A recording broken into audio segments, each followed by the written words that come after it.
A very warm welcome to all the dear doctors. Myself, Dr. Gautam Manoj.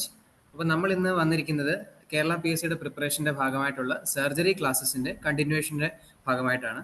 അപ്പോൾ ഇന്ന് നമ്മൾ എടുക്കാൻ പോകുന്ന ടോപ്പിക്ക് അക്യൂട്ട് പാങ്ക്രൈറ്റൈറ്റിസ് ആണ്.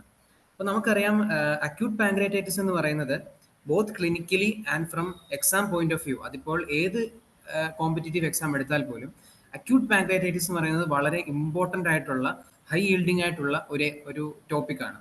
Even for MBBS university examinations, final surgery എക്സാമിനേഷൻസിനെല്ലാം acute pancreatitis എന്ന് പറയുന്നത് ഒരു എസ്എ ടോപ്പിക് തന്നെയായിരുന്നു. അപ്പോൾ അത് നമ്മൾ കോമ്പറ്റേറ്റീവ് എക്സാമിലേക്ക് വരുമ്പോഴും അഥവാ ക്ലിനിക്കൽ സെനാരിയിലേക്ക് വരുമ്പോഴും അക്യൂട്ട് പാങ്ക്രൈറ്റൈറ്റിസ് എന്ന് പറയുന്നത് നമ്മളെ സംബന്ധിച്ചിടത്തോളം വളരെ ഇമ്പോർട്ടൻ്റ് ആയിട്ടുള്ള ഒരു ടോപ്പിക്കാണ്. പക്ഷെ ഇതിനോടുള്ള ഒരു അണ്ടർസ്റ്റാൻഡിങ് പലർക്കും പല രീതിയിലായിരിക്കും. ചിലർക്ക് ഒരു ആൽക്കഹോൾ ഇൻഡ്യൂസ്ഡ് ആയിട്ടുള്ള ഡിസീസ് മാത്രമായിട്ടായിരിക്കും അറിയാവുന്നത്. പക്ഷെ അത് മാത്രമല്ല ഇതിന്റെ എറ്റിയോളജികളും കാര്യങ്ങളും കോംപ്ലിക്കേഷൻസും എല്ലാം നമുക്ക് ഓരോ പോയിന്റും വളരെ വളരെ ഇമ്പോർട്ടൻ്റ് ആണ്. സോ നമുക്ക് let start discussing with acute pancreatitis. അപ്പോൾ എന്താണ് അക്യൂട്ട് പാങ്ക്രൈറ്റൈറ്റിസിന്റെ clinical features? First of all, എന്താണ് അക്യൂട്ട് പാങ്ക്രൈറ്റൈറ്റിസ്? നമ്മുടെ പാങ്ക്രിയാസ് എന്ന് പറയുന്നത് ഒരുപാട് വളരെ സ്ട്രോങ് ആയിട്ടുള്ള ഡൈജസ്റ്റീവ് എൻസൈമുകൾ പ്രൊഡ്യൂസ് ചെയ്യുന്ന ഒരു ഓർഗനാണ്. അപ്പോൾ ഇതെന്ന് പറയുന്നത് നമ്മുടെ റെട്രോപെരിറ്റോണിയൽ ലൊക്കേഷനിലുള്ള ഒരു സാധനമാണ് ഈ പാങ്ക്രിയാസ് എന്ന് പറയുന്നത്.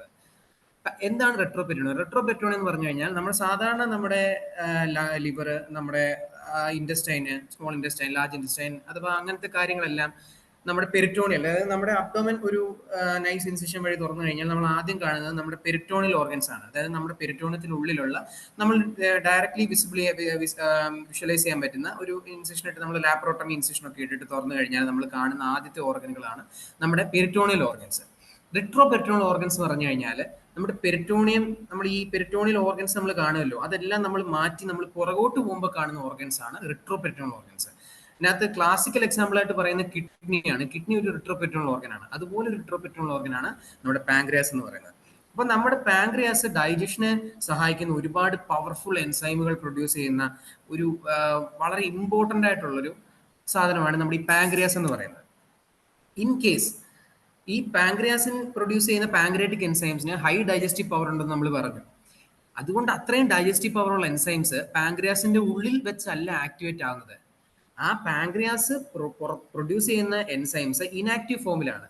ഈ ഇനാക്റ്റീവ് എൻസൈംസ് നമ്മുടെ ഡുവോഡനത്തിലേക്ക് വരുമ്പോഴുള്ള ചില ഫാക്ടറുകൾ, അതായത് ഡുവോഡനത്തിന്റെ ആസിഡിക് pH, അതുപോലെ തന്നെ ഡുവോഡനത്തിലേക്ക് വരുന്ന വേറെ എൻസൈമുകൾ, അതെല്ലാം ചേർന്നിട്ടാണ് ഇനാക്റ്റീവ് പാങ്ക്രിയാറ്റിക് എൻസൈംസിനെ ആക്ടിവേറ്റ് ചെയ്ത് അതിന്റെ ഡൈജസ്റ്റീവ് പവർ കൊടുക്കുന്നത്. ഡൈജസ്റ്റീവ് പവർ കൊടുത്തു കഴിഞ്ഞാൽ ഈ എൻസൈംസ് വളരെ ഹൈലി പവർഫുൾ ആണ്. നമ്മുടെ വയറിലേക്ക് നമ്മൾ എന്തൊക്കെ കഴിക്കുന്നത് നമുക്കറിയാം. ആ സാധനങ്ങളെല്ലാം ഡൈജസ്റ്റ് ചെയ്യാൻ ഒക്കത്തിനുള്ള പവറുള്ള ഡൈജസ്റ്റീവ് എൻസൈംസ് ആണ് പാങ്ക്രിയാസ് പ്രൊഡ്യൂസ് ചെയ്യുന്നത്. So the body must make sure that these pancreatic enzymes, which are highly powerful, highly potent, are not getting activated inside the pancreas itself. In case നമ്മുടെ ചില ഒരു genetic factors കൊണ്ടോ, നമ്മുടെ family history കൊണ്ടോ, അല്ലെങ്കിൽ നമ്മളുടെ ദുശീലങ്ങൾ കൊണ്ടോ, അല്ലെങ്കിൽ ആൽക്കഹോള്, സ്മോക്കിംഗ് പോലത്തെ കാര്യങ്ങൾ കൊണ്ട്, ഫാസ്റ്റ് ഫുഡുകൾ കൊണ്ട്, ഇതെല്ലാം റീസണുകളാണ് ഈ പാങ്ക്രിയാസിന്റെ ഉള്ളിൽ വെച്ച് തന്നെ ഈ എൻസൈമുകൾ ആക്ടിവേറ്റഡ് ആയിപ്പെടാം. ഇൻ കേസ് പാങ്ക്രിയാസിന്റെ ഉള്ളിൽ വെച്ച് ഈ എൻസൈംസ് ആക്ടിവേറ്റ് ആക്കി കഴിഞ്ഞാൽ ഈ പാങ്ക്രിയാസിനെ വരെ ഡൈജസ്റ്റ് ചെയ്യാൻ തക്ക ശക്തിയുള്ള എൻസൈമുകളാണ് ഈ പാങ്ക്രിയാറ്റിക് എൻസൈംസ് എന്ന് പറയുന്നത്. ഇതാണ് അക്യൂട്ട് പാങ്ക്രൈറ്റൈറ്റിസിന്റെ ഒരു ഓവർവ്യൂ എന്ന് പറയുന്നത്. സിമ്പിൾ ആയിട്ട് പറയുകയാണെങ്കിൽ, the enzymes which are not suppose to get activated inside the pancreas are getting activated, causing inflammation of the pancreas. എന്ത് ഐറ്റിസ് എന്ന് പറഞ്ഞാൽ ഇൻഫ്ലമേഷൻ ആണ്. അപ്പൻഡിസൈറ്റിസ് എന്ന് പറഞ്ഞാൽ അപ്പൻഡിസിൽ ഇൻഫ്ലമേഷൻ ആണ്. പാങ്ക്രൈറ്റൈറ്റിസ് എന്ന് പറഞ്ഞാൽ പാങ്ക്രിയാറ്റിക് ഇൻഫ്ലമേഷൻ ആണ്. അക്യൂട്ട് പാങ്ക്രൈറ്റൈറ്റിസ് എന്ന് പറഞ്ഞാൽ പെട്ടെന്ന് ഉണ്ടാകുന്ന പാങ്ക്രൈറ്റൈറ്റിസ്, ഒരു സഡൻ ആയിട്ട് ഉണ്ടാകുന്ന pancreatitis because of the auto activation of the pancreatic enzymes inside the pancreas itself. ഇതാണ് അക്യൂട്ട് പാങ്ക്രൈറ്റൈറ്റിസിന്റെ ഒരു ഓവർവ്യൂ എന്ന് പറയുന്നത്. നമുക്ക് ഈ ഒരു കൺസെപ്റ്റിന് മേളിലാണ് ഇനി ഡെവലപ്പ് ചെയ്യാനുള്ളത്. ഇത്രയും പറഞ്ഞത് ഇതിന്റെ ഒരു അണ്ടർസ്റ്റാൻഡിംഗ് ലെവലിലുള്ള കാര്യങ്ങൾ മാത്രമായിരുന്നു. ഇനി അങ്ങോട്ട് പറയാൻ പോകുന്നതാണ് എക്സാം പോയിന്റ് ഓഫ് വ്യൂവിൽ കൂടുതൽ ഇമ്പോർട്ടൻ്റ് ആയിട്ടുള്ള കാര്യങ്ങൾ. Clinical features of acute pancreatitis. ഇതിന്റെ ഒരു ക്ലാസിക്കൽ, നമുക്കിപ്പം ഒരു ക്വസ്റ്റ്യന്, ഒരു ക്ലിനിക്കൽ സെനാരിയോ പോലെ നമ്മുടെ ക്വസ്റ്റ്യൻ പേപ്പറിൽ ഒരു ക്വസ്റ്റ്യൻ കാണുകയാണ്. The patient coming to the emergency department complains to the doctor of pain in the epigastric region. Epigastric region എന്ന് പറഞ്ഞാൽ നമ്മുടെ ഈ ഒരു റീജിയൻ, നമ്മുടെ സിഫോയിഡിനൊക്കെ താഴെയുള്ള ഒരു റീജിയനാണ് എപ്പിഗാസ്ട്രിക് റീജിയൻ എന്ന് പറയുന്നത്. അതായത് സ്റ്റൊമക്കിന് ജസ്റ്റ് മുകളിലായിട്ടുള്ള ഒരു region. Pain in the epigastric region radiating to the back side. ഇതാണ് ക്വസ്റ്റ്യൻ തന്നിരിക്കുന്ന clinical scenario. Patient complains of pain in the epigastric region radiating to the backside, which is relieved on bending forward. ഇതാണ് classical clinical scenario of acute pancreatitis എന്ന് പറയുന്നത്. Pain in the epigastric region radiating to the back which is relieved on bending forward.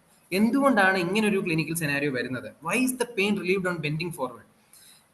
Simple ആയിട്ട് പറയുകയാണെങ്കിൽ ഇതിന്റെ logic എന്താണെന്ന് വെച്ച് കഴിഞ്ഞാൽ, ഞാൻ നേരത്തെ പറഞ്ഞു പാങ്ക്രിയാസ് എന്ന് പറയുന്നത് ഒരു റെട്രോ പെരിറ്റോണൽ ആയിട്ടുള്ള ഒരു ഓർഗൻ ആണ്. റെട്രോ പെരിറ്റോണൽ ആയിട്ടുള്ള പാങ്ക്രിയാസ് ഇൻഫ്ലെയിംഡ് ആകുമ്പോഴാണ് പാങ്ക്രൈറ്റിസ് എന്ന് പറയുന്നത്. അപ്പൊ പാങ്ക്രിയാസ് ഇൻഫ്ലെയിംഡ് ആകുമ്പോൾ ഒബ്വിയസ്ലി പാങ്ക്രിയാസിന് വലിപ്പം വെക്കും. ഒരു ഇൻഫ്ലമേഷൻ എന്ന് പറഞ്ഞാൽ ഒബ്വിയസ്ലി അവിടെ നീര് വെക്കണമല്ലോ. പാങ്ക്രിയാസിന് ഈ പ്രശ്നം ഉണ്ടാവും. പാങ്ക്രിയാസ് ഇൻഫ്ലെയിംഡ് ആകുമ്പോൾ പാങ്ക്രിയാസ് വലുതാവും. പാങ്ക്രിയാസിന് ചുറ്റുമുള്ള സറൗണ്ടിങ് ഏരിയ എല്ലാം വലുതാവും, ഇൻഫ്ലെയിംഡ് ആവും. ഇൻഫ്ലെയിംഡ് എന്ന് പറഞ്ഞാൽ വലിപ്പം വെക്കും, റെഡ് ആവും, വലുതാവും, എൻലാർജ്ഡ് ആവും. അതെല്ലാമാണ് ഇൻഫ്ലമേഷന്റെ ക്ലാസിക്കൽ സയൻസ് എന്ന് പറയുന്നത്. ഇതൊക്കെ നമ്മൾ പത്തോളജി പഠിച്ചിട്ടുള്ളതാണ്, ക്ലാസിക്കൽ സയൻസ് ഓഫ് ഇൻഫ്ലമേഷൻ. അതിനകത്ത് പറയുന്ന കാര്യങ്ങളാണ് ഇതെല്ലാം. അപ്പം പാങ്ക്രിയാസ് ഇൻഫ്ലെയിംഡ് ആയി വലുതാവുമ്പോൾ ഇതിന്റെ ചുറ്റുമുള്ള മീസെൻട്രി എന്താ നമുക്ക് ഓൾറെഡി അറിയാം. നമ്മുടെ പോലീസ്മാൻ ഓഫ് ദ പെരിറ്റോണിയം എന്നൊക്കെ നമ്മൾ പണ്ട് പഠിച്ചിട്ടുണ്ട്. അതിനെക്കുറിച്ച് കൂടുതൽ ഡീറ്റെയിൽ ആയിട്ട് ഇപ്പോൾ പോകണ്ട. അത് പറയാനുള്ള ഒരു അവസരം വരുമ്പോൾ ഞാൻ പറഞ്ഞോളാം. പാങ്ക്രിയാസ് പാങ്ക്രൈറ്റൈറ്റിസിന്റെ ഭാഗമായിട്ട് വലുതാകുമ്പോൾ ഈ ചുറ്റുമുള്ള മീസെൻട്രി ഏരിയയിൽ ഇത് കോണ്ടാക്റ്റിൽ വരും. അതിങ്ങനെ വലുതായി മീസെൻട്രി ഇതാണെങ്കിൽ മീസെൻട്രിയിൽ ഇങ്ങനെ ടച്ച് ചെയ്യും. മീസെൻട്രി എന്ന് പറയുന്നത് അവിടാണ് നമ്മുടെ പെരിറ്റോണിയന്റെ ഉള്ളിലുള്ള ഒരുപാട് നെർവസ് പ്ലെക്സസുകൾ ഉള്ളത്. പ്ലെക്സസ് എന്ന് പറഞ്ഞാൽ നെർവുകളുടെ ഒരു കൂട്ടം എന്നുള്ള അർത്ഥം മാത്രമേ ഉള്ളൂ. ഈ നെർവസ് പ്ലെക്സസ് എന്ന് പറയുന്നത് ഹൈലി സെൻസിറ്റീവ് ആണ്.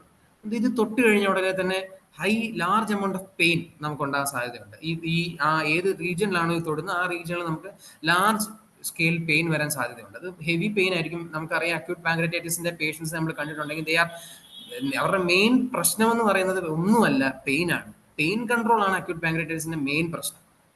അപ്പം അങ്ങനെ ഒരു പെയിൻ വരുന്നതിന്റെ മെയിൻ റീസൺ എന്ന് പറയുന്നത് ഇത് ലാസ്റ്റ് ആയിട്ട് മീസെൻട്രിക് ഏരിയയിൽ തൊട്ടിട്ട് അവിടുത്തെ പ്ലെക്സസുകൾ ആക്ടിവേറ്റ് ആയി. അത് സെൻസിറ്റീവ് പ്ലെക്സസുകളാണ്. അത് തൊട്ട് കഴിയുമ്പോൾ ഉണ്ടാകുന്ന പെയിൻ ആണ് ഇതിന്റെ മെയിൻ പെയിൻ എന്ന് പറയുന്നത്. അതാണ് why is there pain in the epigastric region. അതാണ് ഇപ്പൊ ഞാൻ പറഞ്ഞ logic.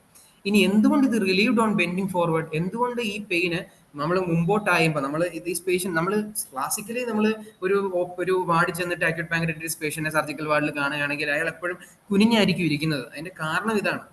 Because when he Benz forward he gets A relief of pain. Main reason why is he getting A relief of pain, ഈ pancreas റെട്രോപെരിറ്റോണൽ ആണെന്ന് ഞാൻ പറഞ്ഞല്ലോ. ഇച്ചിരി ഫ്രണ്ടിലേക്ക് ബെൻഡ് ചെയ്യുമ്പോൾ ഈ പാങ്ക്രിയാസിന്റെ ലൊക്കേഷൻ ഇച്ചിരി ഡിസ്പ്ലേസ്ഡ് ആവും. അത് ഇച്ചിരി ഫ്രണ്ടിലേക്ക് വരും. ഫ്രണ്ടിലേക്ക് വരുമ്പോൾ ഇതിന്റെ ആ കോൺടാക്റ്റിലുണ്ടായിരുന്ന മീസെൻട്രി അല്ലെങ്കിൽ ഇതിന്റെ കോൺടാക്റ്റിലുണ്ടായിരുന്ന നെർവസ് പ്ലെക്സസിനായിട്ടുള്ള കോൺടാക്ട് അത് വിടും.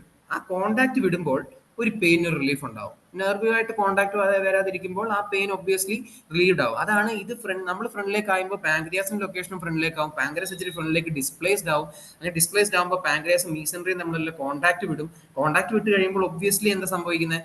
അതിന് ആ പഴയ പോലെ പെയിൻ എലിസിറ്റ് ചെയ്യാൻ പറ്റാതെ വരും. അതാണ് റിലീഫ് ഓൺ ബെൻഡിങ് ഫോർവേഡ് എന്ന് ഉദ്ദേശിക്കുന്നത്.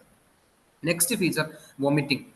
നമുക്ക് എന്തായാലും അറിയാം, വയറിനകത്ത് ഇപ്പൊ പെരിറ്റോണിയലാണെങ്കിലും റിട്രോപെരിറ്റോണിയലാണെങ്കിലും ഇൻഫ്ലമേറ്ററി ആയിട്ടുള്ള എന്ത് കാര്യങ്ങൾ ഉണ്ടായാലും, അതിപ്പോ അപ്പൻഡിസൈറ്റിസ് ആയിക്കോട്ടെ, നമുക്ക് ഒരു ഒരു ഇൻഫ്ലമേറ്ററി ബവൽ ഡിസീസ് ആയിക്കോട്ടെ, അല്ലെങ്കിൽ നമ്മുടെ അക്യൂട്ട് പാങ്ക്രൈറ്റിസ് ആയിക്കോട്ടെ, ക്ലാസിക്കൽ സിംറ്റം എന്ന് പറയുന്നത് വോമിറ്റിംഗ് ആയിരിക്കും. വോമിറ്റിംഗ് എന്ന് പറയുന്നത് ഇതിന്റെ സ്പെസിഫിക് ഫീച്ചർ ഒന്നും അല്ല. ഇത് ഒരുപാട് കണ്ടീഷനുകൾക്ക് വോമിറ്റിംഗ് ഒരു ഫീച്ചറായിട്ട് വരാം. വോമിറ്റിംഗ് ഒരു ഫീച്ചറാണ്. ഇതിനകത്ത് മോസ്റ്റ് കോമൺ ഫീച്ചർ എന്ന് പറയുന്നത് വോമിറ്റിംഗ് ആണ്. പക്ഷെ സ്പെസിഫിക് ഫീച്ചർ ഒന്നും അല്ല, ഇതിന് മാത്രമൊന്നുമല്ല വോമിറ്റിംഗ് വരുന്നത്. പിന്നെ ഡിസ്റ്റൻഷൻ. ഇനി അങ്ങോട്ട് പോകുമ്പോൾ നമ്മൾ ഒരുപാട് റേഡിയോളജിക്കൽ സൈൻ പറയും. അപ്പൊ നമുക്ക് ഇച്ചിരി കൂടെ മനസ്സിലാവും എന്തുകൊണ്ടാണ് വയറ് ഡിസ്റ്റൻഡ് ആവുന്നതെന്ന്. സിംപ്ലി പറയുകയാണെങ്കിൽ അക്യൂട്ട് പാങ്ക്രൈറ്റിസ് ഞാൻ നേരത്തെ പറഞ്ഞ പോലെ എന്താ സംഭവിക്കുന്നത്? പാങ്ക്രിയാസ് വീക്കം വെക്കും എന്ന് പറഞ്ഞാൽ വീർത്ത് വരും എന്ന് പറഞ്ഞാൽ ഇൻഫ്ലമേഷൻ്റെ സൈൻ ആണ്. അതിങ്ങനെ എൻലാർജ്ഡ് ആയിട്ട് വരുന്നത്, റെഡ് ആൻഡ് എൻലാർജ്ഡ് ആയിരിക്കും. എൻലാർജ്ഡ് ആകുമ്പോൾ ഒബ്വിയസ്ലി ഇത് ഇൻഡസ്റ്റൈനൽ ലൂപ്പുകളിൽ കോൺടാക്ട് വരും. ഇൻഡസ്റ്റൈനൽ ലൂപ്പുകളിൽ കോൺടാക്ട് വന്നു കഴിഞ്ഞാൽ ഇത് മൈനർ ഇൻഡസ്റ്റൈനൽ ഒബ്സ്ട്രക്ഷൻ ഉണ്ടാക്കാൻ സാധ്യതയുണ്ട്. ഇൻഡസ്റ്റൈനൽ ഒബ്സ്ട്രക്ഷൻ ഉണ്ടാകുന്നത് പറഞ്ഞു കഴിഞ്ഞാൽ ഇത് ഇൻഡസ്റ്റൈനിലെ ഫുഡും ഡൈജസ്റ്റഡ് മാറ്റർ ഫ്രണ്ടിലേക്ക് പോകുന്നതിന് ഒരു തടസ്സമായിട്ട് നിൽക്കാൻ സാധ്യതയുണ്ട്. ഇതിന്റെ ഒരു സ്പെസിഫിക് ലൊക്കേഷൻ കാരണം ഇത് വലുതായി കഴിഞ്ഞാൽ ഇൻഡസ്റ്റൈനുമായിട്ടൊക്കെ ഒരു കോൺടാക്റ്റിൽ വന്നു കഴിഞ്ഞാൽ ഇൻഡസ്റ്റൈനിൽ ഇങ്ങനെ ഇമ്പിഞ്ച് ചെയ്ത് നിൽക്കും, ഇത് കോൺടാക്റ്റിൽ വന്നേക്കും. അപ്പോൾ ഫ്രണ്ടിലേക്കുള്ള ഒരു സ്മൂത്ത് മോഷൻ പോസിബിൾ അല്ലാണ്ടാവും. അതുകൊണ്ട് അപ്പം എന്താ സംഭവിക്കുന്നത്? അങ്ങനെ ഫ്രണ്ടിലേക്കുള്ള ഒരു മോഷൻ, ഡൈജസ്റ്റഡ് ഫുഡ് മാറ്ററിന്റെ മോഷൻ സ്മൂത്ത് ആയിട്ട് പോകാതിരിക്കുമ്പോൾ അല്ലെങ്കിൽ അതിന്റെ ഒബ്സ്ട്രക്ഷൻ വരുമ്പോൾ ഉണ്ടാകുന്ന സാധനമാണ് അബ്ഡോമിനൽ ഡിസ്റ്റൻഷൻ. ഈ അബ്ഡോമിനൽ ഡിസ്റ്റൻഷൻ എന്ന് പറയുന്നത് ഒരു ക്ലാസിക് ഫീച്ചറാണ്. എന്തിന്റെ ഇൻഡസ്റ്റൈനൽ ഒബ്സ്ട്രക്ഷൻ നമ്മൾ എടുത്തു കഴിഞ്ഞാൽ ഇൻഡസ്റ്റൈനൽ ഒബ്സ്ട്രക്ഷൻ ഏത് ഇൻഡസ്റ്റൈനൽ ഒബ്സ്ട്രക്ഷൻ ആണെങ്കിലും ഡിസ്റ്റൻഷൻ എന്ന് പറയുന്നത് അത് ഏത് ഏജ് ഗ്രൂപ്പ് ആയിക്കോട്ടെ ഒരു ക്ലാസിക്കൽ ഫീച്ചറാണ്. ഇവിടെ ആ ഇൻഡസ്റ്റൈനൽ ഒബ്സ്ട്രക്ഷൻ അല്ല ആദ്യം ഉണ്ടാകുന്നത്, അക്യൂട്ട് പാങ്ക്രിയാറ്റൈറ്റിസ് മൂലം അക്യൂട്ട് പാങ്ക്രിയാറ്റൈറ്റിസ് ഏതെങ്കിലും ഉണ്ടായിട്ട് പാങ്ക്രിയാസ് ഏതെങ്കിലും ഒരു ഇൻഡസ്റ്റൈനിൽ ചെന്ന് കോൺടാക്റ്റിൽ വന്നു കഴിഞ്ഞാൽ ഉണ്ടാകാവുന്ന ഒരു ഫീച്ചറാണ് ഡിസ്റ്റൻഷൻ. അപ്പൊ നമ്മൾ pain in epigastric region radiate in the back പറഞ്ഞു, which is relieved on bending forward പറഞ്ഞു, വൊമിറ്റിംഗ് പറഞ്ഞു, ഡിസ്റ്റൻഷൻ പറഞ്ഞു. നെക്സ്റ്റ് എന്ന് പറയുന്നത് ഒബ്സ്റ്റിപ്പേഷൻ ആണ്. ഒബ്സ്റ്റിപ്പേഷൻ ഇതിന്റെയൊക്കെ റിലേറ്റഡ് ഫീച്ചർ ആയിട്ട് വരുന്നതാണ്. It simply means complete constipation. ഒബ്സ്റ്റിപ്പേഷന്റെ അർത്ഥം എന്ന് പറഞ്ഞാൽ കംപ്ലീറ്റ് കോൺസ്റ്റിപ്പേഷൻ ആണ്. ഒരു ഇച്ചിരി പോലും മോഷൻ പാസ് ചെയ്യാൻ പറ്റാത്ത കണ്ടീഷനാണ് ഒബ്സ്റ്റിപ്പേഷൻ എന്ന് പറയുന്നത്. ഇതും ഈ പറയുന്ന ഒരു ഈ പാങ്ക്രിയാസ് വലുതായി ഇൻഡസ്റ്റൈനിൽ ഇംപിഞ്ചായി കഴിയുമ്പോൾ ഫീക്കൽ ഈ ഡൈജസ്റ്റഡ് ഫുഡ് മാറ്റർ ഫ്രണ്ടിലേക്ക് പോകുന്നില്ല, അപ്പൊ ഡിസ്റ്റൻഷൻ ഉണ്ടാവുന്നു. പയ്യെയാണ് കംപ്ലീറ്റ് കോൺസ്റ്റിപ്പേഷൻ അഥവാ കംപ്ലീറ്റ് ആയിട്ടും ഒരു ഇത്തിരി പോലും നമുക്ക് ഫീക്കൽ മാറ്റർ പാസ് ചെയ്യാൻ പറ്റാതെ വരുന്നത് അല്ലെങ്കിൽ മോഷൻ പോകാതെ വരുന്നതിനാണ് നമുക്ക് ഒബ്സ്റ്റിപ്പേഷൻ എന്ന് പറയുന്നത്. ഈ 5 ഇതിന്റെ മെയിൻ ക്ലിനിക്കൽ ഫീച്ചേഴ്സ്. വളരെ ഇമ്പോർട്ടന്റ് ആണ്, അത് മനസ്സിലാക്കി പഠിക്കുക. Next clinical examination. Clinical feature എന്ന് പറഞ്ഞാൽ നമുക്ക് പേഷ്യന്റിന് നമ്മളോട് വന്ന് പറയാൻ പറ്റുന്ന കാര്യങ്ങൾ അല്ലെങ്കിൽ പേഷ്യന്റ് കംപ്ലൈന്റ് ആയിട്ട് വന്ന് പറയുന്ന കാര്യങ്ങളാണ്. ഇതിനകത്ത് പേഷ്യന്റ് തന്നെ പറഞ്ഞോളും ഇവിടാണ് പെയിന്, ഇങ്ങോട്ടിരിക്കുമ്പം ഫ്രണ്ടിലേക്ക് ആയുമ്പം കുറച്ച് റിലീഫ് ഉണ്ട്, ഭയങ്കര ഛർദിലാണ്, വയറ് വീർത്തിരിക്കുന്നു, മോഷൻ പാസ് ചെയ്യാൻ പറ്റുന്നില്ല. ഇതൊക്കെ പേഷ്യന്റ് വന്ന് പറയുന്ന കാര്യങ്ങളാണ്. ക്ലിനിക്കൽ എക്സാമിനേഷനിൽ പറയുന്ന കാര്യങ്ങൾ എന്ന് പറയുന്നത് നമ്മൾ എലിസിറ്റ് ചെയ്യുന്ന, അതായത് ക്ലിനീഷ്യൻ ചെന്നിട്ട് തൊട്ട് നോക്കി ക്ലിനീഷ്യൻ അണ്ടർസ്റ്റാൻഡ് ചെയ്ത് ക്ലിനീഷ്യൻ വിഷ്വലൈസ് ചെയ്യുന്ന കാര്യങ്ങളാണ്. ക്ലിനീഷ്യൻ ആണ് ഇത് ക്ലിനിക്കൽ എക്സാമിനേഷൻ ഫൈൻഡിങ്സ് നമുക്ക് പ്രൊവൈഡ് ചെയ്യുന്നത്. ക്ലിനീഷ്യൻ കാണുന്ന കാര്യങ്ങളാണ് ക്ലിനിക്കൽ എക്സാമിനേഷൻ വരുന്നത്. ടെൻഡർനെസ് പറഞ്ഞാൽ പെയിൻ എന്ന് പറഞ്ഞു കഴിഞ്ഞാൽ പേഷ്യന്റ് ഫീൽ ചെയ്യുന്ന, ടെൻഡർനെസ് പറഞ്ഞാൽ നമ്മൾ തൊടുമ്പം പേഷ്യന്റ് ഫീൽ ആവുന്നുണ്ടോ, അതായത് നമ്മൾ തൊടുന്ന ഏരിയയിൽ പെയിൻ ഉണ്ടോ എന്നുള്ളതാണ്. പെയിൻ എന്ന് പറയുന്നത് നമുക്ക് ഇപ്പൊ എവിടെ വേണമെങ്കിലും വരാം. ഇപ്പൊ എന്റെ കയ്യിൽ ഇപ്പൊ കൈവേദനയാണെന്ന് നമുക്ക് പറയാം, പക്ഷെ കയ്യിൽ തൊടുമ്പം ഒരു പ്രത്യേക വേദന കൂടുന്നുണ്ടോ, ഒരു പ്രത്യേക സ്ഥലത്ത് തൊടുമ്പോഴാണോ കൂടുതൽ വേദന തൊടുന്നത്, ആ വേദന പെയിൻ ലോക്കലൈസ്ഡ് ആണോ, ഇതൊക്കെ നമുക്ക് അറിയാൻ വേണ്ടിയിട്ടുള്ള ടൂളാണ് ടെൻഡർനെസ് എന്ന് പറയുന്നത്. നമ്മൾ തൊട്ട് നോക്കുമ്പോൾ വേദന ഉണ്ടോ എന്നാണ്, വേദന ഉണ്ടോ എന്നുള്ളതാണ് ടെൻഡർനെസ് എന്ന് പറയുന്നത്. അപ്പൊ ഈ എപ്പിഗാസ്ട്രിക് റീജിയനിൽ തൊടുമ്പോൾ ടെൻഡർനെസ് ഉണ്ടാവാം, അതാണ് മെയിൻ ഫീച്ചർ. ചിലപ്പോൾ ഈ കണ്ടീഷൻ ഭയങ്കരമായ രീതിയിൽ സിവിയർ ആയിട്ട് എവിടെ തൊട്ടാലും വേദന വരുന്ന രീതിയിലാവാം. അതാണ് ഒന്നുകിൽ എപ്പിഗാസ്ട്രിക് റീജിയനിൽ മാത്രമാവാം ടെൻഡർനെസ്, അല്ലെങ്കിൽ all over abdomen there can be tenderness.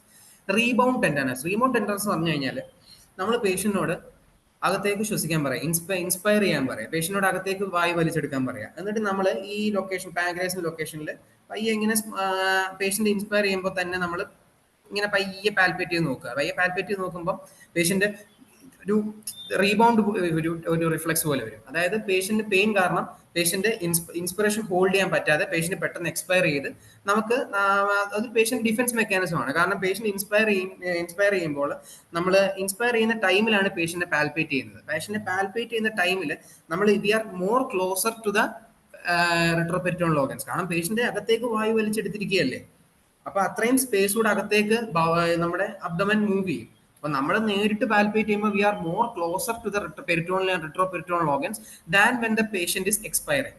അപ്പൊ എന്താ ചെയ്യുന്നത്, പേഷ്യന്റ് ഒരു ഡിഫൻസ് മെക്കാനിസം ഉള്ള രീതിയിൽ ഇൻസ്പിറേഷൻ ഹോൾഡ് ചെയ്യാൻ പറ്റാതെ വരും. അതായത് പേഷ്യന്റ് ഇൻസ്പയർ ചെയ്യുമ്പോഴാണല്ലോ നമ്മൾ പാൽപ്പേറ്റ് ചെയ്യാൻ നോക്കുന്നത്. അപ്പൊ പെട്ടെന്ന് പേഷ്യന്റ് എയർ എക്സ്പയർ ചെയ്ത് കളയും. അതിനാണ് റീബൗണ്ട് ടെൻഡർനെസ് എന്ന് പറയുന്നത്. നമ്മൾ തൊടുമ്പം പേഷ്യന്റ് റീബൗണ്ട് പോലെ നമ്മൾ എയർ എക്സ്പയർ ചെയ്ത് കളയുന്നത്. That's rebound tenderness. ഈ റീബൗണ്ട് ടെൻഡർനെസ് അക്യൂട്ട് പാങ്ക്രിയാറ്റൈറ്റിസിൽ മാത്രമൊന്നും അല്ല വരുന്നത്. It can be seen in a wide variety of conditions like peritonitis, നമ്മുടെ സെപ്സിസ്, പെരിറ്റോണൈറ്റിസ് സെയിം സാധനം തന്നെ. മെയിൻലി പെരിറ്റോണൈറ്റിസിലാണ് റീബൗണ്ട് ടെൻഡർനെസ് വരുന്നത്. ഇതെല്ലാം ഒരു ഗ്രേ ഏരിയ ആണ്. നമുക്കിത് പലതിനോടും, കാരണം ഈ അക്യൂട്ട് പാങ്ക്രിയാറ്റൈറ്റിസ് എന്ന് പറയുന്നതും പെരിറ്റോണൈറ്റിസിലേക്ക് ലീഡ് ചെയ്യാം. നമ്മുടെ ഈവൻ ഒരു ബേസ്റ്റ് അപ്പൻഡിക്സ്, അക്യൂട്ട് അപ്പൻഡിസൈറ്റിസ് ആയിട്ട് അപ്പൻഡിക്സ് ബേസ്റ്റ് ആയി അതിന്റെ കണ്ടൻസ് പെരിറ്റോണിയത്തിലേക്ക് വന്നു കഴിഞ്ഞാൽ പോലും നമുക്കൊരു പെരിറ്റോണൈറ്റിസ് ഒക്കെ ഉണ്ടാക്കാം. ഇതിന്റെ എല്ലാം കോമൺ ഫീച്ചറാണ് റീബൗണ്ട് ടെൻഡർനെസ് എന്ന് പറയുന്നത്. ഇതാണ് സാധനം. പേഷ്യന്റ് അകത്തേക്ക് വായു വലിച്ചെടുക്കുന്നു, നമ്മൾ തൊടാൻ നോക്കുന്നു, പേഷ്യന്റ് വേദന സഹിക്കാൻ വയ്യാതെ ആ വായു വലിച്ചെടുത്ത് ഇൻസ്പയർ ചെയ്ത് ഈ പേഷ്യന്റ് ഹോൾഡ് ചെയ്യാൻ പറ്റുന്നില്ല. Patient will not be able to hold his inspiration and the patient expires. That's rebound tenderness. Guarding എന്ന് പറഞ്ഞു കഴിഞ്ഞാൽ നമ്മൾ വേദനയുള്ള സ്ഥലത്ത് തൊടുമ്പോൾ പേഷ്യന്റ് അവിടെ തൊടാതിരിക്കാൻ വേണ്ടി ഇങ്ങനെ ഒരു ഗാർഡ് ചെയ്യുന്നു. ആ ഏരിയ പേഷ്യന്റ് കാവൽ നിൽക്കുന്നു എന്ന് വേണമെങ്കിൽ പറയാം. ഇവിടെയാണ് നമ്മൾ തൊടുന്നതെന്ന് വിചാരിക്കുക, ഇവിടെയാണ് പെയിൻ എന്നുണ്ടെങ്കിൽ നമ്മൾ തൊടാൻ നേരത്തെ പേഷ്യന്റ് നമ്മൾ റിലാക്സ്, നമ്മൾ പേഷ്യന്റ് എപ്പോഴും എക്സാമിൻ ചെയ്യുമ്പോൾ നമ്മൾ പണ്ട് പഠിച്ചിട്ടുള്ള ഒരു കാര്യമാണ്, we have to ask the patient to relax. അതായത് ഈ ഏരിയയിലൊന്നും മസിലൊന്നും പിടിക്കാതെ റിലാക്സ് ആയിട്ട് അബ്ഡമനൊക്കെ ഇടാൻ വേണ്ടി പേഷ്യന്റിനോട് പറയുക. പക്ഷെ നമ്മൾ തൊടുമ്പോൾ പേഷ്യന്റ് വേദന ഉണ്ടെങ്കിൽ പേഷ്യന്റ് പെട്ടെന്ന് അബ്ഡമൻ ടെൻസ് ആക്കും. അതിനാണ് ഗാർഡിങ് എന്ന് പറയുന്നത്. Patient tries to guard himself from the pain. Simply speaking അതാണ്. റിജിഡിറ്റി എന്ന് പറയുന്ന സെയിം സാധനം തന്നെ. നമുക്ക് അവിടെ തൊടുമ്പോൾ പേഷ്യന്റിനോട് നമ്മുടെ ബൗൽ, നമ്മുടെ അബ്ഡോമൻ ഏരിയ ഒക്കെ റിലാക്സ് ചെയ്തിട്ടാണ് നമ്മൾ പേഷ്യന്റിനെ പാൽപേറ്റ് ചെയ്യുന്നത്. നമ്മൾ പാൽപേറ്റ് ചെയ്യുന്ന സമയത്ത് എക്സ്ട്രീം പെയിൻ കാരണം പേഷ്യന്റ് ആ ഏരിയയിൽ മസിൽ പിടിക്കും. മസിൽ പിടിക്കുമ്പോൾ ആ ഒരു പേഷ്യന്റ് റിജിഡ് ആവും. അതാണ് റിജിഡിറ്റി എന്ന് പറയുന്നത്. ഈ റീബൗണ്ട് ടെൻഡർനെസ്, ഗാർഡിങ്, റിജിഡിറ്റി എന്ന് പറയുന്ന 3 ഫീച്ചേഴ്സും അക്യൂട്ട് പെരിറ്റോണൈറ്റിസിന്റെയും കൂടെ ഫീച്ചേഴ്സ് ആണ്. ഇതിനകത്ത് ഓവർലാപ്പ് വരുന്നെന്ന് മാത്രം. കോമൺ ആയിട്ട് വരുന്ന ഫീച്ചേഴ്സ് ആണ് ഇത്. സ്പെസിഫിക് അല്ല അക്യൂട്ട് പാങ്ക്രിയാറ്റൈറ്റിസിന്. അതുകൊണ്ട് ഇതൊന്നും വെച്ച് നമുക്ക് അക്യൂട്ട് പാങ്ക്രിയാറ്റൈറ്റിസ് ആണെന്ന് കറക്റ്റ്ലി ഡയഗ്നോസ് ചെയ്യാനൊന്നും പറ്റില്ല. These are just pointers towards the diagnosis. Main സാധനം ടെൻഡർനെസ് ആണ്. റീബൗണ്ട് ടെൻഡർനെസ്സും ഈ ടെൻഡർനെസ്സും റീബൗണ്ട് ടെൻഡർനെസ്സും 2 കാര്യങ്ങളാണ്. അത് കേട്ട് മനസ്സിലാക്കണം. ടെൻഡർനെസ് എന്ന് പറഞ്ഞു കഴിഞ്ഞാൽ നമ്മൾ തൊടുമ്പം ആ ഏരിയയിൽ ഡയറക്റ്റ് ആയിട്ട് പെയിൻ വരുന്നതാണ് ടെൻഡർനെസ്. റീബൗണ്ട് ടെൻഡർനെസ് എന്ന് പറഞ്ഞു കഴിഞ്ഞാൽ ഇച്ചിലൂടെ എക്സ്ട്രീം കണ്ടീഷനാണ്. പേഷ്യന്റ് അകത്തേക്ക് വായു വലിച്ചെടുക്കുമ്പോൾ നമ്മൾ തൊടുമ്പോൾ ആ ഏരിയ മൊത്തം ഇൻഫ്ലെയിംഡ് ആകുമ്പോഴാണ് റീബൗണ്ട് ടെൻഡർനെസ് എന്ന് പറയുന്ന ഫീച്ചർ വരുന്നത്. ടെൻഡർനെസ് എന്ന് പറയുന്നത് ഏരിയ മൊത്തം ഇൻഫ്ലെയിംഡ് ആവണമെന്നില്ല, ആ പോയിന്റ് മാത്രം ഇൻഫ്ലെയിംഡ് ആയാൽ മതി. ഇത് രണ്ടും 2 കാര്യങ്ങളാണെന്ന് പറയാൻ വേണ്ടിയേ ഉള്ളൂ. കൺഫ്യൂസ്ഡ് ആവണ്ട. Tenderness and rebound tenderness are different entities. Tenderness in epigastric region or all over abdomen is also a feature of acute pancreatitis. Rebound tenderness is also a feature of acute pancreatitis. Other features are guarding and rigidity. ഇനിയും 2 important സൈനുകളെ പറ്റിയാണ് പറയുന്നത്. ഇത് 2 specific ആയിട്ട് എടുത്ത് ചോദിക്കാൻ പറ്റുന്ന സൈനുകളാണ്. Grey Turner സൈനും ക്വിലൻ സൈനും. ഗ്രേറ്റ് ടേണർ സൈൻ എന്ന് പറഞ്ഞു കഴിഞ്ഞാൽ both these signs are signs of intra abdominal hemorrhage. നമ്മുടെ വയറിനകത്ത് ഇപ്പം നമ്മുടെ പാങ്ക്രൈറ്റിസിന്റെ മാത്രം ഫീച്ചേഴ്സ് അല്ല, വയറിനകത്ത് ഇപ്പം ആ ഒരു ലൊക്കേഷനിൽ ഒരു ഹെമറേജ് എവിടെയെങ്കിലും വന്നു കഴിഞ്ഞാലും ഈ 2 സൈനുകളും നമുക്ക് കാണാൻ പറ്റും. പക്ഷേ കൂടുതലും ഈ 2 സൈനുകളും കാണുന്നത് അക്യൂട്ട് പാങ്ക്രൈറ്റിസ് തന്നെയാണ്. 2 സൈനുകളും ഞാൻ ആദ്യം ഫിഗർ കാണിക്കാം. എൻ്റെ ഒരു പേഷ്യൻ്റെ ഫോട്ടോ കാണിക്കാം. അത് കഴിയുമ്പോൾ നിങ്ങൾക്ക് ഞാൻ അത് എക്സ്പ്ലെയിൻ ചെയ്തു തരാം. ഇതാണ് ക്വിലൻ സൈന്, ഇതാണ് ഗ്രേറ്റ് ടേണർ സൈന്. ക്വിലൻ സൈൻ എന്ന് പറഞ്ഞു കഴിഞ്ഞാൽ ഇത് നമ്മുടെ അംബ്ലിക്കൽ ഏരിയ ആണ്. അംബ്ലിക്കൽ ഏരിയയ്ക്ക് ചുറ്റും ബ്ലൂഷ് ഡാർക്ക് ഡിസ്കളറേഷൻ വരുന്നതാണ് ക്വിലൻ സൈൻ എന്ന് പറയുന്നത്. ഗ്രേറ്റ് ടേണർ സൈൻ എന്ന് പറഞ്ഞാൽ നമ്മുടെ ഫ്ലാങ്ക് എന്ന് പറഞ്ഞാൽ നമ്മുടെ സൈഡ്, ഈ സൈഡുകളിൽ 2 സൈഡുകളിൽ ഒരു സൈഡിൽ മാത്രമായിട്ടോ ഇതുപോലെ സെയിം ഡിസ്കളറേഷൻ വരുന്നതിനാണ് ഗ്രേറ്റ് ടേണർ സൈൻ എന്ന് പറയുന്നത്. Both of these are signs of intra abdominal haemorrhage. അബ്ഡോമിനകത്തുണ്ടാകുന്ന ഹെമറേജിന്റെ ക്ലാസിക്കൽ സൈനുകളാണ് രണ്ടും. These 2 signs are most commonly seen in acute pancreatitis. അത് രണ്ടുമാണ് നമുക്ക് മനസ്സിലാക്കേണ്ടത്. അപ്പോൾ നമ്മൾ ഇത്രയും നേരം പറഞ്ഞ എന്തൊക്കെയാ? ആദ്യം നമ്മൾ ക്ലിനിക്കൽ ഫീച്ചേഴ്സിനെ പറ്റി പറഞ്ഞു. Which are the features that the patient feels that the patient comes with these complaints to the clinician. രണ്ടാമത് ഈ ക്ലിനിഷ്യൻ ഇതെല്ലാം കേട്ടിട്ട് ക്ലിനിഷ്യൻ ഒരു ഡയഗ്നോസിലെത്തും, ഒരു പ്രോബബിൾ ഡയഗ്നോസിലെത്തും. It may be acute pancreatitis ആണ്. Then clinician starts his clinical examination. And അടുത്ത ക്ലിനിക്കൽ എക്സാമിനേഷനിൽ ക്ലിനിഷ്യന് കിട്ടുന്ന ഫീച്ചേഴ്സ് ആണ് പറയുന്നത്. ഒന്ന്, ഇവിടെ തൊടുമ്പ വേദന, that is tenderness in the epigastric region or it may be all over the abdomen. 2 ഞാൻ പറഞ്ഞു റീബൗണ്ട് ടെൻഡർനെസ്. പേഷ്യന്റ് അകത്തേക്ക് വായു വലിച്ചെടുക്കുമ്പോൾ നമ്മൾ തൊടാൻ നോക്കുമ്പോൾ പേഷ്യന്റ് വേദന സഹിക്കാൻ വയ്യാതെ പേഷ്യന്റ് എക്സ്പയർ ചെയ്യുമ്പോൾ ആ ഫീച്ചർ എന്ന് പറയുന്നത്, ആ ഒരു റീബൗണ്ട് ഫിനോമിന പറയുന്ന പേരാണ് റീബൗണ്ട് ടെൻഡർനെസ് എന്ന് പറയുന്നത്. പിന്നെ ഉള്ളത് ഗാർഡിങ്, റിജിഡിറ്റി. 2 ഏകദേശം ഒരേ ഇതിൽ വരുന്ന കാര്യങ്ങളാണ്. നമ്മൾ പേഷ്യന്റിനോട് റിലാക്സ് ചെയ്യാൻ പറയും, അബ്ഡോമനൊക്കെ വായു റിലാക്സ് ആയിട്ട് കിടക്കാൻ പറയും. എന്നിട്ട് നമ്മുടെ ആ ഏരിയയിൽ നമ്മൾ ഏത് ഏരിയയിലാണോ നമ്മൾ ടെൻഡർനെസ് എലിസിറ്റ് ചെയ്യാൻ നോക്കുന്നത്, ഈ ഏരിയയിൽ നമ്മൾ തൊട്ട് നോക്കുമ്പോൾ പേഷ്യന്റ് വേദന സഹിക്കാൻ പറ്റാതെ പെട്ടെന്ന് അബ്ഡോമൻ ടെൻസ് ആക്കും വേദന കാരണം. അതിനാണ് റിജിഡിറ്റി എന്നൊക്കെ പറയുന്നത്. പിന്നെ ഉള്ളത് ഈ 2 സൈനുകളാണ്. ഈ 2 സൈനുകളും വളരെ ഇമ്പോർട്ടൻ്റ് ആണ്. It can B tested in your PSC examination. അടുത്തത് മാർക്കേഴ്സ് ഓഫ് ഡയഗ്നോസിസ്. എങ്ങനെയാണ് ഇതൊക്കെ എന്ന് പറഞ്ഞു കഴിഞ്ഞാൽ നമുക്ക് ഒരു പ്രോബബിൾ ഇതായിരിക്കാം എന്ന് നമ്മുടെ ഏത് ഡയറക്ഷനിലാണ് നമ്മുടെ ഡയഗ്നോസിസ് പോകേണ്ടത് എന്ന് ഡിസൈഡ് ചെയ്യുന്ന കാര്യങ്ങളാണ് നമ്മൾ നേരത്തെ പറഞ്ഞ ക്ലിനിക്കൽ എക്സാമിനേഷൻ, ക്ലിനിക്കൽ ഫീച്ചേഴ്സും എല്ലാം. അടുത്തെന്ന് പറഞ്ഞാൽ നമുക്ക് ഇച്ചിരൂടെ ഡെഫിനറ്റ് ആയിട്ട് ഇത് തന്നെയാണ് ഡയഗ്നോസിസ് എന്ന് പറയാൻ സാധിക്കുന്ന കാര്യങ്ങളാണ് നമ്മുടെ സെറം അമൈലേസും സെറം ലൈപ്പേസും. Those are the markers of diagnosis. അതിന്റെ പേര് തന്നെ നമുക്ക് വ്യക്തമായിട്ട് മനസ്സിലാക്കും. These are pointing us towards the direction that this will be the diagnosis. ഈ 2 സാധനങ്ങളും these two are ഈ അമൈലേസും ലൈപ്പേസും എന്ന് പറയുന്നത് പേര് കേട്ടാൽ തന്നെ അറിയാം, 2 എൻസൈമുകളാണ്. ബോഡിയിലുള്ള 2 എൻസൈമുകളാണ് അമൈലേസും ലൈപ്പേസും. ഈ 2ന്റെ അളവ് നോക്കിയിട്ട് നമുക്ക് ഡിസൈഡ് ചെയ്യാം, yes this might be the diagnosis. Acute pancreatitis ആണ് നമുക്ക് ഏകദേശം ഉറപ്പിക്കാൻ പറ്റുന്ന 2 മാർക്കറുകളാണ് സെറം അമൈലേസും സെറം ലൈപ്പേസും. ഒരു പേഷ്യന്റ് വരുമ്പോൾ നമുക്ക് ഈ ക്ലിനിക്കൽ എക്സാമിനേഷനും ക്ലിനിക്കൽ ഫീച്ചേഴ്സും ഒക്കെ നമ്മളെ ഹെൽപ്പ് ചെയ്യുമെങ്കിലും കൂടുതലും നമുക്ക് ഉറപ്പിക്കാൻ പറ്റുന്നത് ഇത് 2 നമുക്ക് ചെയ്ത് കഴിയുമ്പോഴാണ്. സെറം അമൈലേസ് എന്ന് പറയുന്നത് ഒരു സ്പെസിഫിക് ആയിട്ടുള്ള ഒരു മാർക്കർ അല്ല. അതായത് സെറം അമൈലേസ് ഒരുപാട് കണ്ടീഷനുകളിൽ നമുക്ക് കൂടാം. ഏതൊക്കെ കണ്ടീഷനുകളാണ് കൂടാൻ പറ്റുന്നത് എന്നത് നീറ്റ് പി ജിയുടെ ഒക്കെ ഒരു സ്ഥിരം ക്വസ്റ്റൻ ആണ്. പി എസ് സിക്ക് അത്രയും ടെസ്റ്റ് ചെയ്ത് കണ്ടിട്ടില്ല. എന്നാലും ജസ്റ്റ് ഇങ്ങനെ ആലോചിച്ചാൽ മതി. നമ്മൾ ഇൻട്രാ അബ്ഡോമിനൽ ടോർഷൻ വന്നാൽ സെറം അമൈലേസ് കൂടാം. ഇൻട്രാ അബ്ഡോമിനൽ ടോർഷൻ എന്ന് പറഞ്ഞു കഴിഞ്ഞാൽ നമ്മുടെ അബ്ഡോമിനകത്തുള്ള ഏതൊരു ഒരു ഓർഗൻ അതിന്റെ പെടുക്കുള്ള, അതായത് അതിന്റെ ഏതൊരു ഓർഗനും ഒരു ഒരു സ്റ്റെം കാണുമല്ലോ, അതായത് അതിനെ പെരിറ്റോണിയായിട്ട് കണക്ട് ചെയ്ത് നിൽക്കുന്ന, അതിന്റെ വെസൽസ് ഒക്കെ പോകുന്ന, അതിന്റെ ബ്ലഡ് സപ്ലൈ ഒക്കെ പോകുന്ന ഒരു സ്റ്റെം പോലത്തെ ഒരു സാധനം ഏതൊരു ഓർഗനും കാണുമല്ലോ. അതിങ്ങനെ കറങ്ങി കറങ്ങി കറങ്ങി അതിന്റെ വെസൽസ്, അതായത് അതിന്റെ ബ്ലഡ് സപ്ലൈ കോംപ്രമൈസ്ഡ് ആയി കഴിയുമ്പോൾ, അതിന് ഒരു ഇസ്കീമിയ അല്ലെങ്കിൽ അതിന്റെ ബ്ലഡ് സപ്ലൈ ഒക്കെ കോംപ്രമൈസ്ഡ് ആയി കഴിഞ്ഞാൽ അത് പ്രൊഡ്യൂസ് ചെയ്യുന്ന എൻസൈമുകളിൽ ഒന്നാണ് അമൈലേസ്. അപ്പൊ ഈ അമൈലേസ് എന്ന് പറയുന്നത്, സെറം അമൈലേസ് എന്ന് പറയുന്നത് ഒട്ടും സ്പെസിഫിക് ആയിട്ടുള്ള സാധനമല്ല. We can't say for sure that the patient is having acute pancreatitis if only his serum amylase is elevated. Serum amylase elevated ആയതുകൊണ്ട് മാത്രം നമുക്ക് ഒരു പേഷ്യന്റ് അക്യൂട്ട് പാൻക്രിയാറ്റൈറ്റിസ് ആണെന്നൊന്നും പറയാൻ പറ്റില്ല. Can be different things. ഒന്ന് ഈ ഞാൻ പറഞ്ഞ ഇൻട്രാ അബ്ഡോമിനൽ ടോർഷൻ ആണ്. രണ്ട്, salivary gland inflammation. Salivary gland inflamed ആയാൽ പോലും നമുക്ക് എന്താ, it may B the reason for causing increase in the level of serum amylase. Serum amylase എന്ന് പറയുന്നത് നമ്മളെ കുഴി ചാടിക്കുന്ന ഒരു സാധനമാണ്. അത് മാത്രം നമുക്ക് ഡിപ്പെൻഡ് ചെയ്യാൻ പറ്റൂല. അപ്പം നമ്മൾ എന്ത് ചെയ്യും? സെറം ലൈപ്പേസ് നോക്കണം. സെറം ലൈപ്പേസ് എന്ന് പറയുന്നത് ഫാറ്റ് ഡൈജസ്റ്റിംഗ് ആയിട്ടുള്ള ഒരു എൻസൈമാണ്. ഈ ലൈപ്പേസ് എന്ന് പറയുന്ന സാധനം പ്രൊഡ്യൂസ് ചെയ്യുന്നത് ഒരേ ഒരു ഓർഗനാണ് in the body, it is pancreas. So അത് പാൻക്രിയാസിനകത്തിരിക്കേണ്ട സാധനമാണ് ഈ ലൈപ്പേസ് എന്ന് പറയുന്നത്. അപ്പൊ എന്തുകൊണ്ടാണ് സെറം ലൈപ്പേസ് കൂടുന്നത്? It is because pancreas inflamed ആയി, പാൻക്രിയാസ് കോംപ്രമൈസ്ഡ് ആയി. അപ്പൊ അകത്തിരിക്കേണ്ട എൻസൈമുകൾ പുറത്തേക്ക് വന്നു, വരാൻ പാടില്ലാത്ത സമയത്ത് വന്നു.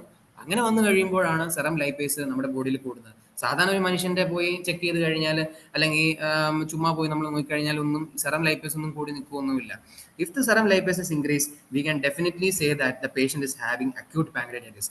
This was a previous year NEET P G question. അതായത് 2023 മറ്റോ ചോദിച്ചതാണ്. ഈ രണ്ട് ഓപ്ഷനുകളും തന്നു. ഈ രണ്ട് ഓപ്ഷനുകളിലൂടെ വേറെ രണ്ട് ഓപ്ഷനുകൾ ഉണ്ടായിരുന്നു. അത് നമുക്ക് കാണുമ്പോൾ തന്നെ അവോയ്ഡ് ചെയ്യാൻ പറ്റുന്ന രണ്ട് ഓപ്ഷനുകളാണ്. ഈ രണ്ട് ഓപ്ഷനുകൾ തമ്മിൽ നമ്മൾ കൺഫ്യൂസ്ഡ് ആവാൻ സാധ്യതയുണ്ട്. Question which is the more specific marker of acute pancreatitis എന്നായിരുന്നു. അതിന്റെ ആൻസർ സെറം ലൈപ്പേസ് ആയിരുന്നു. ബിക്കോസ് സെറം അമൈലേസ് എന്ന് പറയുന്നത് ഫസ്റ്റ് 24 hours കൂടുതൽ സെൻസിറ്റീവ് ആണ്. ഈ സെൻസിറ്റീവ് സ്പെസിഫിക് എന്ന് പറയുന്ന ഈ രണ്ട് ടേമുകൾ നമുക്ക് കൺഫ്യൂസ് ആവാൻ പാടില്ല. സെൻസിറ്റീവ് എന്ന് പറഞ്ഞു കഴിഞ്ഞാൽ it is pointing towards the direction of our diagnosis. അതായത് നമ്മുടെ ഡയഗ്നോസിസിലേക്ക് വിരൽ ചൂണ്ടുന്ന ഒരു സാധനമാണ് ഈ രണ്ടും, സെറം അമൈലേസും സെറം ലൈപ്പേസും. പക്ഷെ നമ്മുടെ ഡയഗ്നോസിസ് മാത്രമാണോ പോസിബിൾ ആയിട്ടുള്ളത്? അങ്ങനെ സെറം അമൈലേസ് പറയാൻ പറ്റില്ല. അതുകൊണ്ടാണ് സെറം അമൈലേസ് സ്പെസിഫിക് ആണെന്ന് പറയാത്തത്. സെറം ലൈപ്പേസ് അങ്ങനല്ല, രണ്ടുമാണ്. ഒന്ന്, it points towards direction of A diagnosis, and also it says that if I am increased, then the diagnosis is acute pancreatitis. അതാണ് സെറം ലൈപ്പേസിന്റെ ഗുണം. അപ്പം ക്വസ്റ്റ്യൻ ഇപ്പം which is the most sensitive in first 24 hours, ആദ്യത്തെ 24 മണിക്കൂറിൽ lipase ഉയർന്നു വരാൻ സാധ്യത കുറവാണ്. കാരണം ഈ എൻസൈം പാൻക്രിയാസിന്റെ വെളിയിൽ ഇറങ്ങി നമ്മുടെ ബോഡിയിൽ അത് മൊത്തമായി നമുക്ക് എടുത്തു നോക്കുമ്പോൾ അറിയേണ്ട രീതിയിൽ എത്താൻ ഒരു ദിവസം 24 hours ഒക്കെ പിടിക്കും. അതിനുള്ളിൽ സെറം അമൈലേസ് ഹൈ ലെവലിലേക്ക് എത്തും. അപ്പൊ ഫസ്റ്റ് 24 hours നമുക്ക് നമ്മുടെ ഡയഗ്നോസിസിലേക്ക് വിരൽ ചൂണ്ടാൻ പറ്റുന്ന ഒരേ ഒരു സാധനം സെറം അമൈലേസ്. കാരണം സെറം ലൈപ്പേസ് ഫസ്റ്റ് 24 hours ചിലപ്പോൾ നോർമൽ ആയിരിക്കും ഒരു അക്യൂട്ട് പാൻക്രിയാറ്റൈറ്റിസ് പേഷ്യന്റിന്. അപ്പൊ ക്വസ്റ്റ്യനില് most sensitive in first 24 hours എന്നാണെങ്കിൽ answer is serum amylase. Overall മൊത്തത്തിൽ നോക്കുകയാണെങ്കിൽ overall which is the most sensitive അല്ലെങ്കിൽ overall which is the most specific എന്ന് ചോദിക്കുകയാണെങ്കിൽ ആൻസർ ഇസ് സെറം ലൈപ്പേസ്. ഈ രണ്ട് കൺസെപ്റ്റുകളും കൺഫ്യൂഷൻ ആയി പോകരുത്. ഈ ഭാഗം ഒന്നുകൂടെ വേണേൽ കണ്ടു നോക്കുക. These two are very confusing topics. അടുത്തത് ഒരു സ്കോറാണ്, റാൻസൺ സ്കോർ എന്ന് പറയും. ഇത് വളരെ വളരെ ഇമ്പോർട്ടൻ്റ് ആയിട്ടുള്ള ഒരു ടോപ്പിക്കാണ്. ബട്ട് അതേസമയം ഇത് മെമ്മറൈസ് ചെയ്യാനും വളരെ വളരെ ഡിഫിക്കൽട്ട് ആണ്. ഇതിനങ്ങനെ പ്രത്യേകിച്ച് കോഡോ കാര്യങ്ങളോ ഒന്നുമില്ല. നമ്മൾ നെറ്റ് നോക്കിയാൽ പോലും നമ്മൾ നിമോണിക്കുകൾ ഒരുപാട് പഠിക്കുമെങ്കിൽ പോലും ഇതിൻ്റെയൊക്കെ നിമോണിക് പഠിക്കാൻ നോക്കിക്കഴിഞ്ഞാൽ അവസാനം നിമോണിക്ക് തന്നെ കൺഫ്യൂഷൻ ആയി പോകാൻ ഒരു സാധ്യതയുണ്ട്. ബെറ്റർ ഇത് കാണാതെ തന്നെ പഠിക്കാൻ നോക്കുക. ഞാൻ നേരത്തെ പറഞ്ഞ പോലെ GCS, ഞാൻ ഗ്ലാസ്കോ കോമ സ്കെയിലിന്റെ കാര്യം നേരത്തെ പറഞ്ഞിരുന്നു. ഒരു ബുക്കിൽ അത് എഴുതി സെപ്പറേറ്റ് ആയിട്ട് എഴുതിയിട്ടിട്ട് ആ സാധനങ്ങൾ മാത്രം എക്സാമിന് തലേന്നും ജസ്റ്റ് വായിക്കുക. അങ്ങനെ ഒരു ബുക്കിനകത്ത് എഴുതിയിടേണ്ട സാധനമാണ് റാൻസൺ സ്കോർ എന്ന് പറയുന്നത്.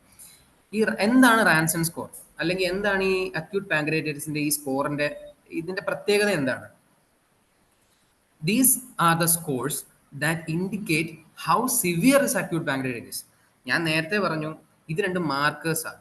ഈ രണ്ട് മാർക്കേഴ്സും ഉള്ളത് കൊണ്ട് അക്യൂട്ട് പാൻക്രിയാറ്റൈറ്റിസ് ഹൈലി സിവിയർ ആണോ ലെസ് സിവിയർ ആണോ എന്നൊന്നും നമുക്ക് പറയാൻ പറ്റില്ല. severity of the disease, severity of acute pancreatitis cannot be predicted from these two markers of diagnosis. ഇതെന്ന് പറഞ്ഞാൽ ഈ സാധനം ഉണ്ട് എന്ന് കാണിക്കുന്ന സാധനം മാത്രം, അല്ലാതെ ആ അക്യൂട്ട് പാങ്ക്രിയറ്റൈറ്റിസ് എത്രത്തോളം ഭീകരമാണ്, എത്രത്തോളം സിവിയർ ആണെന്നൊന്നും നമുക്ക് ഈ രണ്ട് എൻസൈമുകളോട് നമുക്കൊന്നും പറയാൻ പറ്റില്ല. അതേസമയം എത്രത്തോളം സിവിയർ ആണെന്ന് നമുക്ക് മനസ്സിലാക്കി തരുന്ന ഒരു സ്കോറാണ് റാൻസൺ സ്കോർ. ഈ സ്കോറുകൾ ക്ലിനീഷ്യൻ കാൽക്കുലേറ്റ് ചെയ്യുന്നതിന്റെ മെയിൻ ഉദ്ദേശം ഇതിനെ ഒരു ഇതിന്റെ റാൻസൺ സ്കോറിന്റെ ഇപ്പുറത്തെ സൈഡിൽ സ്കോർ എന്ന് പറഞ്ഞ് കിടക്കുന്നുണ്ടോ, ഇതിൽ 0 to 2 ആണെങ്കിൽ അസോസിയേറ്റഡ് മോർട്ടാലിറ്റി റേറ്റ് 1%. മോർട്ടാലിറ്റി എന്ന് പറഞ്ഞാൽ പേഴ്സൻറ്റ് മരണപ്പെടാനുള്ള സാധ്യത. 3 to 4 ആണെങ്കിൽ മോർട്ടാലിറ്റി റേറ്റ് 15%. അതായത് 100-ൽ 15 പേര് മരിക്കാൻ സാധ്യതയുണ്ട്. 3 to 4 ആണ് സ്കോറെങ്കിൽ. അതേസമയം 5 to 6 ആണ് സ്കോറെങ്കിൽ 100-ൽ 40 പേര് മരിക്കാൻ സാധ്യതയുണ്ട്, 40%. മോർ ദാൻ 7 ആണെങ്കിൽ 100-ൽ 100 പേര് മരിക്കാൻ സാധ്യതയുണ്ട്. അപ്പോൾ ഇത് എത്രത്തോളം ഇമ്പോർട്ടൻ്റ് ആണ് ക്ലിനിഷ്യൻ എന്നുള്ളത് നമുക്ക് ഇത് മനസ്സിലാക്കാം. ഈ രണ്ട് ക്രൈറ്റീരിയകളാണ് റാൻസൺസിനുള്ളത്. റാൻസൺ സ്കോർ കാൽക്കുലേറ്റ് ചെയ്യാൻ വേണ്ടി നമ്മൾ രണ്ട് റാൻസൺസ് ക്രൈറ്റീരിയ ആണ് നമ്മൾ mainly we take into account two different Ranson's criteria, two different groups of Ranson's criteria.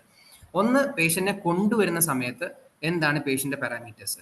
രണ്ട്, പേഷ്യന്റിനെ അഡ്മിറ്റ് ആക്കി കഴിഞ്ഞ് 2 ദിവസം കഴിഞ്ഞ്, അതായത് 48 മണിക്കൂർ കഴിഞ്ഞ് എന്താണ് പേഷ്യന്റിന്റെ പാരാമീറ്റേഴ്സ്. ഇത് രണ്ടും രണ്ട് ഡിഫറെന്റ് കാര്യങ്ങളാണ്. ഒന്ന്, പേഷ്യന്റിനെ നമ്മൾ IP ആക്കി പേഷ്യന്റിനെ അഡ്മിറ്റ് ആക്കുമ്പോൾ പേഷ്യന്റിന്റെ നമുക്ക് ഇതിനകത്തെ കുറച്ച് ക്രൈറ്റീരിയകൾ എടുത്തിട്ട് ഓരോന്നായിട്ട് മാറ്റി വെച്ച് കഴിഞ്ഞാൽ അത് എന്തൊക്കെയാണെന്ന് നമ്മൾ നോക്കുക. അതാണ് അറ്റ് അഡ്മിഷനിലെ. അതിൽ 5 എണ്ണം ഉണ്ട്, അത് 5 സെപ്പറേറ്റ് ആയിട്ട് പറയാം. എന്നിട്ട് നമ്മൾ പേഷ്യന്റ് ട്രീറ്റ്മെന്റ് കൊടുക്കുമല്ലോ, അതിനെ ട്രീറ്റ്മെന്റിനെ പറ്റി നമ്മൾ പിന്നെ പറയും. ട്രീറ്റ്മെന്റ് കൊടുത്ത് 48 മണിക്കൂറിന് ശേഷം പേഷ്യന്റിന്റെ ഈ പാരാമീറ്റേഴ്സ് ഒക്കെ എങ്ങനെയാണ്, ആ 48 hours ആഫ്റ്റർ അഡ്മിഷൻ അടി എഴുതിയിരിക്കുന്ന കാര്യങ്ങളൊക്കെ ഉണ്ടോ, ആ പാരാമീറ്റേഴ്സ് ഒക്കെ എങ്ങനെയാണ്, ഇത് രണ്ടും നമ്മൾ നോക്കിയതിന് ശേഷമാണ് നമ്മൾ റാൻസൺ സ്കോർ കാൽക്കുലേറ്റ് ചെയ്യുന്നത്.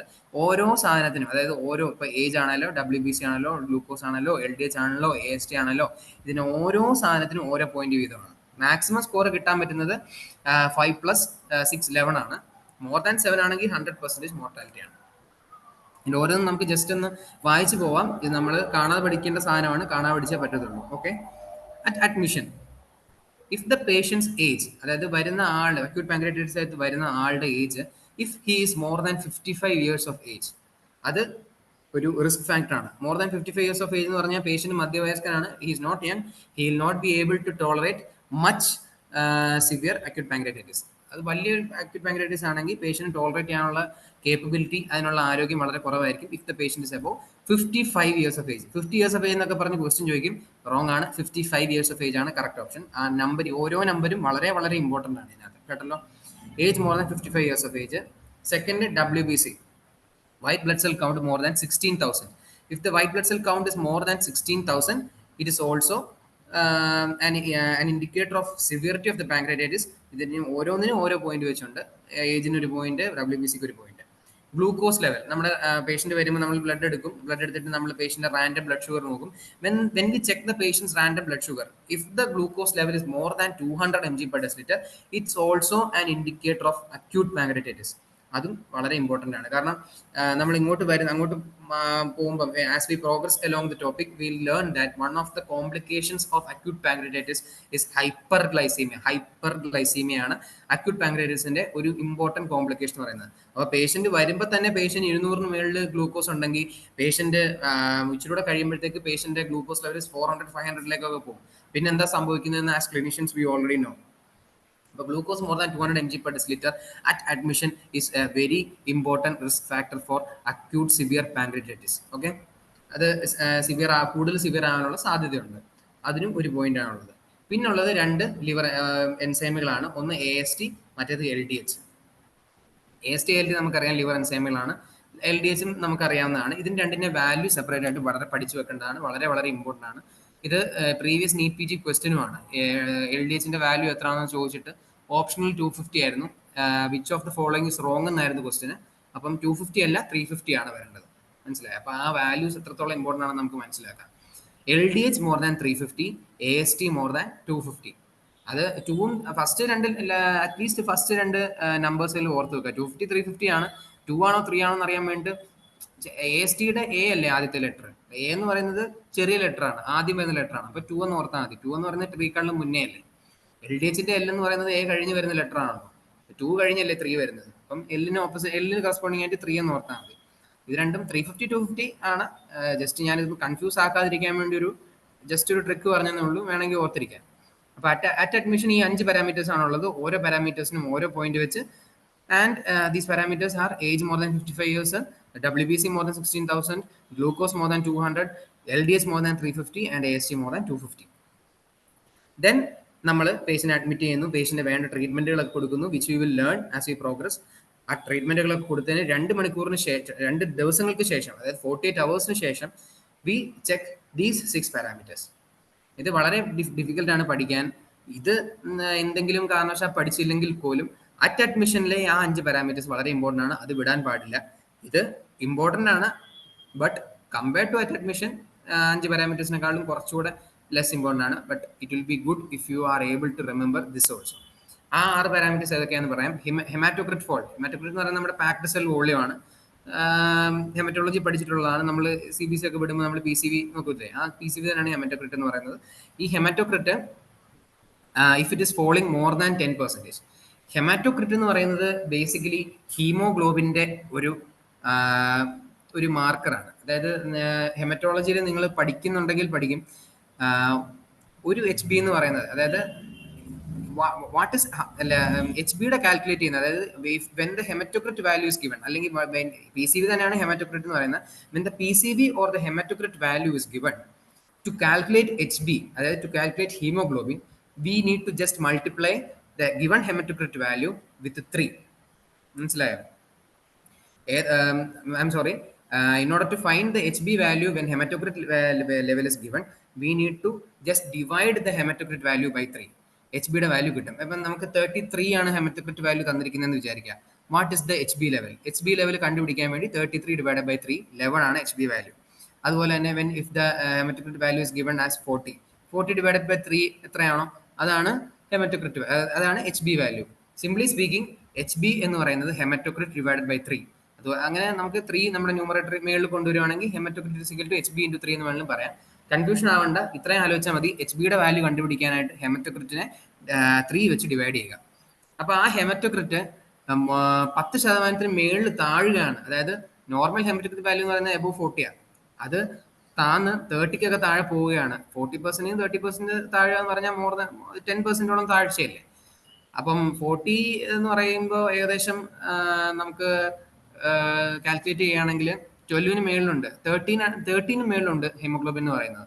ആ 40 30 ആകുമ്പം ഹീമോഗ്ലോബിൻ നേരെ 10 ആവും. അപ്പം ഇത് ഏകദേശം ഹീമോഗ്ലോബിൻ്റെ ഒരു അളവ് പോലാണ് ഈ ഹെമറ്റോക്രിറ്റ് ഫോൾ എന്ന് പറയുന്നത്. ആ haematocrit it is falling more than 10% from it's normal value is the important criteria which has to be checked 48 hours after admission. If it is falling more than 10%, assign a score of 1 to that patient. Adine it carries a score of 1. BUN, blood urea nitrogen. Blood urea nitrogen എന്ന് പറഞ്ഞു കഴിഞ്ഞാൽ നമ്മുടെ ബ്ലഡിലുള്ള urea content ആണ്. Blood urea content ആണ് basically speaking ആയിട്ടുള്ളത്. അതായത് നമ്മുടെ ഈ പാങ്ക്രിയാറ്റൈറ്റിസ് ഒക്കെ കൂടുതൽ സിവിയർ ആവുന്ന അനുസരിച്ച് നമ്മുടെ റീനൽ ഫംഗ്ഷനുകളൊക്കെ ഭയങ്കരമായ രീതിയിൽ അഫക്റ്റഡ് ആവാൻ സാധ്യതയുണ്ട്. നമ്മുടെ കിഡ്നിയുടെ ഫംഗ്ഷനുകളൊക്കെ അഫക്റ്റഡ് ആവാൻ സാധ്യതയുണ്ട് when if the acute pancreatitis progresses too much. Obviously അങ്ങനെ റീനൽ ഫംഗ്ഷനുകളൊക്കെ താറുമാറാകുമ്പോൾ ബ്ലഡ് യൂറിയ നൈട്രജൻ, അതായത് ബ്ലഡിലെ യൂറിയ കണ്ടന്റ് ഒബ്വിയസ്ലി കൂടും. കാരണം യൂറിയ എന്ന് പറയുന്നത് നമ്മുടെ കിഡ്നി ഫിൽട്ടർ ചെയ്ത് വെളിയിൽ കളയേണ്ട ഒരു സാധനമാണ്. അത് ബ്ലഡിൽ കൂടുക എന്ന് പറയുമ്പോൾ കിഡ്നിയുടെ ഫംഗ്ഷനുകൾ നടക്കുന്നില്ല എന്നാണ് അർത്ഥം. It happens when the acute pancreatitis has progressed to such a stage that even the renal function is depleted. മനസ്സിലായോ? അത് ഡാമേജ്ഡ് ആവുന്നു, ഈവൻ റീനൽ ഫംഗ്ഷൻ ഡാമേജ്ഡ് ആവുന്നു. അപ്പോൾ blood urea nitrogen rise is more than 5 mg per deciliter. Calcium level normal level എന്ന് പറയുന്നത് 11 to 12 range ആണ്. 11 ആണ് safe level, 11 to 12 വരെ പോവാം. If it is going below 8, അത് അതായത് നമ്മുടെ കാൽഷ്യം ബ്ലഡ് കാൽഷ്യം ലെവൽ എന്ന് പറയുന്നത് 8 താഴെ പോവുകയാണെങ്കിൽ it is also marker of severe pancreatitis. മനസ്സിലായോ? അപ്പോൾ കാൽഷ്യം ലെസ് ദാൻ 8 ഒരു ഇമ്പോർട്ടൻറ്റ് ഒരു മാർക്കറാണ് which has to be checked 48 hours after admission and it also carries a score of 1. PO2 എന്ന് പറഞ്ഞാൽ നമ്മുടെ ഓക്സിജൻ സാച്ചുറേഷൻ ആണ്. ഓക്സിജൻ പാർഷ്യൽ പ്രഷർ ആണ്. ഓക്സിജൻ സാച്ചുറേഷൻ അല്ല, ഓക്സിജൻ പാർഷ്യൽ പ്രഷർ ആണ്. നോർമൽ PO2 എന്നൊക്കെ പറയുന്നത് it's more than 80 and if it is going below 60 then it's definitely marker of severe acute pancreatitis. Base deficit എന്ന് പറഞ്ഞു കഴിഞ്ഞാൽ ഞാൻ നേരത്തെ നമ്മൾ ട്രോമ ആൻഡ് ട്രയേജിങ് ഡിസ്കസ് ചെയ്തപ്പോൾ ഞാനൊരു കോളം ഡിസ്കസ് ചെയ്തായിരുന്നു. അത് ക്ലാസസ് ഓഫ് ഹെമറാജിക് ഷോക്ക് ആണ്. ക്ലാസസ് ഓഫ് ഹെമറാജിക് ഷോക്ക് എന്ന് പറഞ്ഞു കഴിഞ്ഞാൽ അതിനകത്ത് എന്തൊക്കെയാണ് വരുന്നതെന്ന് നമുക്കറിയാം. Class 1, class 2, class 3, class 4. 15, 15 to 30, 30 to 40, more than 40. അതാണ് ഏറ്റവും കൂടുതൽ നമ്മൾ പറഞ്ഞായിരുന്നു. അതിനകത്ത് നമ്മൾ ഡിസ്കസ് ചെയ്യാതെ പോയ ഒരു കോളം ഉണ്ട്. അതുമായിട്ട് ബന്ധപ്പെട്ട് വലിയ ഇമ്പോർട്ടൻസ് അല്ല. Base deficit. ബേസ് ഡെഫിസിറ്റ് എന്ന് പറഞ്ഞു കഴിഞ്ഞാൽ സിംപ്ലി സ്പീക്കിംഗ് നമ്മുടെ ബോഡിയിലെ ഇത്രയും സിവിയർ ആയിട്ടുള്ള ഇൻഫ്ലമേറ്ററി കണ്ടീഷനിലൊക്കെ ഉണ്ടാകുമ്പോൾ, അല്ലെങ്കിൽ ബോഡി സിവിയർ ആയിട്ടുള്ള സ്ട്രെസ്സിൽ, അതായത് ക്ലാസ് ഹെമറാജിക് ഷോക്കിൽ കൂടെ ഒക്കെ പോകുമ്പോൾ നമ്മുടെ ബോഡിയിൽ ബേസ് ഡെഫിസിറ്റ് ഉണ്ടാവും. ആ ബേസ് ഡെഫിസിറ്റ് എത്രത്തോളം ആണോ അത്രത്തോളം സിവിയർ ആണ് നമ്മുടെ ബോഡി കണ്ടീഷൻ. തൽക്കാലം ഇത്ര മാത്രം ആലോചിച്ചാൽ മതി. എത്രത്തോളം ബേസ് ഡെഫിസിറ്റ് നമുക്കുണ്ടോ അത്രത്തോളം സിവിയർ ആണ് നമ്മുടെ കണ്ടീഷൻ. അപ്പം അക്യൂട്ട് പാൻക്രിയാറ്റൈറ്റിസിലെ base deficit 4 milliequivalents per ലിറ്ററിന് മുകളിൽ പോവുകയാണ്. അതായത് 4 മുകളിൽ നമുക്ക് ഡെഫിസിറ്റ് ഉണ്ട് ബേസിന്റെ. ബേസ് ഡെഫിസിറ്റ് മോർ ദാൻ 4 ആണെങ്കിൽ അതും സിവിയർ അക്യൂട്ട് പാൻക്രിയാറ്റൈറ്റിസിന്റെ ഒരു ഇമ്പോർട്ടന്റ് മാർക്കറാണ്. ഓൾസോ അടുത്ത last and final marker of severe acute pancreatitis after 48 hours of admission എന്ന് പറയുന്നത് fluid sequestration. Fluid sequestration simply speaking നമ്മുടെ ബോഡിയിൽ ഫ്ലൂയിഡ് എന്ന് പറയുന്നത് മെയിൻലി നമ്മുടെ ബോഡിയിലെ ഫ്ലൂയിഡ് എന്ന് പറയുന്നത് ബ്ലഡ് ആണ്. ബ്ലഡിനകത്ത് തന്നെ മൊത്തം വാട്ടർ ഒന്നും അല്ല. വാട്ടർ എന്ന് പറയുന്നത് ഏകദേശം 8 to 10 ലിറ്റേഴ്സ് ഒക്കെ ആയിരിക്കും നമ്മുടെ ബോഡിയിലുള്ളത്. ആ 8 to 10 ലിറ്റേഴ്സിൽ ഈ അക്യൂട്ട് പാൻക്രിയാറ്റൈറ്റിസ് ഭയങ്കര സിവിയർ ആയിട്ട് ഈ ഫ്ലൂയിഡ് എല്ലാം കൂടെ അത് സെക്വസ്ട്രേറ്റ് എന്ന് പറഞ്ഞാൽ ഫ്ലൂയിഡ് എല്ലാം കൂടെ അതങ്ങ് അബ്സോർബ് ചെയ്ത് കളയും. നമ്മുടെ ബോഡി ആവശ്യത്തിന് ഫ്ലൂയിഡ് ഇല്ലാതെ വരും, ഫ്ലൂയിഡ് ആവശ്യത്തിന് വാട്ടർ ഇല്ലാതെ വരും. അതാണ് ഫ്ലൂയിഡ് സെക്വസ്ട്രേഷൻ എന്ന് പറയുന്നത്. സെക്വസ്റ്റർ എന്ന് പറയുന്നത് ഒരുമാതിരി കീലേഷൻ പോലത്തെ ഒരു പരിപാടിയാണ്. വാട്ടർ എല്ലാം അങ്ങനെ അബ്സോർബ് ആക്കി ചേർത്ത് വെക്കുന്നതാണ് സെക്വസ്ട്രേഷൻ എന്ന് പറയുന്നത്.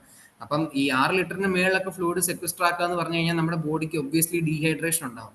അപ്പോൾ അക്യൂട്ട് പാൻക്രിയാറ്റൈറ്റിസ് എന്ന് പറയുന്നത് ഒബ്വിയസ്ലി നമ്മുടെ ബോഡിയെ സിവിയർ സ്ട്രെസ്സിലേക്ക് കടത്തിവിടും ഈ വയാ ഡീഹൈഡ്രേഷൻ. അപ്പോൾ അതും it's A marker of severe acute pancreatitis. ഇതെല്ലാം എന്ന് പറയുന്ന സ്കോർസ് ഓഫ് ഈ റാൻസൺ സ്കോർ കാൽക്കുലേറ്റ് ചെയ്യാനുള്ള മാർക്കേഴ്സ് ആണ്. ഓരോന്നിനും ഓരോ സ്കോറുകളുണ്ട്. എല്ലാം കാൽക്കുലേറ്റ് നമുക്ക് മൊത്തം സ്കോർ നോക്കാം. മോർ ദാൻ 7 ആണെങ്കിൽ 100% മോർട്ടാലിറ്റി ആണ്. അതായത് 100 out of 100 people die if there is score of more than 7. And 5 of them, അതായത് ആദ്യത്തെ 5 എണ്ണം it's calculated at admission, and rest 6 of them, ആ ബാക്കി 6 എണ്ണം എന്ന് പറയുന്നത് it's calculated more than 48 hours after admission.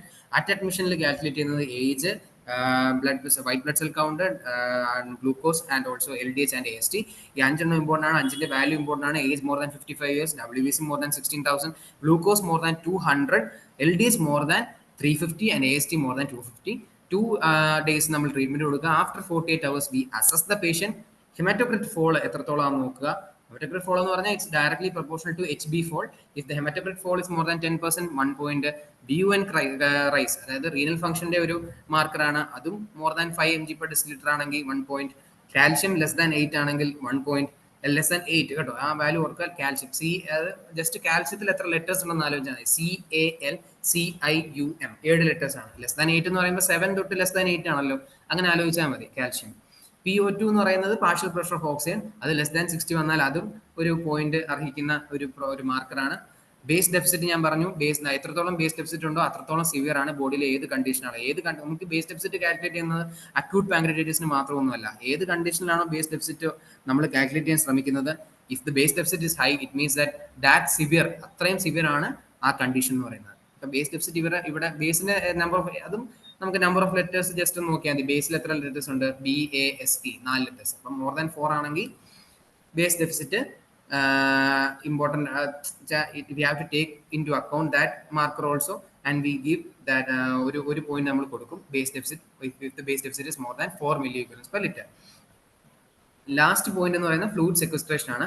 എത്രത്തോളം ലിക്വിഡ് ഈ അക്യൂട്ട് പാൻക്രിയാറ്റൈറ്റിസ് മൂലം നമുക്ക് ഡെഫിസിറ്റ് വരുന്നു, എത്രത്തോളം ഫ്ലൂയിഡ് സെക്വസ്റ്റർ ആയിപ്പെടുന്നു. അത് ഫ്ലൂയിഡ് മോർ ദാൻ 6 ലിറ്റർ ആണ് അക്കോർഡിംഗ് ടു റാൻസൺസ് ക്രൈറ്റീരിയ. ഓരോന്നിനും ഓരോ പോയിന്റ് വീതം. ഓക്കെ, അപ്പൊ ഇതും വളരെ ഇമ്പോർട്ടൻ്റ് ആയിട്ടുള്ള സ്കോർ ആണ്. You have to write it in somewhere.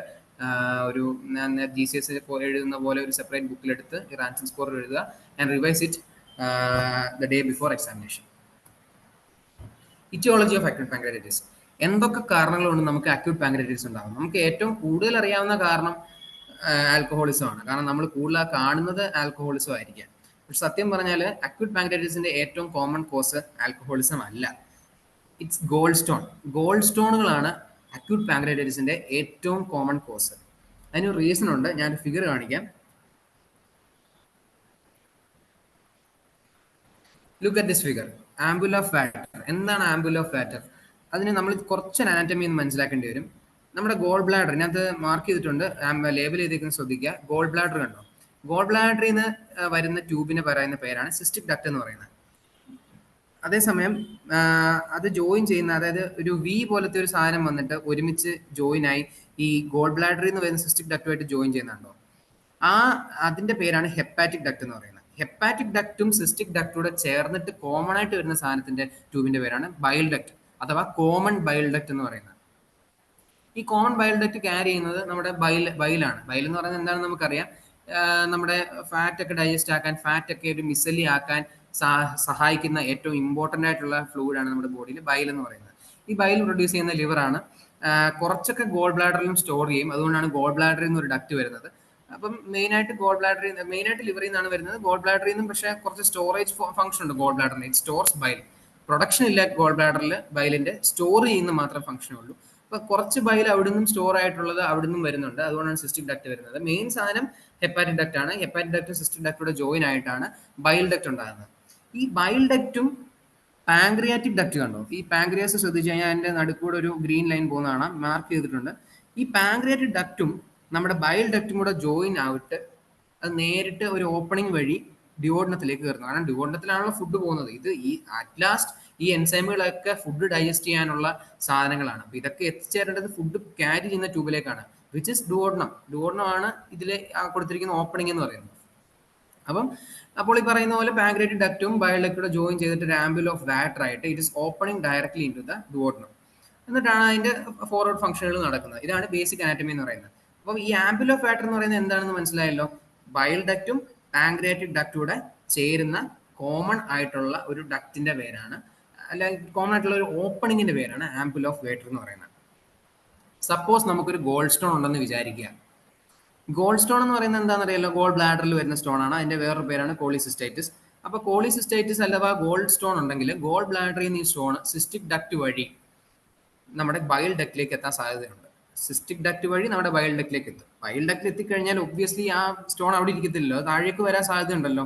താഴേക്ക് വന്ന് ഇത് ആംബിൾ ഓഫ് വാറ്ററിന്റെ അവിടെ ചെന്ന് കഴിഞ്ഞാൽ ഒരു പ്രശ്നം അവിടെ ഉള്ളതെന്ന് വെച്ചാൽ അവിടെ ബൈൽ ഡക്ട് മാത്രമല്ല ജോയിൻ ആവുന്നത്. ആംബിൾ ഓഫ് വാറ്റർ എന്ന് പറഞ്ഞാൽ is formed by the confluence of അല്ലെങ്കിൽ joining of bile duct and pancreatic duct. അപ്പൊ അവിടെ ഒരു സ്റ്റോൺ വന്നു കഴിഞ്ഞാൽ ബൈൽ ഡക്ട് മാത്രമല്ല ബ്ലോക്ക് ആവുന്നത്, പാങ്ക്രിയാറ്റിക് ഡക്ട് ബ്ലോക്ക് ആവും, which is a very dangerous condition. Because pancreatic ഡക്റ്റിൽ കൂടാണ് പാങ്ക്രിയാറ്റിക് എൻസൈമുകൾ വരുന്നത്.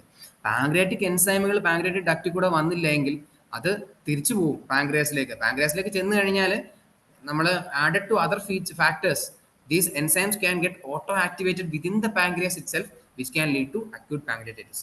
അപ്പം ഗോൾഡ് സ്റ്റോൺ എന്ന് പറയുന്നതാണ് according to studies the most common etiology for acute pancreatitis. നമുക്ക് നേരത്തെ സ്ലൈഡിലേക്ക് പോവാം. ഗോൾഡ് സ്റ്റോൺ ആണ് മോസ്റ്റ് കോമൺ, ആൽക്കഹോളിസം അല്ല. ക്വസ്റ്റ്യൻ അങ്ങനെ തന്നെ ചോദിക്കും, which is the most common etiology of acute pancreatitis. It is gall stones and it also carries the best prognosis. കാരണം ഗോൾഡ് സ്റ്റോൺ മൂലം ഉണ്ടാകുന്ന കാരണമാണെങ്കിൽ, അതുകൊണ്ടാണ് അക്യൂട്ട് പാങ്ക്രിയാറ്റിസ് ഉണ്ടാകുന്നതെങ്കിൽ നമുക്ക് ഗോൾഡ് സ്റ്റോൺ ചുമ്മാ എടുത്ത് കളഞ്ഞാൽ പോരെ. അങ്ങനെ ഗോൾഡ് സ്റ്റോൺ വെറുതെ എടുത്ത് കളഞ്ഞു കഴിഞ്ഞാൽ തന്നെ അക്യൂട്ട് പാങ്ക്രിയാറ്റിസ് മാറാൻ സാധ്യതയുണ്ട്. അതുകൊണ്ടാണ് gall stone is the most common cause of acute pancreatitis and also it carries the best prognosis. Prognosis എന്ന് പറഞ്ഞു കഴിഞ്ഞാൽ best chance of survival in the patient രക്ഷപ്പെടാൻ ഏറ്റവും കൂടുതൽ സാധ്യത സത്യം പറഞ്ഞാൽ ഗോൾഡ് സ്റ്റോൺ ആണ് അക്യൂട്ട് പാങ്ക്രിയാറ്റിസിന്റെ കോസ് ആയിട്ട് വരുന്നതെങ്കിൽ അപ്പോഴാണ്. Just we have to remove the gold stone from the area of obstruction. അതിപ്പോൾ ആംപ്ലിഫൈഡ് ആണെങ്കിൽ അവിടുന്ന്. Gall stone most common and also carries the best prognosis. പിന്നെ നമുക്ക് എല്ലാവർക്കും അറിയാം alcoholism is an important cause for acute pancreatitis. Post ERCP എന്ന് പറയുന്നത് എന്താണ്? Endoscopic retrograde കൊളാൻജിയോ പാങ്ക്രിയാറ്റിക്കോഗ്രഫി. Endoscopic retrograde കൊളാൻജിയോ പാങ്ക്രിയാറ്റിക്കോഗ്രഫി. എന്താണ് ഈ എൻഡോസ്കോപ്പിക് റിട്രോഗ്രേഡ് കൊളാൻജിയോ പാങ്ക്രിയാറ്റിക്കോഗ്രഫി? സിമ്പിൾ ആയിട്ട് പറയുകയാണെങ്കിൽ, ഇപ്പം നമുക്ക് ഒരു ഒബ്സ്ട്രക്റ്റീവ് ജോണ്ടിസ് ഉണ്ടായി. അതായത് ഒബ്സ്ട്രക്റ്റീവ് ജോണ്ടിസ് എന്ന് പറഞ്ഞു കഴിഞ്ഞാൽ if there is some level of obstruction in the passage of the bile flow ചെയ്യുന്ന പാസേജുകൾ ഏതൊക്കെ നമുക്കറിയാം. സിസ്റ്റിക് ഡക്റ്റും ഹെപ്പാറ്റിക് ഡക്റ്റൂടെ ചേർന്നിട്ടാണ് കോമൺ ബൈൽ ഡക്ട് ഉണ്ടാകുന്നത്. അപ്പോൾ CBD കോമൺ ബൈൽ ഡക്റ്റിന്റെ അവിടെ ഒരു സ്റ്റോൺ വരിക എന്ന് വിചാരിച്ചു. അപ്പോൾ കോമൺ ബൈൽ ഡക്റ്റിന് അവിടെ സ്റ്റോൺ വരുമ്പോൾ അത് ആംബിൾ ഓഫ് വാറ്ററിലേക്ക് വരുന്ന ആലോചിക്കേണ്ട. ജസ്റ്റ് കോമൺ ബൈൽ ഡക്റ്റിന് അവിടെ വന്നാൽ പോലും നമുക്ക് ഒബ്സ്ട്രക്റ്റീവ് ജോണ്ടിസ് ഉണ്ടാവും. ഒബ്സ്ട്രക്റ്റീവ് ജോണ്ടിസ് എന്ന് പറഞ്ഞു കഴിഞ്ഞാൽ ബൈൽ ഫ്രണ്ടിലേക്ക് പാസ് ആവുന്നില്ല. ബൈൽ ഫ്രണ്ടിലേക്ക് പാസ് ആവാതെ വരുമ്പോൾ ഈ ബൈൽ തിരിച്ചു പോയിട്ട് നമ്മുടെ സർക്കുലേഷനിൽ വരും. ബ്ലഡ് സർക്കുലേഷനിൽ വന്നു കഴിഞ്ഞാൽ ബൈലും എല്ലാം കൂടി ഇതിലെ കൂടെ പോയി കഴിയുമ്പോൾ നമുക്ക് ദേഹം ചൊറിയും. സത്യം പറഞ്ഞാൽ ഒബ്സ്ട്രക്റ്റീവ് ജോണ്ടിസിന്റെ ഏറ്റവും വലിയ ഫീച്ചർ എന്ന് പറയുന്നത് പ്രൂറൈറ്റിസ് ആണ്. പ്രൂറൈറ്റിസ് എന്ന് പറഞ്ഞാൽ എന്താണ്? മാസീവ് വെരി സിവിയർ ഇച്ചിങ് ആണ് ഒബ്സ്ട്രക്റ്റീവ് ജോണ്ടിസിന് ഏറ്റവും വലിയ ഒരു ക്ലിനിക്കൽ ഫീച്ചർ എന്ന് പറയുന്നത്. ഇത് നമുക്ക് സിമ്പിൾ ആയിട്ട് മനസ്സിലാക്കാം എന്തുകൊണ്ടാണെന്ന്. കാരണം ബൈല് എത്തുന്നിടത്ത് എത്തുന്നില്ല, ഒബ്സ്ട്രക്ഷൻ ആണ്. കോമൺ ബൈൽ ഡക്റ്റിന്റെ അവിടെ ഒബ്സ്ട്രക്ഷൻ ആയി കഴിയുമ്പോൾ ഒബ്വിയസ്ലി ഈ ബൈല് തിരിച്ചു പോകും. ഈ ബൈല് തിരിച്ചു പോയി കഴിഞ്ഞാൽ പിന്നെ എന്ത് ചെയ്യാം? ഇത് സർക്കുലേഷനിൽ കയറും. സർക്കുലേഷനിൽ കയറി ബൈല് സർക്കുലേഷനിൽ വേണ്ട സാധനമല്ല. സർക്കുലേഷൻ വന്നു കഴിഞ്ഞാൽ നമുക്ക് ചൊറിച്ചിലുണ്ടാവും. അതാണ് പ്രൂറൈറ്റിസ് അഥവാ ഇച്ചിങ് എന്ന് പറയുന്ന സാധനം. അപ്പൊ അത് നമ്മളൊരു ഡീവിയേഷൻ എടുത്ത് അങ്ങ് പറഞ്ഞു പോയെന്നേ ഉള്ളൂ. അതല്ല നമ്മൾ ഡിസ്കസ് ചെയ്യുന്നത്. നമ്മൾ ഡിസ്കസ് ചെയ്യുന്നത് ഇപ്പം കോമൺ ബൈൽ ഡക്റ്റിൽ ഒരു ഒബ്സ്ട്രക്ഷൻ, ഒരു സ്റ്റോണോ അങ്ങനെ വല്ലതും വന്നു കഴിഞ്ഞാൽ നമ്മൾ ചെയ്യാൻ പോകുന്ന diagnostic as well as therapeutic intervention ആണ്. അതായത് നമ്മൾ ഡയഗ്നോസ് ചെയ്യാനും അതുപോലെ ട്രീറ്റ് ചെയ്യാനും വേണ്ടി യൂസ് ചെയ്യുന്ന ഒരു തെറാപ്യൂട്ടിക് ടൂൾ, അതായത് തെറാപ്യൂട്ടിക് ഇന്റർവെൻഷൻ ആണ് എൻഡോസ്കോപ്പിക് റിട്രോഗ്രേഡ് കൊളാൻജിയോ പാങ്ക്രിയാറ്റിക്കോഗ്രഫി. ഇതിന്റെ ഓരോ വേർഡ് നമ്മൾ സെപ്പറേറ്റ് ആയിട്ട് എടുക്കുകയാണെങ്കിൽ നമുക്ക് എന്താണ് പ്രൊസീജിയർ എന്ന് വരെ മനസ്സിലാക്കും. ഫോർ എൻഡോസ്കോപ്പി, ഇത് എൻഡോസ്കോപ്പ് വഴി ചെയ്യുന്ന സാധനമാണ്. എൻഡോസ്കോപ്പിംഗ് എന്ന് പറഞ്ഞാൽ നമുക്കറിയാലോ, വായിൽ കൂടെ ഇടുന്നതിനാണ് എൻഡോസ്കോപ്പിക് എന്ന് പറയുന്നത്. അല്ലെങ്കിൽ നമ്മൾ ഒരു ക്യാമറ ഉള്ള ഒരു പ്രോബ് നമ്മുടെ ഒരു ക്യാവിറ്റിക്കകത്തേക്ക് കയറ്റുമ്പോൾ അതുവഴി നമ്മൾ അകത്തെ കാര്യങ്ങൾ വിഷ്വലൈസ് ചെയ്യുന്നതാണ് എൻഡോസ്കോപ്പി എന്ന് പറയുന്നത്. ഇറ്റ്സ് എൻഡോസ്കോപ്പിക് ആണ്. അപ്പം റിട്രോഗ്രേഡ് എന്ന് പറഞ്ഞാൽ നമ്മൾ ഇത് വരേണ്ട വഴി എന്ന് പറയുന്നത് എങ്ങനെയാ? ഇതിന്റെ ശരിക്കുള്ള വഴി എങ്ങനെയാ? ഈ ബൈലിന്റെ it's from hepatic duct joining with cystic duct, opening into the common bile duct, and then goes into the ambuloflator and finally opens into the duodenum. ഇതെന്ന് പറഞ്ഞാൽ നമ്മൾ തിരികെ അങ്ങോട്ടാണ് പോകുന്നത്. ഡുവോർണത്തിൽ നിന്ന് അങ്ങ് മേളിലോട്ട് പോകാൻ ശ്രമിക്കും. അതായത് നമ്മൾ എൻഡോസ്കോപ്പ് വഴി ഡുവോർണത്തിലെത്തി, ഡുവോർണത്തിൽ നിന്ന് നമ്മൾ ആംബുലോഫാറ്റർ കണ്ടുപിടിച്ച്, ആംബുലോഫാറ്റർ എന്ന് പറയുന്നത് ഓപ്പണിംഗ് ആണ്. ആ ഓപ്പണിംഗ് വഴി നമ്മൾ പയ്യെ സ്കോപ്പ് കയറ്റി മേളിലേക്ക് പോകും. എങ്ങോട്ട് പോകും? കോമൺ ബൈൽ ഡക്റ്റിലേക്ക് പോകും. അപ്പോൾ we can visualise where the stone is via the endoscopy. മനസ്സിലായോ? ഇതാണ് എൻഡോസ്കോപ്പിക് റിട്രോഗ്രേഡ് കൊളാൻജിയോ പാങ്ക്രിയാറ്റിക്കോഗ്രഫി. കൊളാൻജിയോ എന്ന് പറഞ്ഞാൽ ജസ്റ്റ് ഇറ്റ് മീൻസ് ഈ കോമൺ ബൈൽ ഡക്റ്റിന്റെ ആ ലൊക്കേഷൻ പറയുന്ന പേരാണ് കൊളാൻജിയോ എന്ന് പറയുന്നത്. പാങ്ക്രിയാറ്റിക്കോഗ്രഫി എന്ന് പറഞ്ഞാൽ നമുക്കിപ്പം ആ CVD മാത്രമാണോ നമുക്ക് ഈ സ്കോപ്പ് കയറ്റാൻ പറ്റുന്നത്? We can even go into the pancreatic duct അല്ലേ? കാരണം ഈ രണ്ടും ഒരേ സ്ഥലത്തേക്കാണ് ഓപ്പൺ ചെയ്യുന്നത് വയ ദ ആംബുലോഫാറ്റർ. അപ്പൊ ആംബുലോഫാറ്ററിൽ കൂടെ നമുക്ക് എൻഡോസ്കോപ്പിക് സ്കോപ്പ് കയറ്റി കഴിഞ്ഞാൽ we can either go into the common bile duct if we want. നമ്മൾ എന്താണ് നമ്മൾ ഡയഗ്നോസ് ചെയ്യാൻ ഉദ്ദേശിക്കുന്നത്, ഏത് ലൊക്കേഷനിലാണ് നമ്മൾ ഡയഗ്നോസ് ചെയ്യാൻ ഉദ്ദേശിക്കുന്നതെന്ന് ഡിപ്പെൻഡ് ചെയ്ത് നമുക്ക് നമ്മുടെ ലൊക്കേഷൻ മാറ്റാം. അതുകൊണ്ടാണ് ഇത് രണ്ടും ഈ ടേമിൽ വരുന്നത്. Even if you want to go to pancreatic duct, that way also we can go. That is endoscopic retrograde കൊളാൻജിയോ പാങ്ക്രിയാറ്റിക്കോഗ്രഫി. അപ്പൊ ഞാൻ പറഞ്ഞു even pancreatic duct can be explored via ERCP എന്ന് പറയുന്നത്. അപ്പൊ അവിടെ റിസ്ക് അല്ലേ അത്? നമ്മൾ പാങ്ക്രിയാസ് വഴി, നമ്മുടെ പാങ്ക്രിയാറ്റിക് ഡക്ട് വഴി നമ്മൾ എക്സ്പ്ലോർ ചെയ്യാൻ നോക്കുമ്പോൾ ഈ പാങ്ക്രിയാസ് ട്രിഗർഡ് ആവാൻ സാധ്യതയില്ലേ? സെൻസിറ്റീവ് ആയിട്ടുള്ള ഒരു ഓർഗനാണ് പാങ്ക്രിയാസ് എന്ന് പറയുന്നത്. എൻസൈമുകളൊക്കെ വളരെ പവർഫുൾ ആണ്. ഇത് ഇനാക്റ്റീവായിട്ട് അവിടെ ഇരിക്കുന്നതുകൊണ്ട് നമ്മളൊക്കെ ജീവിച്ചു പോകുന്നു. പക്ഷെ നമ്മൾ ഈ സ്കോപ്പൊക്കെ കയറ്റി അതിനെ ട്രിഗർ ചെയ്യാൻ ശ്രമിച്ചു കഴിഞ്ഞാൽ ഈ എൻസൈമുകൾ അതിനകത്ത് കിടന്ന് തന്നെ ഓട്ടോ ആക്ടിവേറ്റ് ആയി, മനസ്സിലായോ? ഈ എൻസൈമുകൾ പാങ്ക്രിയാസിലേക്ക് ലീക്ക് ആവാൻ സാധ്യതയുണ്ട്. ലീക്ക് ആയി കഴിഞ്ഞു കഴിഞ്ഞാൽ ഒബ്വിയസ്ലി പാങ്ക്രിയാറ്റിസ് ആവും. അപ്പൊ ERCP എന്ന് പറയുന്നത് however good it's an investigation. As an investigation എത്രത്തോളം ഗുഡാണ്, എത്രത്തോളം നൈസ് ആണെന്ന് പറഞ്ഞാൽ പോലും, as an therapeutic investigation, therapeutic modality എത്രത്തോളം നൈസ് ആണെന്ന് പറഞ്ഞാൽ പോലും, it carries an inherent risk of causing acute pancreatitis. Post ERCP is an important etiology, അല്ലെങ്കിൽ ഇമ്പോർട്ടന്റ് കോസ്, അല്ലെങ്കിൽ important risk factor for acute pancreatitis. ബാക്കിയുള്ളതൊക്കെ നമുക്ക് ജസ്റ്റ് വായിച്ചു പോകാൻ പറ്റുന്ന എറ്റിയോളജികൾ മാത്രമേ ഉള്ളൂ. ഒന്ന് അബ്ഡോമിനൽ ട്രോമ, വയറിന് ശക്തമായ ഒരു തൊടിയോ ഇടിയോ മുറിവോ ഒക്കെ ഉണ്ടായി, ചതവോ ഒക്കെ ഉണ്ടായി കഴിഞ്ഞാൽ, ബ്ലഡ് ട്രോമ ഒക്കെ ഉണ്ടായി കഴിഞ്ഞാൽ this can trigger the pancreas and can lead to acute pancreatitis. Drugs like steroid, ഇത് വളരെ സിമ്പിൾ ആയിട്ടുള്ള കാര്യമാണ്. സ്റ്റിറോയിഡുകൾക്ക് ലോകത്ത് ഏറ്റവും കൂടുതൽ സൈഡ് ഇഫക്റ്റ് ഉള്ള ഡ്രഗ്സ് ആണ് സ്റ്റിറോയിഡ് എന്ന് പറയുന്നത്. സ്റ്റിറോയിഡിന്റെ അടിയിൽ ഹൈഡ്രോകോർട്ടിസോൺ ആണ്, കോർട്ടിസോൾ ആവാം, അങ്ങനെ ഒരുപാട് സ്റ്റിറോയിഡുകൾ നമുക്ക് അറിയാവുന്നതാണ്. പ്രെഡിസോളോൺ ഉണ്ട്, മീഥൈൽ പ്രെഡിസോളോൺ ഉണ്ട്, ഇതെല്ലാം സ്റ്റിറോയിഡുകളാണ്. എല്ലാ സ്റ്റിറോയിഡുകൾക്കും they have large wide variety of risk factors. ഇത് അക്യൂട്ട് പാങ്ക്രിയാറ്റിസ് മാത്രമല്ല ഉണ്ടാക്കുന്നത്. It can even cause osteoporosis, it can cause oedema, it can cause renal failure, it can cause skin atrophy, it can cause Cushing syndrome. ഇതെല്ലാം ഉണ്ടാക്കാൻ പറ്റുന്ന കാര്യങ്ങളാണ് steroid. അപ്പൊ steroid എന്ന് പറയുന്നത് ഓൾമോസ്റ്റ് ലോകത്തുള്ള എല്ലാ അസുഖങ്ങളുടെയും റിസ്ക് ഫാക്ടറാണ്. It's also risk factor for acute pancreatitis. Valproate എന്ന് പറയുന്നത് സോഡിയം വാൽപ്രോയിറ്റ് നമ്മളെല്ലാം കേട്ടിട്ടുണ്ട്. സോഡിയം വാൽപ്രോയിറ്റ് എന്ന് പറയുന്നത് it's an important drug for epilepsy treatment. ഒരുമാതിരിപ്പെട്ട എല്ലാ എപ്പിലെപ്റ്റിക് സിൻഡ്രോംസിനും, എപ്പിലെപ്റ്റിക് സീഷേഴ്സിനും, എപ്പിലെപ്സി എന്ന് പറയുന്നത് എന്താണെന്നറിയില്ലോ? സീഷർ സിൻഡ്രോമുകൾക്കാണ് എപ്പിലെപ്സി എന്ന് പറയുന്നത്. ഇപ്പൊ ഒരുമാതിരിപ്പെട്ട എല്ലാ എപ്പിലെപ്സിക്കും ഫസ്റ്റ് ലൈൻ ആയിട്ട് കൊടുക്കുന്ന, അതായത് ഇമ്പോർട്ടന്റ് ആയിട്ട് കൊടുക്കുന്ന ഡ്രഗ് ഓഫ് ചോയ്സ് ആണ് വാൽപ്രോവേറ്റ് എന്ന് പറയുന്നത്. So drugs like steroid and valproate carry risk for causing acute pancreatitis. Next etiology എന്ന് പറയുന്നത് hyper parathyroid hormone, hyperparathyroidism. ഈ PTH ഉദ്ദേശിച്ചത് ഹൈപ്പർ പാരാതൈറോയ്ഡ് ഹോർമോൺ എന്നാണ്. ക്ലാസ് കാണുമ്പോൾ ജസ്റ്റ് നോട്ട്സിൽ ഒന്ന് എഴുതിയിട്ടാൽ മതി, സ്പേസ് ഇല്ലാത്തതുകൊണ്ട് അത് അബ്രിവേറ്റ് ചെയ്യാഞ്ഞതാണ്. Hyper parathyroid hormone. പാരാതൈറോയ്ഡ് ഹോർമോണിന്റെ ലെവൽ ഭയങ്കരമായിട്ട് കൂടി. എന്താണ് ഈ പാരാതൈറോയ്ഡ് ഹോർമോൺ എന്ന് പറയുന്നത്? നമുക്ക് തൈറോയ്ഡ് അറിയാം, നമ്മുടെ തൈറോയ്ഡ് ഗ്ലാൻഡ് എന്ന് പറയുന്നത് ഇവിടെ ആയിരിക്കും അല്ലെ. തൈറോയിഡിന്റെ ജസ്റ്റ് പുറകിലായിട്ട് വരുന്ന കുഞ്ഞു ഓരോ, നമുക്കറിയാം തൈറോയ്ഡ് ഗ്ലാൻഡിന് 2 ലോബുകളുണ്ട്. ഇത് 2 ലോബുകളുള്ള സാധനമാണ് തൈറോയ്ഡ് ഗ്ലാൻഡ് എന്ന് പറയുന്നത്. അതിന്റെ നടുക്ക് ഒരു ചെറിയ ഇസ്തമസും ഉണ്ട്. ഈ 2 ഓരോ ലോബിന്റെ ബാക്ക് വശത്ത് ചെറിയൊരു ഓർഗനാണ് ഈ പാരാതൈറോയ്ഡ് ഓർഗൻ എന്ന് പറയുന്നത്. പാരാതൈറോയ്ഡ് ഓർഗൻ നമുക്ക് പല സമയത്തോ അല്ലെങ്കിൽ പല കാരണങ്ങൾ കൊണ്ടോ അത് ആക്ടിവേറ്റ് ആയി കഴിഞ്ഞാൽ പാരാതൈറോയ്ഡ് ഹോർമോൺ ഭയങ്കരമായ രീതിയിൽ അത് പ്രൊഡ്യൂസ് ചെയ്യാം. അത് എന്തുകൊണ്ടൊക്കെ ആക്ടിവേറ്റ് ആവുന്നത് നമുക്ക് പിന്നീട് പഠിക്കാം. ജസ്റ്റ് ഇത്ര ആലോചിക്കാം, പാരാതൈറോയ്ഡ് ഗ്ലാൻഡ് ഭയങ്കരമായ രീതിയിൽ പാരാതൈറോയ്ഡ് ഹോർമോൺ പ്രൊഡ്യൂസ് ചെയ്ത് കഴിഞ്ഞാൽ it can cause hypercalcemia. Parathyroid ഹോർമോണിന്റെ മെയിൻ ഉദ്ദേശം എന്ന് പറയുന്നത് to increase body calcium level and to decrease body phosphate level. Serum calcium എങ്ങനെയെങ്കിലും കൂട്ടുക, സെറം ഫോസ്ഫേറ്റ് എങ്ങനെയെങ്കിലും കുറയ്ക്കുക. ഈ 2 ഉദ്ദേശമേ പാരാതൈറോയ്ഡ് ഹോർമോൺ ഉള്ളൂ. എങ്ങനെയാണ് ഈ സെറം കാൽഷ്യം ഇത് കൂട്ടുന്നത്? സെറം കാൽഷ്യം ഇത് കൂട്ടുന്നത് എങ്ങനെയാണെന്ന് വെച്ചാൽ നമ്മുടെ ബോഡിയിലെ ബോണുകൾ റിസോപ്ഷൻ ചെയ്യും. റിസോപ്ഷൻ എന്ന് പറഞ്ഞു കഴിഞ്ഞാൽ ബോൺ എങ്ങനെ ഉണ്ടാക്കുന്ന, കാൽഷ്യമാണ് ബോണിന്റെ മെയിൻ കണ്ടന്റ്. ഈ ബോണ് അലിയിക്കും ഈ പാരാതൈറോയ്ഡ് ഹോർമോൺ. ബോൺ അലിയിച്ച് പയ്യെ അലിയിച്ച് ബോണിലുള്ള കാൽഷ്യം എല്ലാം നമ്മുടെ ബ്ലഡിലേക്ക് എത്തിക്കും. നമ്മൾ വിചാരിക്കും നമുക്ക് ഒരുപാട് കാൽഷ്യം ഉണ്ടെന്ന്. സത്യം പറഞ്ഞാൽ നമ്മുടെ bone week ആയിക്കൊണ്ടേയിരിക്കുക.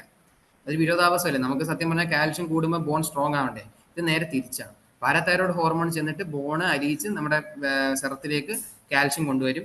When we check serum calcium level, we will find that our serum calcium level is even more than 12-13 ഒക്കെ മേളിൽ പോകും. മനസ്സിലായോ? അപ്പം ഹൈപ്പർ പാരാതൈറോയ്ഡ് ഹോർമോൺ അല്ലെങ്കിൽ ഹൈപ്പർ പാരാതൈറോയിഡിസം എന്ന് പറയുന്നത് it is interlinked with hyper calcaemia. ഇത് രണ്ടും അങ്ങോട്ടും ഇങ്ങോട്ടും ലിങ്ക്ഡ് ആണ്. അത് ഇപ്പം ഹൈപ്പർ പാരാതൈറോയിഡിസം എന്ന് പറയുന്നത് അക്യൂട്ട് പാങ്ക്രിയാറ്റൈറ്റിസിന്റെ ഒരു റിസ്ക് ഫാക്ടർ ആണ്. കാരണം കാൽഷ്യം ഭയങ്കരമായിട്ട് കൂടിക്കഴിഞ്ഞാലും ഇത് അതിന്റെ റീസൺ കറക്റ്റ് ആയിട്ട് വ്യക്തമല്ല. എന്തുകൊണ്ടാണ് ഈ കാൽഷ്യം ഭയങ്കരമായിട്ട് കൂടുമ്പോൾ അല്ലെങ്കിൽ എന്തുകൊണ്ടാണ് ഈ പാരാതൈറോയ്ഡ് ഹോർമോൺ ഭയങ്കരമായിട്ട് കൂടുമ്പോൾ അക്യൂട്ട് പാങ്ക്രിയാറ്റൈറ്റിസ് ഉണ്ടാകുന്നതെന്ന്. എന്നാലും ഇത് രണ്ടും നമുക്ക് ഓർത്തിരിക്കാൻ എളുപ്പമാണ്. കാരണം ഹൈപ്പർ പാരാതൈറോയിഡിസം ഉണ്ടായി കഴിഞ്ഞാൽ പാരാതൈറോയ്ഡ് ഹോർമോൺ കൂടിക്കഴിഞ്ഞാൽ കാൽഷ്യം കൂടും. അപ്പൊ ഇത് രണ്ടും അക്യൂട്ട് പാങ്ക്രിയാറ്റൈറ്റിസിന്റെ റിസ്ക് ഫാക്ടേഴ്സ് ആണ്. Okay, next hereditary pancreatitis. Hereditary pancreatitis എന്ന് പറയുന്നത് നമുക്ക് ഞാൻ പറഞ്ഞല്ലോ, നമുക്ക് ആൽക്കഹോളിസം ഇങ്ങനത്തെ സാധനങ്ങൾ മാത്രമല്ല നമുക്ക് അക്യൂട്ട് പാങ്ക്രിയാറ്റൈറ്റിസിന്റെ റിസ്ക് ഫാക്ടേഴ്സ് ആയിട്ടുള്ളത്. ചിലതൊന്നും നമ്മുടെ കയ്യിലല്ലാത്ത കാര്യങ്ങളാണ്. ഫെമിലിയലായിട്ട് വരുന്ന, ഹെറിഡിറ്ററി ആയിട്ട് വരുന്ന ചില ജീനുകളുണ്ട്. ആ ജീനുകളുടെ പേരൊന്നും പഠിക്കേണ്ട, ഞാൻ ജസ്റ്റ് ഒന്ന് മെൻഷൻ ചെയ്യാം. SPINK1 gene, PRSS1, PRSS2 gene, ഇതെല്ലാം പാങ്ക്രിയാറ്റൈറ്റിസ് കോസ് ചെയ്യാൻ പറ്റുന്ന ജീനുകളാണ്. These can cause hereditary pancreatitis. നമുക്ക് നമ്മുടെ അച്ഛന് ഈ ജീനുകൾ ഉണ്ടെങ്കിൽ നമുക്ക് ഈ ജീനുകൾ വരാൻ സാധ്യതയുണ്ട്. നമ്മുടെ അച്ഛന് ഈ ജീനുകൾ കൊണ്ടായിരിക്കാം പാങ്ക്രിയാറ്റൈറ്റിസ് ഉണ്ടായത്, നമുക്കും പാങ്ക്രിയാറ്റൈറ്റിസ് ഉണ്ടാകാനുള്ള സാധ്യത ഭയങ്കര കൂടുതലാണ്. അത് ഒരു important etiology of acute pancreatitis ആണ്. വൈറൽ ഇൻഫെക്ഷൻസ് ലൈക്ക് മംസ് നമുക്കറിയാം, നമ്മുടെ കുട്ടികൾക്കൊക്കെ ഉണ്ടാകുന്ന സാധനമാണ്. പാരോട്ടിക് ഗ്ലാൻഡ് സ്വെല്ലായിട്ട് വരും ഇവിടെ. അതൊരു കോമൺ സാധനമാണ്, ഡേഞ്ചറസ് ആണ്, ബട്ട് ഇറ്റ്സ് വെരി കോമൺ. നമുക്ക് മംസ്, മീസൽസ്, റുബെല്ല എന്ന് പറയുന്നത് നമുക്ക് വാക്സിൻ ഉണ്ടല്ലോ, MMR വാക്സിൻ. നമ്മുടെ നാഷണൽ ഇമ്മ്യൂണൈസേഷൻ ഷെഡ്യൂളിലെ ഇമ്പോർട്ടൻറ്റ് വാക്സിൻ ആണ് MMR വാക്സിൻ. കമ്മ്യൂണിറ്റി മെഡിസിൻ നിങ്ങൾ പഠിച്ചു കാണും. ഇമ്മ്യൂണൈസേഷൻ ഷെഡ്യൂൾ ഭയങ്കര ഇമ്പോർട്ടൻ്റ് ആണ്. അത് PSCക്കും വളരെ ഇമ്പോർട്ടൻ്റ് ആണ്. അത് മറക്കാതെ പഠിക്കുക. അപ്പോൾ viral infections like moms, those are also important risk factor for acute pancreatitis. പിന്നെ ഉള്ളതെന്ന് പറഞ്ഞാൽ ജസ്റ്റ് മാൽ ന്യൂട്രീഷൻ, നമുക്ക് ബോഡി ന്യൂട്രീഷൻ കുറവാണെങ്കിൽ ഉണ്ടാവാം. ഇഡിയോപ്പതിക് ആയിട്ട് ഒരു റീസണും ഇല്ലാതെ ചുമ്മാതെ വേണമെങ്കിലും വരാം. ഫാസ്റ്റ് ഫുഡ് ഒക്കെ കഴിക്കുന്നവർക്കൊക്കെ വരാം. These are the important etiology of acute pancreatitis. ഇതിനകത്ത് ഏറ്റവും കൂടുതൽ important gall stone, post ERCP and hyper parathyroidism. ഇത് മൂന്നും ഓർത്തിരിക്കുക. ബാക്കിയൊക്കെ നമുക്ക് അല്ലാതെ തന്നെ ആൻസർ ചെയ്യാൻ പറ്റുന്ന കാര്യങ്ങളാണ്. Okay, next management of acute pancreatitis. എങ്ങനെയാണ് ഈ അക്യൂട്ട് പാങ്ക്രിയാറ്റൈറ്റിസ് കേസ് നമുക്ക് മാനേജ് ചെയ്യാൻ പറ്റുന്നത്? ഇതിപ്പോ എത്ര സിവിയർ ആണെങ്കിലും അല്ലെങ്കിൽ എത്ര മൈൽഡ് കേസ് ആണെങ്കിലും, even if it is a mild case of acute pancreatitis or even if it is a highly severe case of acute pancreatitis, always start with IV fluids. Ringer lactate എന്ന് പറഞ്ഞ IV fluid വെച്ച് വേണം നമ്മൾ acute പാങ്ക്രിയാറ്റിസിന്റെ management തുടങ്ങാൻ. കാരണം നമ്മൾ നേരത്തെ പറഞ്ഞു ഫ്ലൂയിഡ് സെക്വസ്ട്രേഷൻ എന്ന് പറയുന്നത് ഭയങ്കര വലിയൊരു പ്രോബ്ലമാണ് ഈ അക്യൂട്ട് പാങ്ക്രിയാറ്റിസിൽ. നമ്മൾ നേരത്തെ റാൻസിൻ സ്പ്ലൈറ്റിൽ ഡിസ്കസ് ചെയ്തപ്പോൾ നമ്മൾ പറഞ്ഞിരുന്നു fluid sequestration more than 6 litre can happen in acute pancreatitis, and if it happens it is an important marker of how severe the acute pancreatitis is. അപ്പം fluid sequestration more than 6 litre അത് നമ്മൾ ശ്രദ്ധിക്കേണ്ടതാണ്. അത് ഞാൻ പറഞ്ഞു അപ്പോൾ dehydration ഉണ്ടാകുന്ന കാര്യം ഞാൻ പറഞ്ഞിരുന്നു. അപ്പോൾ IV fluid replacement, IV fluid കൊടുക്കുക എന്നുള്ളത് നമ്മുടെ എത്ര വലിയ അക്യൂട്ട് പാങ്ക്രിയാറ്റിസ് ആണല്ലോ, എത്ര ചെറിയ അക്യൂട്ട് പാങ്ക്രിയാറ്റിസ് ആണെങ്കിലും നമ്മുടെ ട്രീറ്റ്മെന്റ് പ്ലാനിൽ ആദ്യം വരേണ്ടത് start with IV fluids, that is Ringer lactate most preferably, along with anti inflammatory drugs. എന്തുകൊണ്ട് നമ്മൾ ആന്റിബയോട്ടിക്സ് കൊടുക്കുന്നില്ല?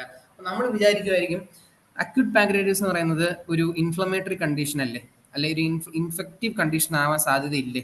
ഐറ്റിസ് എന്നൊക്കെ പറയുമ്പം ഇൻഫ്ലമേഷൻ, ഇൻഫെക്ഷൻ എന്നൊക്കെ നമുക്ക് വേണേൽ ആലോചിച്ചെടുക്കാം. അപ്പം നമ്മൾ കൂടുതൽ ചിന്തിച്ച് നമ്മൾ വിചാരിക്കും ആന്റിബയോട്ടിക്സ് ഒക്കെ കൊടുക്കണമെന്ന്. കൊടുക്കരുത്. IV ആന്റിബയോട്ടിക്സ് ആദ്യത്തെ 7 ദിവസം കൊടുക്കാനേ പാടില്ല. കാരണം ഫസ്റ്റ് 7 ഡേയ്സിൽ പേഷ്യന്റിന് യാതൊരു വിധത്തിലുള്ള ഇൻഫെക്ഷനും ഉണ്ടാവില്ല. പേഷ്യന്റിന്റെ അകത്ത് എന്തൊക്കെ നടന്നാൽ പോലും അതെല്ലാം സ്റ്റെറൈൽ ആയിരിക്കും. There will be no bacteria involve for the first 7 days. For the first 7 days മാത്രം പേഷ്യന്റിന് യാതൊരു വിധത്തിലുള്ള ഇൻഫെക്ഷനോ ഒന്നും ഉണ്ടാകാൻ സാധ്യതയില്ല. All the patient is having is ആകെപ്പാട് പേഷ്യന്റ് ഉള്ളത് ഈ ഇൻഫ്ലമേഷൻ ആണ്. ഇൻഫ്ലമേഷനും ഇൻഫെക്ഷനും രണ്ട് സാധനമാണ്. പേഷ്യന്റിന് inflammation, patient may have inflammation, the same patient may not have infection. അപ്പോൾ രണ്ടും ഒരേ സാധനമാണെന്ന് വിചാരിക്കരുത്. ഇൻഫ്ലമേഷൻ ഉള്ള പേഷ്യന്റ് ഇൻഫെക്ഷൻ വരണമെന്ന് യാതൊരു വിധത്തിലുള്ള നിർബന്ധവും ഇല്ല. Both are different conditions. Inflammation പയ്യെ ഇൻഫെക്ഷൻസിലേക്ക് ലീഡ് ചെയ്യാം, but both are independent terms, ഈ ഇൻഫ്ലമേഷനും ഇൻഫെക്ഷൻ എന്ന് പറയുന്നത്. അപ്പം always start with IV fluids and along with that for the first 7 days always give anti inflammatory drugs. Okay, അപ്പം ആദ്യം first 7 days there will be no role of prophylactic antibiotics, because first 7 days എന്ന് പറയുന്നത് acute inflammatory state ആണ്. There will be no infection at all. ഇനി നമുക്ക് mild പാങ്ക്രിയാറ്റിസിനെയും severe പാങ്ക്രിയാറ്റിസിനെയും രണ്ട് type of management ആണ് രണ്ടിനും വരുന്നത്. അപ്പോൾ രണ്ടിന്റെയും മാനേജ്മെന്റ് നമുക്ക് രണ്ടായിട്ട് ഡിസ്കസ് ചെയ്യാം. ഓക്കെ, ഫസ്റ്റ് നമുക്ക് ഡിസ്കസ് ചെയ്യാൻ പോകുന്നതാണ് മൈൽഡ് പാങ്ക്രിയാറ്റിസ്. ഒരു പേഷ്യന്റിന് മൈൽഡ് പാങ്ക്രിയാറ്റിസ് ആണെന്ന് നമ്മൾ എങ്ങനെ മനസ്സിലാക്കാം? നമ്മൾ മനസ്സിലാക്കുന്നത് ഈ സ്കോർ വെച്ചിട്ടാണ്. The patient is having lesser score, അതായത് 0 to 2 to 3 to 4 അങ്ങനത്തെ സ്കോറുകളൊക്കെയാണ് പേഷ്യന്റ് വരുന്നതെന്നുണ്ടെങ്കിൽ പേഷ്യന്റിന്റെ പാങ്ക്രിയാറ്റിസിന്റെ ലെവൽ എന്ന് പറയുന്നത് മൈൽഡ് ആയിരിക്കും. But if the patient is having more than 3 score ഒക്കെ വരികയാണെങ്കിൽ പേഷ്യന്റിന്റെ സിവിയർ പാങ്ക്രിയാറ്റിസ് വരാൻ സാധ്യതയുണ്ട്. കാരണം അപ്പോഴത്തേക്ക് 15% ഒക്കെ ആയി associated mortality rate, which is actually very highly dangerous. ഒരു 100 പേര് 15 പേര് മരിച്ചു എന്ന് പറഞ്ഞു കഴിഞ്ഞാൽ നമുക്ക് കൂടുതൽ സാധ്യതയില്ല നമ്മൾ ആ 15 പേരിലാവാൻ. നമ്മൾ ഈ സ്കോറൊക്കെ വെച്ചിട്ട് നമുക്ക് തീരുമാനിക്കാം. Along with that clinical science, symptoms അതെല്ലാം നമ്മളെ എയ്ഡ് ചെയ്യും നമ്മുടെ ഡയഗ്നോസിസിലേക്ക് മൈൽഡ് ആണോ സിവിയർ ആണോ എന്നൊക്കെ ഡിസൈഡ് ചെയ്യാൻ വേണ്ടിയിട്ട്. മൈൽഡ് പാങ്ക്രിയാറ്റിസ് ആണെങ്കിൽ ഓൾവേസ് ആൻഡ് ഓൾവേസ് നമുക്ക് കുറച്ചുകൂടെ ടൈം ഉണ്ട് compared to severe acute pancreatitis. So we have to start by performing a USG. ആദ്യം നമ്മൾ ഇത് കൊടുക്കണം. ആദ്യം നമ്മൾ IV ഫ്ലൂയിഡ് ആന്റി ഇൻഫ്ലമേറ്ററി ഡ്രഗ്സും കൊടുക്കുക. അതിന് ശേഷമുള്ള കാര്യങ്ങളാണ് പറയുന്നത്. If it is a mild pancreatitis perform USG. എന്തിനാണ് USG നോക്കുന്നത്? കാരണം we have to check whether it is a gallstone induced mild pancreatitis. We have to understand whether the mild pancreatitis is caused because of a gallstone. If the pancreatitis is caused because of a gallstone, നമ്മൾ അതേ അഡ്മിഷനിൽ തന്നെ lap cholecystectomy ചെയ്യും. ഞാൻ നേരത്തെ പറഞ്ഞു cholecystectomy, cholecystitis എന്ന് പറഞ്ഞാൽ cholecystitis ആ ടേമുകളൊക്കെ എന്ന് പറഞ്ഞു കഴിഞ്ഞാൽ it points towards gall bladder stone. Gall bladder സ്റ്റോണിനാണ് കോളിസിസ്റ്റൈറ്റിസ് എന്ന് പറയുന്നത്. അപ്പോൾ കോളിസിസ്റ്റക്ടമി എന്ന് പറഞ്ഞാൽ എന്താണ്? ഒബ്വിയസ്ലി നമ്മൾ ഗോൾ ബ്ലാഡർ സ്റ്റോണും എടുത്ത് കളയുന്നതിനാണ് നമ്മൾ കോളിസിസ്റ്റക്ടമി എന്ന് പറയുന്നത്. ലാബ് കോളിസിസ്റ്റക്ടമി നമ്മൾ അതേ അഡ്മിഷൻ തന്നെ ചെയ്യുക. സെയിം അഡ്മിഷൻ തന്നെ. പേഷ്യനെ ഡിസ്ചാർജ് ആക്കിയിട്ട് പിന്നെ അത് ചെയ്യാൻ ഇലക്റ്റീവായിട്ട് ചെയ്യേണ്ട ഒരു ഓപ്പറേഷൻ അല്ല ഇത്. Because it can lead to severe acute pancreatitis in the near future. അതുകൊണ്ട് നമുക്ക് ഏറ്റവും അടുത്ത ഡേറ്റിൽ തന്നെ നമുക്ക് ഗോൾസ്റ്റോൺ ഇൻഡ്യൂസ്ഡ് ആണെങ്കിൽ ലാപ്പ് കോളിസിസ്റ്റക്ടമി ചെയ്യണം in the same admission. If the mild pancreatitis, നമ്മൾ പറഞ്ഞു മൈൽഡ് പാങ്ക്രിയാറ്റിസിന് ഒരുപാട് എറ്റിയോളജികളുണ്ട്. അതിനകത്ത് ഒരെണ്ണം മോസ്റ്റ് കോമൺ ആണ് ഗോൾസ്റ്റോൺ. എന്നാൽ പോലും അതിനകത്ത് ഒരെണ്ണം മാത്രമാണ് ഗോൾസ്റ്റോൺ. ഗോൾസ്റ്റോൺ ആണോ നമ്മൾ ആദ്യം ചെക്ക് ചെയ്യുക. ചെക്ക് ചെയ്തിട്ട് ഗോൾസ്റ്റോൺ ഇൻഡ്യൂസ്ഡ് ആണെങ്കിൽ ലാപ്പ് കോളിസിസ്റ്റക്ടമി സെയിം അഡ്മിഷൻ ചെയ്യുക. But if the mild acute pancreatitis അല്ലെങ്കിൽ acute pancreatitis gallstone induced അല്ല എന്നുണ്ടെങ്കിൽ it is most probably because the patient lifestyle എന്ന് പറയുന്നത് വളരെ മോശമാണ്. The patient may be an alcoholic, അല്ലെ, the patient may be a regular consumer of fast food, അല്ലെങ്കിൽ the patient may be malnourished. ഇതെല്ലാം ലൈഫ് സ്റ്റൈലിന്റെ അടിയിൽ വരുന്നതാണ്. So we have to modify the lifestyle. Hereditary എന്ന് പറയുന്നത് നമുക്ക് വേറെ ഒന്നും ചെയ്യാനില്ല, കൺസർവേറ്റീവ് മാനേജ്മെന്റുകൾ മാത്രമേ ചെയ്യാനുള്ളൂ. But if it is because of a lifestyle problem, then we have to modify the lifestyle if it is not Goldstone induced. If it is Goldstone induced, lap cholecystectomy in the same admission, and this is the management of mild pancreatitis. Okay. നമുക്ക് ഏറ്റവും important for exam point of view management of severe acute pancreatitis ആണ്. എങ്ങനെയാണ് ഓരോ സ്റ്റെപ്പുകളും വളരെ important ആണ്, simple ആണ്, just ഒന്ന് കേട്ടിരുന്നാൽ മാത്രം മതി. നമ്മൾ നേരത്തെ പറഞ്ഞു IV ഫ്ലൂയിഡ് കൊടുക്കണമെന്ന് പറഞ്ഞു for giving Ringer lactate. For mild pancreatitis നമുക്ക് വലിയ സീനൊന്നുമില്ല, നമുക്ക് പെരിഫറൽ IV ലൈൻ ഇട്ടാൽ മതി, കയ്യിലോ ആന്റിക്യൂബറ്റൽ വെയിനിലോ അല്ലെങ്കിൽ ഇവിടെ വല്ലോ ഒരു പെരിഫറൽ ലൈൻ മാത്രം ഇട്ടാൽ മതി. വി ക്യാൻ, അത് പേഷ്യന്റിന് അത് മതിയാവും. പേഷ്യന്റ് അത്രയും ഡിമാൻഡേ ഉള്ളൂ. കാരണം ഇതൊക്കെ എന്ന് പറഞ്ഞാൽ ചെറിയ ചെറിയ വെയിനുകളാണ്, അത്രയും ഫ്ലൂയിഡ് അതിൽ കൂടെ നമുക്ക് പാസ് ചെയ്യാൻ പറ്റത്തുള്ളൂ. പക്ഷേ അങ്ങനെയല്ല സിവിയർ അക്യൂട്ട് പാൻക്രിയാറ്റിസിന്റെ കേസിൽ. Patient may be severely dehydrated. Severe എന്ന് പറയുമ്പോൾ തന്നെ അത്രയും ഫ്ലൂയിഡ് ലോസ് ഉണ്ടായി, അത്രയും ഫ്ലൂയിഡ് സെക്വസ്റ്റഡ് ആണ്. More than 6 litre fluid. നമ്മുടെ ബോഡിയിൽ ആകെ വാട്ടർ കണ്ടന്റ് എന്ന് പറയുന്നത് 10 ലിറ്ററിന് അടുപ്പിച്ച 8 ലിറ്റർ ടു 10 ലിറ്റർ ഒക്കെ നമ്മുടെ ബോഡിയിൽ മാക്സിമം വാട്ടർ കണ്ടന്റ് ഉള്ളൂ, ബ്ലഡ് കണ്ടന്റ് അല്ല, വാട്ടർ കണ്ടന്റ് ഉള്ളൂ. അതിൽ മോർ ദാൻ 6 ലിറ്റർ ഫ്ലൂയിഡ് സെക്വസ്റ്റർ ചെയ്ത് വെച്ചിരിക്കുകയായി അക്യൂട്ട് പാൻക്രിയാറ്റിസ് കാരണം. അപ്പൊ അത്രയും ഫ്ലൂയിഡ് ഡെഫിസിറ്റ് ഉണ്ട് നമുക്ക്. അപ്പൊ അത്രയും വോളിയം ഓഫ് ഫ്ലൂയിഡ് നമുക്ക് കൊടുക്കണമെങ്കിൽ അത്രയും ടൈം നമുക്ക് ഫ്ലൂയിഡ് കൊടുക്കണം, അത്രയും വോളിയം ഓഫ് ഫ്ലൂയിഡ് നമുക്ക് കൊടുക്കണം. അപ്പൊ നമുക്ക് ഏറ്റവും കംഫർട്ടബിൾ ആയിട്ടുള്ള, ഏറ്റവും സേഫ് ആയിട്ടുള്ള ഓപ്ഷൻ എന്ന് പറയുന്നത് we have to put a central line for giving RL. Central line എന്ന് പറയുന്നത് നമ്മുടെ ജുഗുലാർ വെയിനിൽ കൂടെ ഇടുന്ന ലൈൻ ആവാം, അല്ലെങ്കിൽ നമ്മുടെ ഡയറക്ട്ലി നമ്മുടെ ഇൻഫീരിയർ വീനക്കാവയിലേക്ക് ഇടുന്ന ലൈൻ ആവാം.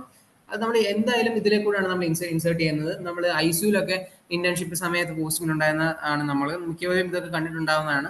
നിങ്ങൾ അല്ലാതെ തന്നെ നിങ്ങൾ ക്ലിനിക്സിലൊക്കെ ഈ എമർജൻസി ഡിപ്പാർട്ട്മെന്റിലൊക്കെ വർക്ക് ചെയ്യുന്നവരാണെങ്കിൽ, ICUലൊക്കെ അല്ലാതെ വർക്ക് ചെയ്യുന്നവരാണെങ്കിൽ ഇതൊക്കെ ഇടുന്നതും കണ്ടിട്ടുണ്ടാവും, അല്ലെങ്കിൽ നിങ്ങൾ ചിലപ്പോൾ ഇട്ടിട്ടും ഉണ്ടാവും. അപ്പോൾ we have to put a centre in case of severe acute pancreatitis, we have to put a central line for giving Ringer lactate. Second step എന്ന് പറയുന്നത് പെർഫോം USG. നമ്മൾ നേരത്തെ പറഞ്ഞ അതേ സാധനം. നമ്മൾ നേരത്തെ ഇതിവിടെ നമ്മൾ ഫ്ലൂയിഡിന്റെ കാര്യം പറഞ്ഞില്ല ഫോർ മൈൽഡ് പാൻക്രിയാറ്റിസ്, കാരണം നമ്മൾ നേരത്തെ പറഞ്ഞു സ്റ്റാർട്ട് വിത്ത് IV ഫ്ലൂയിഡ്. അതുകൊണ്ട് ഇവിടെ കൂടുതൽ സ്ട്രെസ് ചെയ്യാനൊന്നുമില്ല, കാരണം ഇവിടെ നമ്മൾ പെരിഫറൽ ലൈൻ ആണ് കൊടുക്കുന്നത്, സെൻട്രൽ ലൈൻ ഇടണ്ട for mild pancreatitis. So in that case we didn't stress much on the IV fluid portion. നമ്മൾ നേരെ USGയുടെ കാര്യമാണ് പറഞ്ഞത്. ഇവിടെ നമ്മൾ ജസ്റ്റ് സെൻട്രൽ ലൈനിന്റെ കാര്യമുള്ളൂ, നമ്മൾ ഒന്നുകൂടെ എടുത്ത് പറഞ്ഞതേ ഉള്ളൂ. Anyways for both mild and severe acute pancreatitis second step എന്ന് പറയുന്നത് പെർഫോം എ USG. അത് ബേസിക് സ്റ്റെപ്പാണ്. കാരണം we discussed that gallstone is the most common cause for acute pancreatitis and also it carries some best prognosis. So the sooner we identify that the problem is a gallstone problem, then the sooner the sooner we can give the patient a focused treatment in that direction. അപ്പം we have to perform a USG to identify whether the gallstone is present or not. Third point എന്ന് പറയുന്നത്, നമ്മൾ വിചാരിക്കും ഗോൾസ്റ്റോൺ ഈ pancreatitis ഒക്കെ ആയി, patient pancreatitis ഒക്കെ ആയി, നമുക്കിനിയും എൻട്രൽ ന്യൂട്രീഷൻ എന്താണെന്ന് അറിയാലോ, നമ്മൾ സ്റ്റൊമക്കിലേക്ക് ഫുഡ് എത്തുന്നതിനാണ് എൻട്രൽ ന്യൂട്രീഷൻ എന്ന് പറയുന്നത്. നമ്മുടെ സ്റ്റൊമക്കിലേക്ക് ഫുഡ് എത്തുന്നതിനാണ് എൻട്രൽ ന്യൂട്രീഷൻ എന്ന് പറയുന്നത്. എൻട്രൽ എന്ന് പറയുന്നത് എന്താണ്? സ്റ്റൊമക്ക് എന്നാണ് അർത്ഥം. സ്റ്റൊമക്ക് എന്ന് പറയുന്ന ഒരു അർത്ഥത്തിൽ വരുന്നതാണ് എൻട്രൽ എന്ന് പറയുന്നത്. എൻട്രൽ ന്യൂട്രീഷൻ ആയാൽ നമ്മൾ എൻട്രൽ ന്യൂട്രീഷൻ ഇപ്പൊ ഫുഡ് കഴിക്കുന്ന ഓറൽ റൂട്ട് മാത്രമാണെന്നില്ല എൻട്രൽ ന്യൂട്രീഷൻ, അത് പ്രത്യേകം ശ്രദ്ധിക്കുക. If the oral route is not available, we may even put a PEG, the percutaneous enterogastrostomy എന്ന് പറയുന്ന സാധനമാണ് PEG, പെഗ് എന്ന് പറയുന്നത്. അത് നമ്മൾ നേരിട്ട് നമ്മൾ സ്റ്റൊമക്കിലേക്ക് ഒരു ലൈൻ ഇടുകയാണ്, ആ ലൈനിൽ കൂടെ നമ്മൾ ഫുഡ് കൊടുക്കുക, അതാണ് പെഗ് എന്ന് പറയുന്നത്. അല്ലെങ്കിൽ നമുക്ക് റൈൽസ് ട്യൂബ് ആവാം, അത് ഓറൽ അല്ലല്ലോ, റൈൽസ് ട്യൂബ് ഓറൽ ആവാം, അല്ലെങ്കിൽ നമ്മുടെ നേസൽ റൂട്ടിൽ കൂടെ നമുക്ക് റൈൽസ് ട്യൂബ് ഇടാമല്ലോ. അത് അപ്പൊ നമുക്ക് ഓറൽ റൂട്ടിൽ കൂടെ നമ്മൾ ഫുഡ് കൊടുക്കുന്നത്, നമ്മുടെ നേസൽ റൂട്ടിൽ കൂടെ റൈൽസ് ട്യൂബിൽ കൂടെയാണ് ഫുഡ് കൊടുക്കുന്നത്. ഇപ്പൊ എൻട്രൽ ന്യൂട്രീഷൻ എന്ന് പറയുന്ന ഓറൽ ഫീഡ് മാത്രമല്ല, whatever the route may be, if the food is reaching the stomach, അതിനാണ് enteral nutrition എന്ന് പറയുന്നത്. And that enteral nutrition, the food സ്റ്റൊമക്കിൽ എത്തുന്ന ന്യൂട്രീഷൻ, enteral nutrition ആണ് സിവിയർ അക്യൂട്ട് പാൻക്രിയാറ്റിസിന് നമ്മൾ പ്രിഫർ ചെയ്യുന്നത്. അതിനുള്ള റീസൺ എന്താണെന്ന് വെച്ചാൽ, നമ്മൾ നേരത്തെ, അതായത് പണ്ടത്തെ ഗൈഡ് ലൈൻസിലൊക്കെ നമ്മൾ കൺസിഡർ ചെയ്തുകൊണ്ടിരുന്നത് അക്യൂട്ട് പാൻക്രിയാറ്റിസിന്റെ കേസിൽ നമ്മൾ enteral nutrition കൊടുക്കരുത് എന്നൊക്കെയായിരുന്നു. പക്ഷേ further studies have proved that enteral nutrition is better compared to നമ്മുടെ total parenteral nutrition. Parental nutrition എന്ന് പറഞ്ഞാൽ TPN എന്ന് പറഞ്ഞു കഴിഞ്ഞാൽ പാരന്റൽ, അതായത് എൻട്രൽ അല്ല, എൻട്രൽ അല്ലാത്തൊരു വഴി കൂടെ കൊടുക്കുന്നത്. അതായത് നമ്മുടെ സെൻട്രൽ ലൈനിൽ കൂടെ ആയിരിക്കും നമ്മളത് കൊടുക്കുന്നത്, അല്ലെങ്കിൽ നമ്മുടെ പെരിഫറൽ ലൈനിൽ കൂടെ ആയിരിക്കും കൊടുക്കുന്നത്. ടി പി എൻ ബാഗുകൾ നിങ്ങൾ കണ്ടിട്ടുണ്ടായിരിക്കും നമ്മുടെ ഹോസ്പിറ്റലിലൊക്കെ. അതൊരു ഒരു പാലിന്റെ നിറത്തിലുള്ള അല്ലെങ്കിൽ വെള്ള നിറത്തിലുള്ള ഒരു ബാഗാണ്. അതിന്റെ ഇടയ്ക്കൂടെ ചെറിയ ഡിവിഷനൊക്കെ ഉണ്ട്. അത് ആ ഡിവിഷനുകൾ നമ്മൾ ഒറ്റ ബാഗ് തന്നെ അതിന്റെ ഇടയിൽ കൂടെ ചെറിയ ചെറിയ ചെറിയ ഡിവിഷനുകളുണ്ട്. നിങ്ങൾക്ക് ആ ഫിഗർ നിങ്ങൾ കണ്ടില്ലെങ്കിൽ ജസ്റ്റ് ഗൂഗിൾ റെഫർ ചെയ്താൽ കാണാൻ പറ്റും. ആ ഡിവിഷനുകളുടെ പേരാണ് സെപ്റ്റ. ഒറ്റ ബാഗിൽ തന്നെ ഇടയ്ക്ക് 3 കമ്പാർട്ട്മെന്റ്, ആ ഓരോ കമ്പാർട്ട്മെന്റ് ഇടയ്ക്കും ചെറിയ ചെറിയ ഡിവിഷനുകളുണ്ട്. ആ ഡിവിഷനുകൾ നമ്മളിങ്ങനെ ആ ബാഗ് നമ്മൾ പിഴിയുന്ന പോലെ പൊട്ടിക്കും. ആ ഡിവിഷനുകൾ പൊട്ടിച്ചിട്ടാണ് അത് അത് രണ്ട് 3 കമ്പോണന്റും കൂടെ മിക്സ് ചെയ്തിട്ടാണ് നമ്മൾ പേഷ്യന്റിന് നമ്മുടെ ഏതർ സെൻട്രൽ ലൈൻ അല്ലെങ്കിൽ പെരിഫറൽ ലൈനിൽ കൂടെ നമ്മൾ IV ആയിട്ട് കൊടുക്കുന്നത്. അപ്പം എൻട്രൽ ന്യൂട്രീഷൻ കൊടുക്കണമെങ്കിൽ ഒരു കണ്ടീഷൻ ഉണ്ട്, ബവൽ സൗണ്ട് ഉണ്ടായിരിക്കണം. ബവൽ മൂവ്മെന്റുകൾ ഉണ്ടെങ്കിൽ മാത്രമേ ബവൽ സൗണ്ടുകൾ വരത്തുള്ളൂ. ബവൽ മൂവ്മെന്റ് ഇല്ലാതെ പേഷ്യന്റിന്റെ വയറ്റിലൂടെ നമ്മൾ ഫുഡ് കൊടുത്തു കഴിഞ്ഞാൽ പേഷ്യന്റെ വയറ്റിൽ ആ ഫുഡ് കിടക്കും. പേഷ്യന്റ് ഫുഡ് ന്യൂട്രീഷൻ കിട്ടുമോ അതുമില്ല. പേഷ്യന്റെ വയറ് നിറയുകയും ചെയ്യും. പേഷ്യന്റിന്റെ സ്റ്റൊമക്ക് ഡിസ്റ്റൻഡ് ആവും. പേഷ്യന്റിന് ഒബ്സ്ട്രക്ഷൻ ഉണ്ടാവും. പേഷ്യന്റ് ആ ഫ്ലൂയിഡ് പാസ് ചെയ്യാതെ ഈ ബബൽ വീർത്ത് വീർത്ത് വീർത്ത് അത് പെർഫറേറ്റ് ആയി പേഷ്യന്റ് പെരിറ്റോണൈറ്റിസ് ഒക്കെ ഉണ്ടാവും സാധ്യതയുണ്ട് ഇഫ് യു തിങ്ക് അങ്ങോട്ട് പോയി കഴിഞ്ഞാൽ. അപ്പോൾ എൻട്രൽ ന്യൂട്രീഷൻ പ്രിഫേർഡ് ആണ്, പക്ഷേ provided the bowel sounds must be present. If the bowel sounds is absent, bowel sound നമ്മൾ ഹോസ്പിറ്റലിൽ വെച്ച് കേൾക്കുമ്പോൾ നമുക്ക് അറിയാം ബവൽ സൗണ്ട് ഉണ്ടോ ഇല്ലയോ എന്ന് ചെത്ത് വെച്ച് നോക്കുമ്പോൾ. If the bowel sound is absent we have to provide total parenteral nutrition. Okay, ഇപ്പൊ TPN ഒരു പടം കാണണം എന്നുള്ള ആളുകൾ എങ്ങനെയാണ് TPN ഒക്കെ ഇരിക്കുക, TPN ബാഗ് എങ്ങനെയാണ് ഇരിക്കുന്നതെന്ന് കാണണമെന്ന് ആഗ്രഹമുള്ള ആളുകൾ ജസ്റ്റ് ഗൂഗിൾ ചെയ്താൽ മതി. It's available in the website. കാണുമ്പോൾ തന്നെ ഗൂഗിൾ ഫോട്ടോസ് എടുക്കുമ്പോൾ തന്നെ നമുക്ക് ഇമേജസ് എടുക്കുമ്പോൾ തന്നെ നമുക്ക് കാണാൻ പറ്റും. If the bowel sound is present, bowel സൗണ്ടുകളുണ്ട്, ഓറൽ റൂട്ടും അവൈലബിൾ ആണ്. വായിൽ കൂടെ ഫുഡ് എടുക്കാൻ പറ്റുന്ന പേഷ്യന്റുമാണ്. ബവൽ സൗണ്ടും ഉണ്ടെങ്കിൽ പ്രൊവൈഡ് ഓറൽ ഫീഡ്, ഒരു പ്രശ്നമില്ല. അക്യൂട്ട് പാൻക്രിയാറ്റിസ് എത്ര സിവിയർ ആണെങ്കിൽ if the bowel sound is there and the patient is able to intake food via his mouth, oral feed available ആണ്, ഓറൽ റൂട്ട് അവൈലബിൾ ആണെങ്കിൽ ഗിവ് ഹിം ഓറൽ ഫീഡ്. പക്ഷേ if the bowel sound present ആണ് പക്ഷെ oral route absent ആണെങ്കിൽ, ഞാൻ നേരത്തെ പറഞ്ഞു oral റൂട്ടിൽ കൂടെ മാത്രമല്ല എൻട്രൽ ഫീഡിങ് കൊടുക്കാൻ പറ്റും, എൻട്രൽ ന്യൂട്രീഷൻ കൊടുക്കാൻ പറ്റുന്നത്. ബവൽ സൗണ്ട് ഉണ്ട്, ഓറൽ റൂട്ട് ആബ്സെന്റ് ആണെങ്കിൽ പുട്ട് റൈൽസ് ട്യൂബ്. ഇതിനകത്ത് എഴുതാത്ത വേറൊരു സാധനമുണ്ട്, പെർക്യൂട്ടേനിയസ് എൻഡ്രോസ്കോപ്പിക് ഗ്യാസ്ട്രോസ്റ്റമി. അത് കുഴപ്പമില്ല, അത് ഇറ്റ്സ് നോട്ട് സോ ഇമ്പോർട്ടൻറ്റ്. അങ്ങനെ ഒരു റൂട്ട് ഉണ്ട്, PEG പെഗ് എന്നാണ് അതിന്റെ ഷോർട്ട് ഫോം. ഇമ്പോർട്ടൻ്റ് അല്ല, ജസ്റ്റ് ഇത്ര ആലോചിച്ചാൽ മതി. ബവൽ സൗണ്ട് പ്രസന്റ് ആണ്, ഓറൽ റൂട്ട് ആബ്സെന്റ് ആണെങ്കിൽ give Ryle's tube feeding. This is the supportive management. ഈ 1 to 6 പോയിന്റ് എന്ന് പറയുന്നതാണ് നമ്മുടെ supportive management of acute pancreatitis. ഈ അക്യൂട്ട് പാൻക്രിയാറ്റിസ് നമുക്ക് അങ്ങനെ പ്രത്യേകിച്ച് ഒന്നും കൊടുക്കാനില്ല. ജസ്റ്റ് ഫ്ലൂയിഡ് റീപ്ലേസ്മെന്റും അതുപോലെ തന്നെ എൻട്രൽ ന്യൂട്രീഷനും USG ചെയ്തിട്ട് ഗോൾസൺ ഉണ്ടോ എന്ന് നോക്കാം. ഗോൾസൺ ഉണ്ടെങ്കിൽ അതെടുത്ത് പിന്നെ കളയാം. ഇതൊക്കെ നമുക്ക് അക്യൂട്ട് പാൻക്രിയാറ്റിസിൽ ആകെ ചെയ്യാൻ പറ്റുന്ന കാര്യങ്ങളുള്ളൂ. അപ്പൊ ഇതിന്റെ പേരാണ് supportive treatment. This type of treatment is called supportive treatment അഥവാ also known as conservative treatment. And we have to provide this continuous supportive care. ഈ സപ്പോർട്ടീവ് കെയർ നമുക്ക് കണ്ടിന്യൂസ് ആയിട്ട് കൊടുത്തുകൊണ്ടിരിക്കാം. For how much duration? For 1 to 2 days, maximum for 48 hours to 2 days. Okay, അപ്പൊ നമുക്ക് രണ്ടായിട്ട് divide ചെയ്യാം. Supportive treatment നമ്മൾ കൊടുത്തു, whether the patient is improving on the supportive treatment or the patient is not improving on supportive treatment. ഇത് രണ്ടും രണ്ട് രീതിയിലാണ് നമുക്ക് ഡീൽ ചെയ്യാൻ പറ്റുന്നത്. If the patient is improving on supportive treatment, continue the same treatment. എന്തിനാണ് ഒരു treatment patient improve ആവുന്നുണ്ടെങ്കിൽ എന്തിനാണ് ഇടയ്ക്ക് വെച്ച് നിർത്തുന്നത്? Continue the same treatment. If the patient is improving on supportive treatment, continue the same treatment for how many days? For 7 days. 7 ദിവസത്തേക്ക് ആണ് ഈ treatment continue ചെയ്യേണ്ടത്.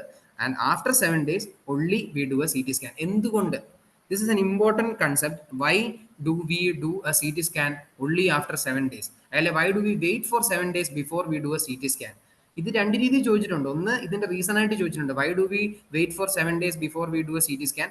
രണ്ടാമത്തേത് how many days after, how many days, അതായത് എത്ര ദിവസം കഴിഞ്ഞിട്ടാണ് നമ്മൾ. ആ ക്വസ്റ്റ്യൻ ഇങ്ങനെ ആയിരുന്നു, ഇൻഡയറക്റ്റ് ആയിട്ട് ചോദിച്ചത്. Which of the following is a false statement എന്ന് പറഞ്ഞിട്ട് അതിനകത്തൊരു ഓപ്ഷൻ വന്നിരിക്കുന്നത് after 24 hours of supportive treatment we do CT scan എന്നുള്ളതാണ്. അത് തെറ്റാണ്. Which of the following is false ആണെന്ന് ക്വസ്റ്റ്യൻ, അപ്പോൾ അതാണ് option. We do not do CT scan within 24 days. We do a CT scan only after 7 days. Why? Because ഈ നമ്മൾ പറഞ്ഞു inflammatory ആയിട്ടുള്ള കാര്യങ്ങളാണ് 7 ദിവസത്തേക്ക് നടക്കുന്നതെന്ന് പറഞ്ഞു. നമ്മളിപ്പം ഈ സ്ലൈഡ് ഡിസ്കസ് ചെയ്ത് നമ്മൾ പറഞ്ഞായിരുന്നു, 7 ദിവസം എന്ന് പറഞ്ഞു കഴിഞ്ഞാൽ ഇൻഫ്ലമേറ്ററി സ്റ്റേറ്റ് ആണ്. ഇൻഫ്ലമേറ്ററി കണ്ടീഷനുകളാണ് പേഷ്യന്റ് ഉണ്ടായിക്കൊണ്ടേയിരിക്കുന്നത്. പേഷ്യന്റ് ഇൻഫെക്റ്റീവ് കണ്ടീഷനുകളൊന്നുമില്ല, പേഷ്യന്റ് ഇൻഫെക്ഷൻ ഇല്ല, പേഷ്യന്റ് ബാക്ടീരിയൽ ഇൻഫെക്ഷൻ ഒന്നുമില്ല, ആന്റിബയോട്ടിക്കുകൾ കൊടുക്കണ്ട, ഒള്ളി ആന്റി ഇൻഫ്ലമേറ്ററി ഡ്രഗുകളാണ് കൊടുക്കുന്നത്. ബിക്കോസ് ഫസ്റ്റ് 7 days എന്ന് പറയുന്നത് അക്യൂട്ട് ഇൻഫ്ലമേറ്ററി സ്റ്റേറ്റ് ആണ്. സോ ഈ 7 ദിവസത്തെ ഈ കാര്യങ്ങൾ നമുക്ക് കാണാൻ പറ്റില്ല. ഫോർ നമുക്ക് തിയററ്റിക്കലായിട്ട് നമുക്കത് പറയാൻ പറ്റത്തുള്ളൂ 7 ദിവസത്തേക്ക് അക്യൂട്ട് ഇൻഫ്ലമേറ്ററി സ്റ്റേറ്റ് ആണെന്ന്. അക്യൂട്ട് ഇൻഫ്ലമേഷന്റെ സൈനുകൾ നമുക്ക് റേഡിയോളജിക്കലി വിസിബിൾ ആവണമെങ്കിൽ ഇൻ എ CT സ്കാൻ നമുക്കത് വിസിബിളി കാണണമെന്നുണ്ടെങ്കിൽ we have to wait for 7 days. 7 ദിവസം കഴിഞ്ഞിട്ട് മാത്രമേ CT സ്കാൻ ചെയ്താൽ നമുക്ക് ഇൻഫ്ലമേറ്ററി കാര്യങ്ങൾ കാണാൻ പറ്റത്തുള്ളൂ. അതുകൊണ്ടാണ് we wait for 7 days before we do a CT scan. മനസ്സിലായല്ലോ? ബിക്കോസ് നെക്രോട്ടിക് അഥവാ ഇൻഫ്ലമേറ്ററി കണ്ടീഷൻ സ്റ്റേജുകൾ വിസിബിൾ ആവണം എന്നുണ്ടെങ്കിൽ we have to wait for 7 days. Then we do a CT scan. On doing a CT scan after 7 days, we'll be able to visualize the inflammatory changes in the patient. On supportive treatment, patient improves. Continue the same treatment for 7 days. After 7 days, do a CT scan. അപ്പോൾ അത് കഴിഞ്ഞു. അടുത്ത് patient is not improving on supportive treatment. This is more severe. നമ്മൾ already നമ്മൾ severe acute പാൻക്രിയാറ്റിസിന്റെ അണ്ടറിലാണ് ഇതെല്ലാം discuss ചെയ്യുന്നത്. We were continuing supportive care for 24 to 48 hours. Then on supportive treatment patient improve. അത് കുഴപ്പമില്ല, അത് നമ്മൾ ഡീൽ ചെയ്തു. But the patient already a patient of severe acute pancreatitis. On giving supportive treatment also the patient is not improving. Then it's a problem. നമ്മൾ നേരത്തെ USG ചെയ്യുമെന്ന് പറഞ്ഞല്ലേ, പക്ഷെ നമ്മൾ അപ്പം തന്നെ ഗോൾഡ്സ്റ്റോൺ എടുത്ത് കളയോ ഇല്ലയോ നമ്മൾ പറഞ്ഞില്ല. അതുപോലാണോ മൈൽഡ് പാൻക്രിയാറ്റിസിന് നമ്മൾ USG പെർഫോം ചെയ്തിട്ട് ഗോൾഡ്സ്റ്റോൺ ഉണ്ടെങ്കിൽ എടുത്തും കളയുമല്ലേ സെയിം അഡ്മിഷനിൽ തന്നെ അല്ലേ? പക്ഷെ നമ്മൾ ഇതിനെ പറ്റി അങ്ങനെയൊന്നും പറഞ്ഞില്ല. എത്രയും പെട്ടെന്ന് ഗോൾഡ്സ്റ്റോൺ എടുത്ത് കളയുന്നൊന്നും നമ്മൾ പറഞ്ഞിട്ടില്ല. കാരണം എന്തുകൊണ്ടാണ്? Already the patient is highly sick. Already the patient is in a severe acute pancreatitis state which puts the body in a severe great deal of stress. അപ്പോൾ അനസ്തേഷ്യക്കാർ ഫിറ്റ്നസ് കൊടുക്കുക. അത്രയും സിവിയർ ആയിട്ടുള്ള ഒരു പേഷ്യന്റ് പോയി ലാപ്രോസ്കോപ്പിക് പോളിസിസ്റ്റെക്ടമിയോ ഓപ്പൺ പോളിസിസ്റ്റെക്ടമിയോ എല്ലാം ചെയ്യാൻ കൊടുക്കൂല. അങ്ങനെ ഒരു കണ്ടീഷൻ വന്നു കഴിയുമ്പോൾ നമ്മൾ ഡിസൈഡ് ചെയ്യണം. On supportive treatment patient improving ആണെങ്കിൽ സെയിം ട്രീറ്റ്മെന്റ് കൊടുത്തിട്ട് CT സ്കാൻ ഒക്കെയാണ് ചെയ്തിട്ട് 7 ദിവസം കഴിഞ്ഞ് പേഷ്യന്റിന് പയ്യൊക്കെ നമ്മൾ ലാപ്രോസ്കോപ്പിക് പോളിസിസ്റ്റെക്ടമി ചെയ്താൽ മതി. പക്ഷെ പേഷ്യന്റ് ഇംപ്രൂവേ ആവുന്നില്ല എന്നുണ്ടെങ്കിൽ and gold stone is present, നമ്മൾ USGയിൽ ഗോൾഡ് സ്റ്റോൺ കണ്ടു ഈ പേഷ്യന്റ് നേരത്തെ ഈ പേഷ്യന്റിന്റെ USG ചെയ്തപ്പോൾ നമ്മൾ ഓൾറെഡി ഗോൾഡ് സ്റ്റോൺ കാണുകയും ചെയ്തു. ഈ പേഷ്യന്റ് കണ്ടിന്യൂ സപ്പോർട്ടീവ് ട്രീറ്റ്മെന്റ് കൊടുത്തപ്പോൾ ഇംപ്രൂവ് ആയില്ല. ദെൻ ഇറ്റ് മീൻസ് ദാറ്റ് നമുക്ക് ആകെ ചെയ്യാൻ പറ്റുന്നത് ഗോൾഡ് സ്റ്റോൺ ആയിരുന്നു റീസൺ എന്നുണ്ടെങ്കിൽ ആ ഗോൾഡ് സ്റ്റോൺ അപ്പം തന്നെ എടുത്ത് കളയുക എന്നുള്ളതാണ്. The patient is not improving on supportive treatment and we were able to visualize the gallstone when we previously did USG. Then go for endoscopic papillotomy. Papilla എന്ന് പറഞ്ഞാൽ നമ്മുടെ ആംബുലോഫാറ്റർ ഇല്ലേ, ആംബുലോഫാറ്ററിന്റെ വേറെ പേരാണ് പാപ്പിലോഫാറ്റർ എന്ന് പറയുന്നത്. ആ പാപ്പില എന്ന് ഓർത്ത് കഴിഞ്ഞാൽ ആംബുലോഫാറ്റർ തന്നെയാണ്, സിനോണിമസ് ആണ്. എൻഡോസ്കോപ്പിക് പാപ്പിലോട്ട് എന്ന് പറഞ്ഞാൽ നമ്മൾ നേരത്തെ പറഞ്ഞ പോലെ എൻഡോസ്കോപ്പി കയറ്റി ആ ആംബുലോഫാറ്റർ വലുതാക്കുകയാണ്. മനസ്സിലായോ?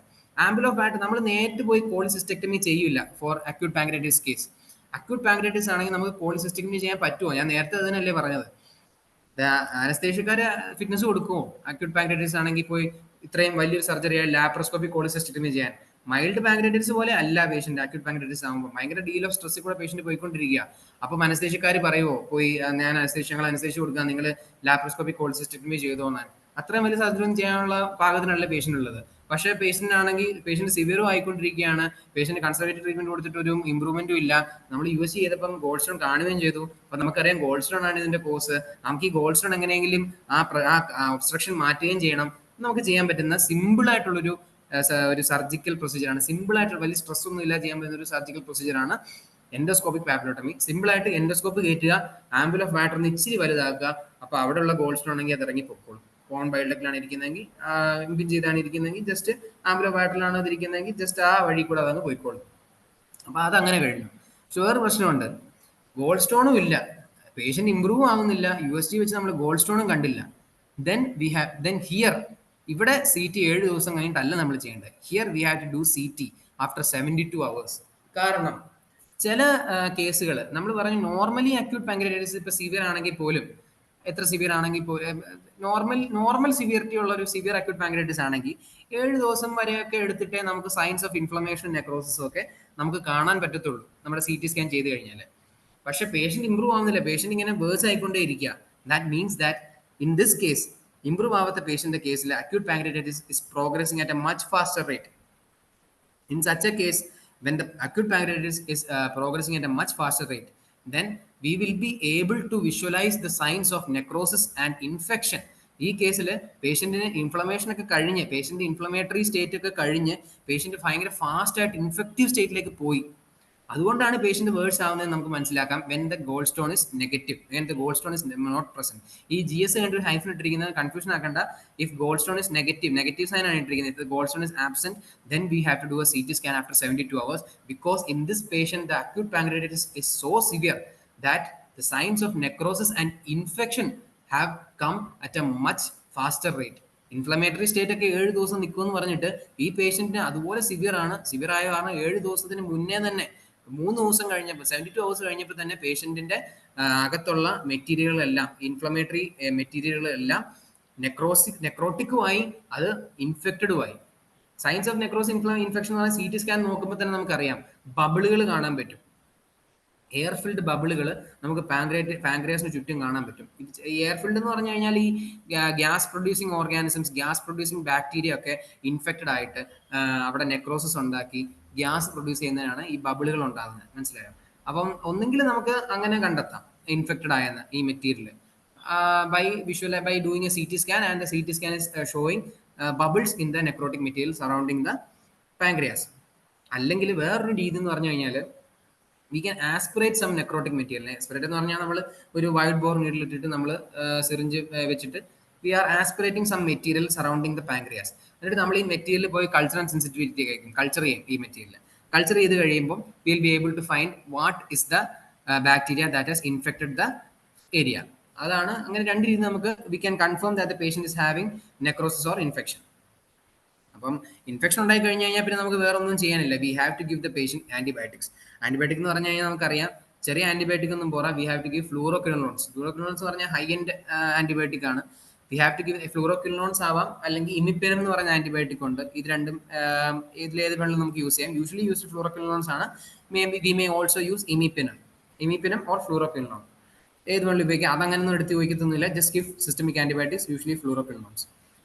എന്നിട്ട് ഈ ഫ്ലൂറോക്വിനോണൊക്കെ കൊടുത്ത് ആന്റിബയോട്ടിക് കൊടുത്തിട്ട് പേഷ്യന്റ് ആവശ്യത്തിന് ഫ്ലൂയിഡ് ഒക്കെ കൊടുത്ത് പേഷ്യന്റിനെ നമ്മളൊന്ന് സെറ്റിലാക്കി, പേഷ്യന്റ് ഇൻഫെക്ഷൻ ഒക്കെ ഒന്ന് കുറഞ്ഞു, ഇൻഫ്ലമേഷൻ ഒക്കെ ഒന്ന് കുറഞ്ഞു, എല്ലാം ഒന്ന് കുറഞ്ഞതിന് ശേഷം നമ്മൾ പറഞ്ഞു ഓൾറെഡി പാൻക്രിയാസിന് ചുറ്റുമുള്ള ഏരിയ ഇൻഫ്ലെയിംഡ് ആയിട്ട് അത് നെക്രോട്ടിക് ആയി. നെക്രോട്ടിക് എന്ന് പറഞ്ഞു കഴിഞ്ഞാൽ അങ്ങോട്ട് അത് മൊത്തത്തിൽ അങ്ങ് അഴുക്കായി, മൊത്തത്തിൽ നമുക്ക് സാൽവേജ് ചെയ്യാൻ പറ്റാത്ത രീതിയിലായി അതിന് ചുറ്റുമുള്ള ഏരിയ. പാൻക്രിയാസ് അല്ല, അതിന് ചുറ്റുമുള്ള ഏരിയ മിസെൻട്രി ഒക്കെ. അപ്പൊ അങ്ങനെ നെക്രോട്ടിക് ആയിട്ടുള്ള ഏതൊക്കെ ഏരിയാസ് ആണോ നെക്രോട്ടിക് ആയത് അല്ലെങ്കിൽ ഇൻഫെക്റ്റഡ് ആയത് അത് അവിടെ തന്നെ നിൽക്കും. നമുക്ക് ഇൻഫെക്ഷൻ നമ്മൾ സബ്സൈഡ് ചെയ്താൽ പോലും നമ്മൾ ഈ ഏരിയ വൃത്തിക്ക് ക്ലിയർ ചെയ്തില്ല എന്നുണ്ടെങ്കിൽ infection will again occur, acute pancreatitis can again recur. ഇതൊക്കെ നമുക്ക് ഒഴിവാക്കാൻ വേണ്ടിയിട്ട് once the infection has settle down, once the patient is more stable, CT guided ആയിട്ടുള്ള റിട്രോപെരിറ്റോണിയൽ പെർക്യൂട്ടേനിയസ് ഡ്രെയിനേജ് നമ്മൾ ചെയ്യണം. ഓരോ വാക്കുകളും ഇമ്പോർട്ടൻ്റ് ആണ്. ഒന്ന്, ഡ്രെയിനേജ് ചെയ്യണം. ഈ സാധനങ്ങൾ, അതായത് നെക്രോട്ടിക് ആയിട്ടുള്ള മെറ്റീരിയലുകൾ നമ്മൾ ഡ്രെയിൻ ചെയ്ത് കളയണം. എങ്ങനെയാണ് ഈ ഡ്രെയിനേജ് ചെയ്യുന്നത്? പെർക്യൂട്ടേനിയസ് ആണ്. അതായത് നമ്മൾ പുറത്തുനിന്ന് ക്യൂട്ടേനിയസ് റൂട്ട് വഴി പെർക്യൂട്ടേനിയസ് ആണ് ചെയ്യുന്നത്. ഇത് എന്താണ്, എവിടുന്നാണ് ഇത് എടുക്കുന്നത്, ഡ്രെയിൻ ചെയ്യുന്നത്? റിട്രോപെരിറ്റോണിയം. കാരണം എന്തുകൊണ്ടാണ്? പാൻക്രിയാസിസ് റിട്രോപെരിറ്റോണിയം. നമുക്ക് അങ്ങ് ചുമ്മാ കണ്ണും പൂട്ടി ചെയ്യാൻ പറ്റുമോ? ഇല്ല. ഫോർ ദാറ്റ് CT മെഷീൻ വഴി CT ഗൈഡഡ് ആയിട്ട് വേണം നമ്മൾ ചെയ്യാൻ. CT മെഷീൻ ഓൺ ആക്കി while we are doing CT വഴി വേണം നമ്മൾ ചെയ്യാൻ. CT ഗൈഡഡ് ആയിട്ട് നമുക്ക് ചെയ്യാൻ പറ്റത്തുള്ളൂ. മനസ്സിലായോ? ചുമ്മാ നമുക്ക് പോയി ചെയ്യാൻ പറ്റില്ല. കറക്റ്റ് റിട്രോപെരിറ്റോണിയൽ ലൊക്കേഷൻ ആണ്, നമുക്ക് കറക്റ്റ് ഗൈഡൻസ് വേണം. അല്ലെങ്കിൽ നമ്മൾ വേറെ ഓർഗനുകൾ, ഈവൻ പാൻക്രിയാസിനെ പോലും ഇഞ്ചുറി ചെയ്യാൻ സാധ്യതയുണ്ട്. ഇത് രണ്ടുമാണ് രണ്ട് ഡിഫറെന്റ് മൊഡാലിറ്റീസ് ഓഫ് രണ്ട് ഡിഫറെന്റ് ഡിവിഷൻസ്.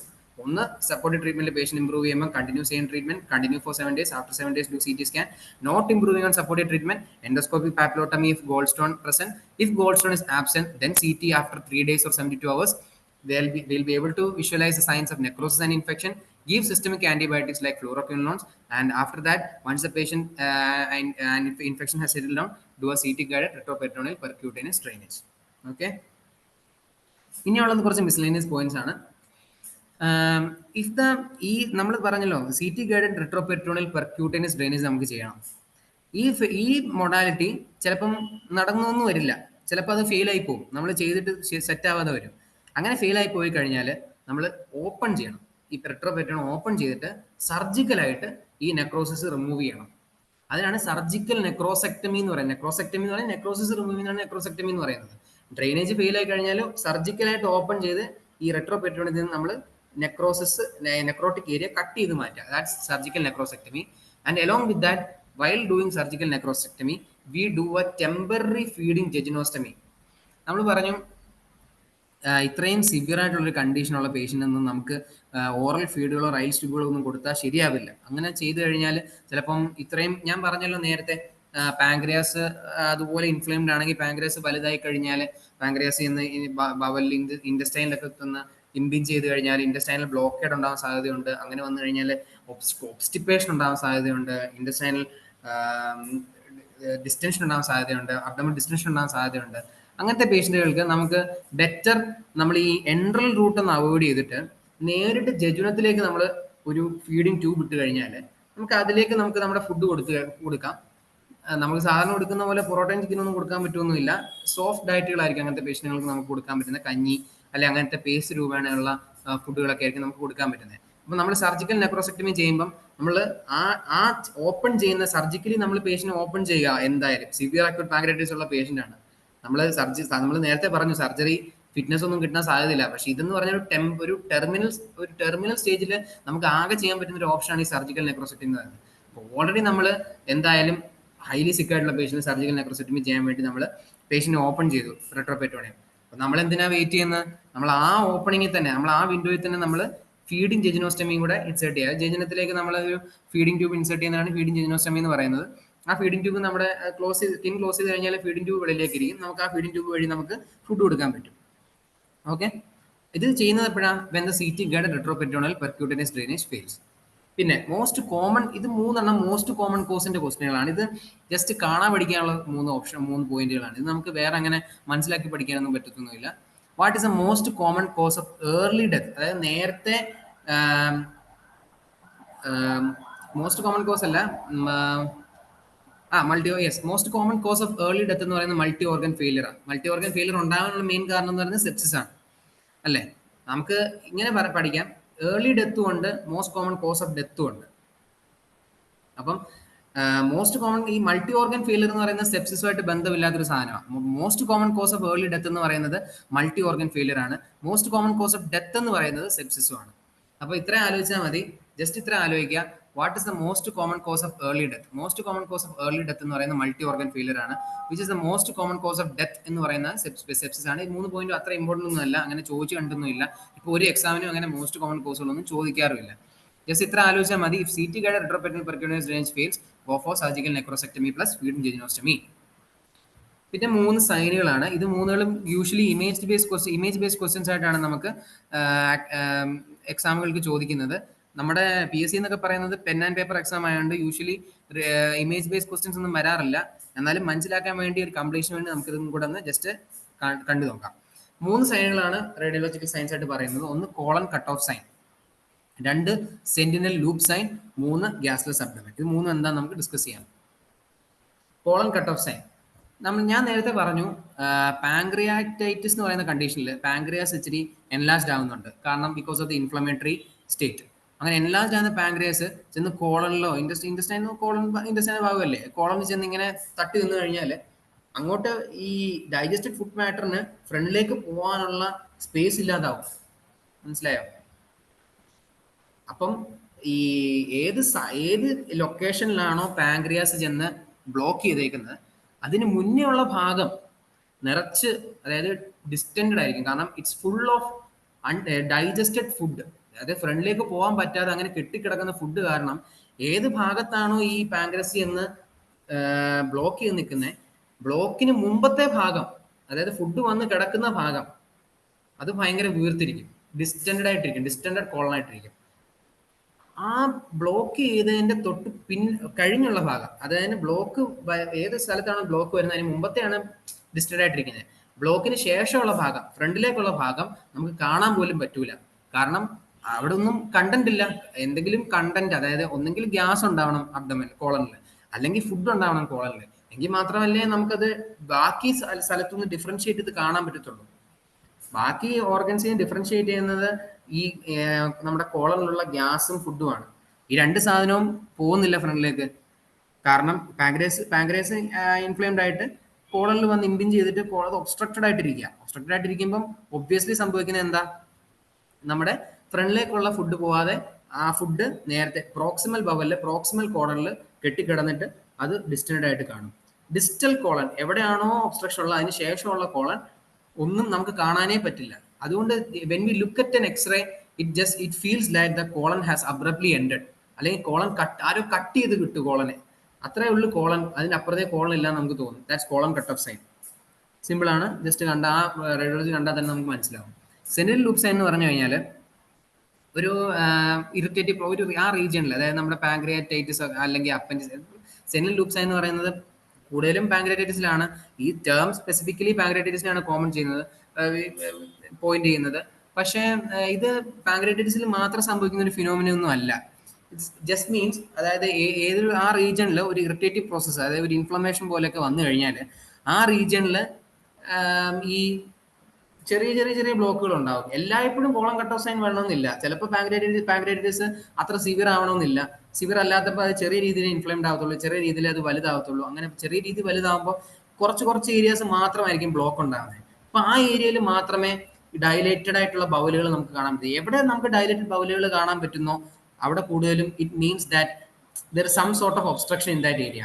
അങ്ങനെ ഒന്ന് രണ്ട് മൂന്ന് ഡയലേറ്റഡ് ലൂപ്പുകൾ കാണുമ്പോഴാണ് നമുക്ക് we can guess that there is some sort of irritative process, some sort of inflammation in that particular region. ഇപ്പൊ ഇതിനകത്ത് നോക്കുകയാണെങ്കിൽ ലെഫ്റ്റ് സൈഡിലാണ് നമുക്ക് രണ്ട് മൂന്ന് ബവൽ ലൂപ്പുകൾ കാണാൻ പറ്റുന്നുണ്ടോ? ആ എയർ ഫിൽഡ് ആയിട്ടുള്ള രണ്ട് മൂന്ന് സെപ്പറേറ്റ് പീസ് പോലെ വെച്ചിരിക്കുന്ന ബവൽ ലൂപ്പുകൾ ഉണ്ടോ? അതെന്ന് പറഞ്ഞു കഴിഞ്ഞാൽ it is because there is some sort of inflammation അല്ലെങ്കിൽ irritative process in that region.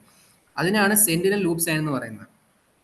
ഇതിപ്പം സത്യം പറഞ്ഞാൽ അപ്പൻഡിസൈറ്റിസ് വന്നാൽ പോലും അപ്പൻഡിക്സിന് ചുറ്റുമുള്ള ബവലിൽ കുറച്ച് ഏരിയ നമുക്കിങ്ങനെ ഗ്യാസ് ഫിൽഡ് ആയിട്ട് കാണാൻ പറ്റും.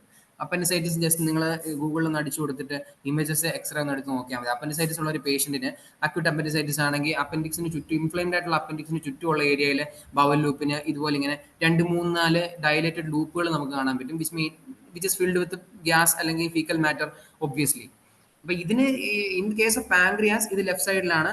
Pancreatitis in case of pancreatitis it's in left side, and pancreatitisന്റെ കേസിൽ ഇങ്ങനെ കാണുമ്പോൾ അതിനെ സ്പെസിഫിക് ആയിട്ട് നമ്മൾ കൊടുക്കുന്ന പേരാണ് സെന്റിനൽ ലൂപ്പ് സൈൻ. രണ്ടും സെപ്പറേറ്റ് സാധനങ്ങളാണ്.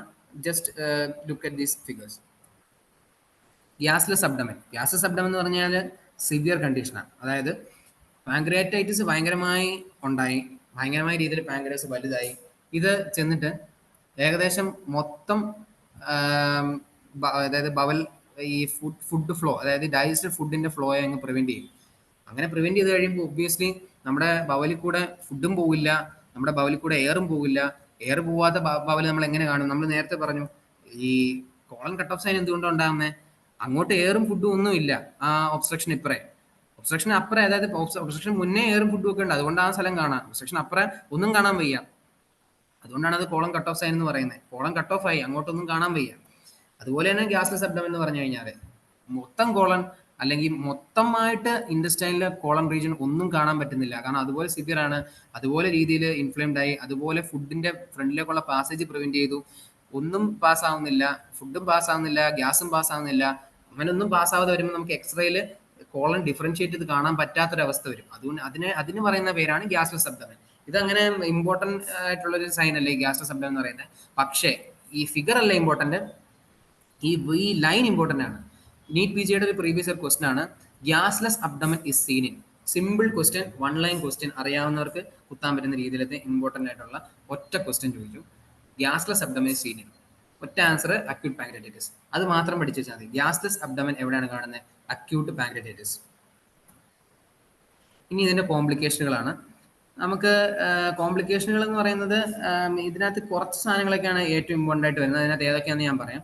സിസ്റ്റമിക് ഇൻഫ്ലമേറ്ററി റെസ്പോൺസ് സിൻഡ്രോം എന്ന് പറയുന്നത് നമുക്ക് അക്യൂട്ട് പാങ്ക്രിയാറ്റൈറ്റിസിൽ മാത്രം വരുന്ന സാധനമൊന്നുമല്ല. ബേസിക്കലി ഇറ്റ് മീൻസ് ഒരു ഇൻഫ്ലമേഷൻ നമ്മുടെ ബോഡിയിൽ ഉണ്ടായി, ആ ഇൻഫ്ലമേഷന്റെ ഭാഗമായിട്ട് നമ്മുടെ ബോഡി കുറച്ച് ഇൻഫ്ലമേറ്ററി മീഡിയേറ്റേഴ്സ്, അതായത് ഇൻഫ്ലമേഷൻ ഉണ്ടാകുമ്പോൾ ബോഡി പ്രൊഡ്യൂസ് ചെയ്യുന്ന കുറച്ച് സാധനങ്ങളുണ്ട്. അത് നമ്മുടെ ബോഡിയിലെ സർക്കുലേഷനിലേക്ക് കയറി കഴിഞ്ഞാൽ ഭയങ്കരമായ രീതിയിൽ ഒരു ഇൻഫ്ലമേറ്ററി റെസ്പോൺസ് ഉണ്ടാവും. ഇൻഫ്ലമേഷൻ സിമ്പിളായിട്ട് അത് എടുത്താൽ മതി. Systemic inflammatory response syndrome. ബോഡിയിൽ ഒരു ഇൻഫ്ലമേഷൻ ഉണ്ടായി, ഇൻഫ്ലമേഷൻ റെസ്പോൺസ് ആയിട്ട് ബോഡി കുറച്ച് സാധനങ്ങൾ പ്രൊഡ്യൂസ് ചെയ്തു. ആ സാധനങ്ങൾ പ്രൊഡ്യൂസ് ചെയ്ത് ബ്ലഡിൽ കയറി കഴിയുമ്പോൾ നമുക്കുണ്ടാകുന്ന കുറച്ച് ഒരു സിൻഡ്രോം അല്ലെങ്കിൽ കുറച്ച് സിംറ്റംസ് ആണ് systemic inflammatory response syndrome. Just ആ ലൈൻ വായിച്ചാൽ തന്നെ നമുക്ക് മനസ്സിലാവും. Increased vascular permeability from cytokine, platelet aggregating factor and kinin release. അതായത് it can cause paralytic ileus, vomiting, renal failure. ഇതൊക്കെ എന്ന് പറഞ്ഞു കഴിഞ്ഞാൽ ഇപ്പം അക്യൂട്ട് പാങ്ക്രിയാറ്റിസ് മാത്രം ഉണ്ടാകുന്ന സാധനങ്ങളൊന്നും അല്ല.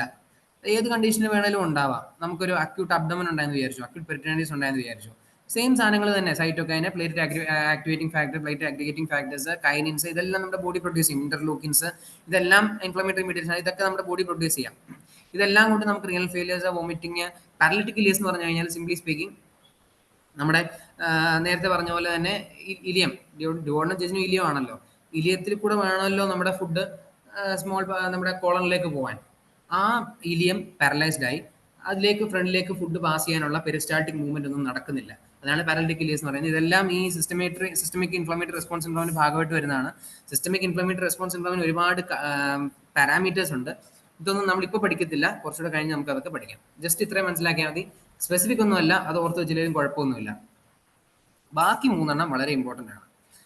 ബാക്കി 4 hypoxia, hyper glycaemia, hypo calcaemia, reduce serum albumin. Simple ആണ്. ഈ ഹൈപ്പോക്സിയ എന്ന് പറയുന്നത് ഇത് UPSCയുടെ ഒരു പ്രീവിയസ് ക്വസ്റ്റൻ ആണ്. Which of the following are complications of acute പാങ്ക്രിയാറ്റിസ് എന്ന് പറഞ്ഞിട്ട് അതിനകത്ത് ഒരു സ്റ്റേറ്റ്മെന്റ് ഹൈപ്പോക്സിയ ആയിരുന്നു.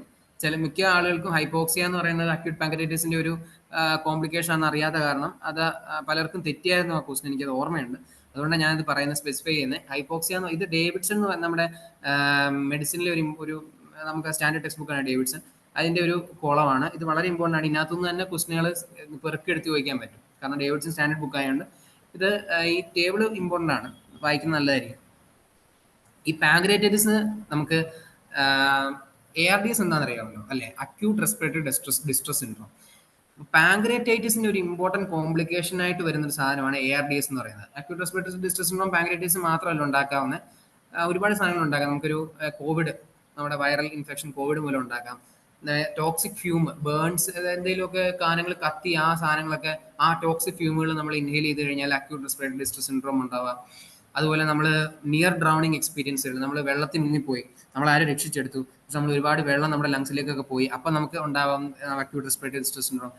എന്താണ് ARDS, എങ്ങനെയാണ് ARDS എന്നൊക്കെ മെഡിസിനിൽ റെസ്പിറേറ്ററി സിസ്റ്റത്തിൽ നമ്മൾ കൂടുതൽ പഠിക്കും. ഇപ്പൊ അത് വേണ്ട, ഇപ്പൊ ജസ്റ്റ് ARDS എന്താണെന്ന് ഇത്രയും മനസ്സിലാക്കിയാൽ മതി. ARDS ഉണ്ടാവാം because of acute pancreatitis due to microthrombi in the pulmonary vessels. അതൊന്നും ഇമ്പോർട്ടൻ്റ് അല്ല. ARDS can occur because of acute pancreatitis. ARDS ഉണ്ടായി കഴിഞ്ഞാൽ ഒബ്വിയസ്ലി ഹൈപ്പോക്സിയ ഉണ്ടാവും, കാരണം നമ്മൾ റെസ്പിറേറ്ററി ഡിസ്ട്രസ് ആണ്, ആ പേര് തന്നെ ഉണ്ട്. റെസ്പിറേറ്ററി ഡിസ്ട്രസ് ഉണ്ടാകുമ്പോൾ എന്താ ഉണ്ടാകുന്നത്? ഹൈപ്പോക്സിയ ഉണ്ടാവും അല്ലേ. പിന്നെ ഹൈപ്പർ ഗ്ലൈസീമിയ എങ്ങനെ ഉണ്ടാകുന്നത്? സിമ്പിൾ ആണ്. പാങ്ക്രിയാസ് എന്താ ഉണ്ടാക്കുന്നത്? Pancreas makes insulin. ഇൻസുലിൻ എന്ന് പറയുന്നത് beta cells of islets of ലാംഗർഹാൻസിൽ നിന്ന് ഉണ്ടാകുന്ന സാധനമാണ് ഇൻസുലിൻ എന്ന് പറയുന്നത്. So beta cells of islets of Langerhans insulin produce ചെയ്യുമ്പോൾ ഹൈപ്പർ ഗ്ലൈസീമിയ ഉണ്ടാകും അല്ലേ. അപ്പോൾ ഹൈപ്പർ ഗ്ലൈസീമിയയുടെ സാധനമായി. ഹൈപ്പോ കാൽസീമിയ നമ്മൾ നേരത്തെ പറഞ്ഞു, നമ്മുടെ റാൻസൺ ക്രൈറ്റീരിയ എന്ന് പറയുന്നത് ഹൈപ്പോ കാൽസീമിയ അതിനകത്തെ ഒരു ഫീച്ചറാണ്. കാരണം നമ്മൾ നേരത്തെ പറഞ്ഞില്ലേ, വേണമെങ്കിൽ ഒന്നുകൂടെ കാണിക്കാം. റാൻസൺ ക്രൈറ്റീരിയ ശ്രദ്ധിച്ചേ, അതിനകത്ത് കാൽഷ്യം ലെസ് ദാൻ 8 കണ്ടോ, 48 hours ആഫ്റ്റർ അഡ്മിഷൻ.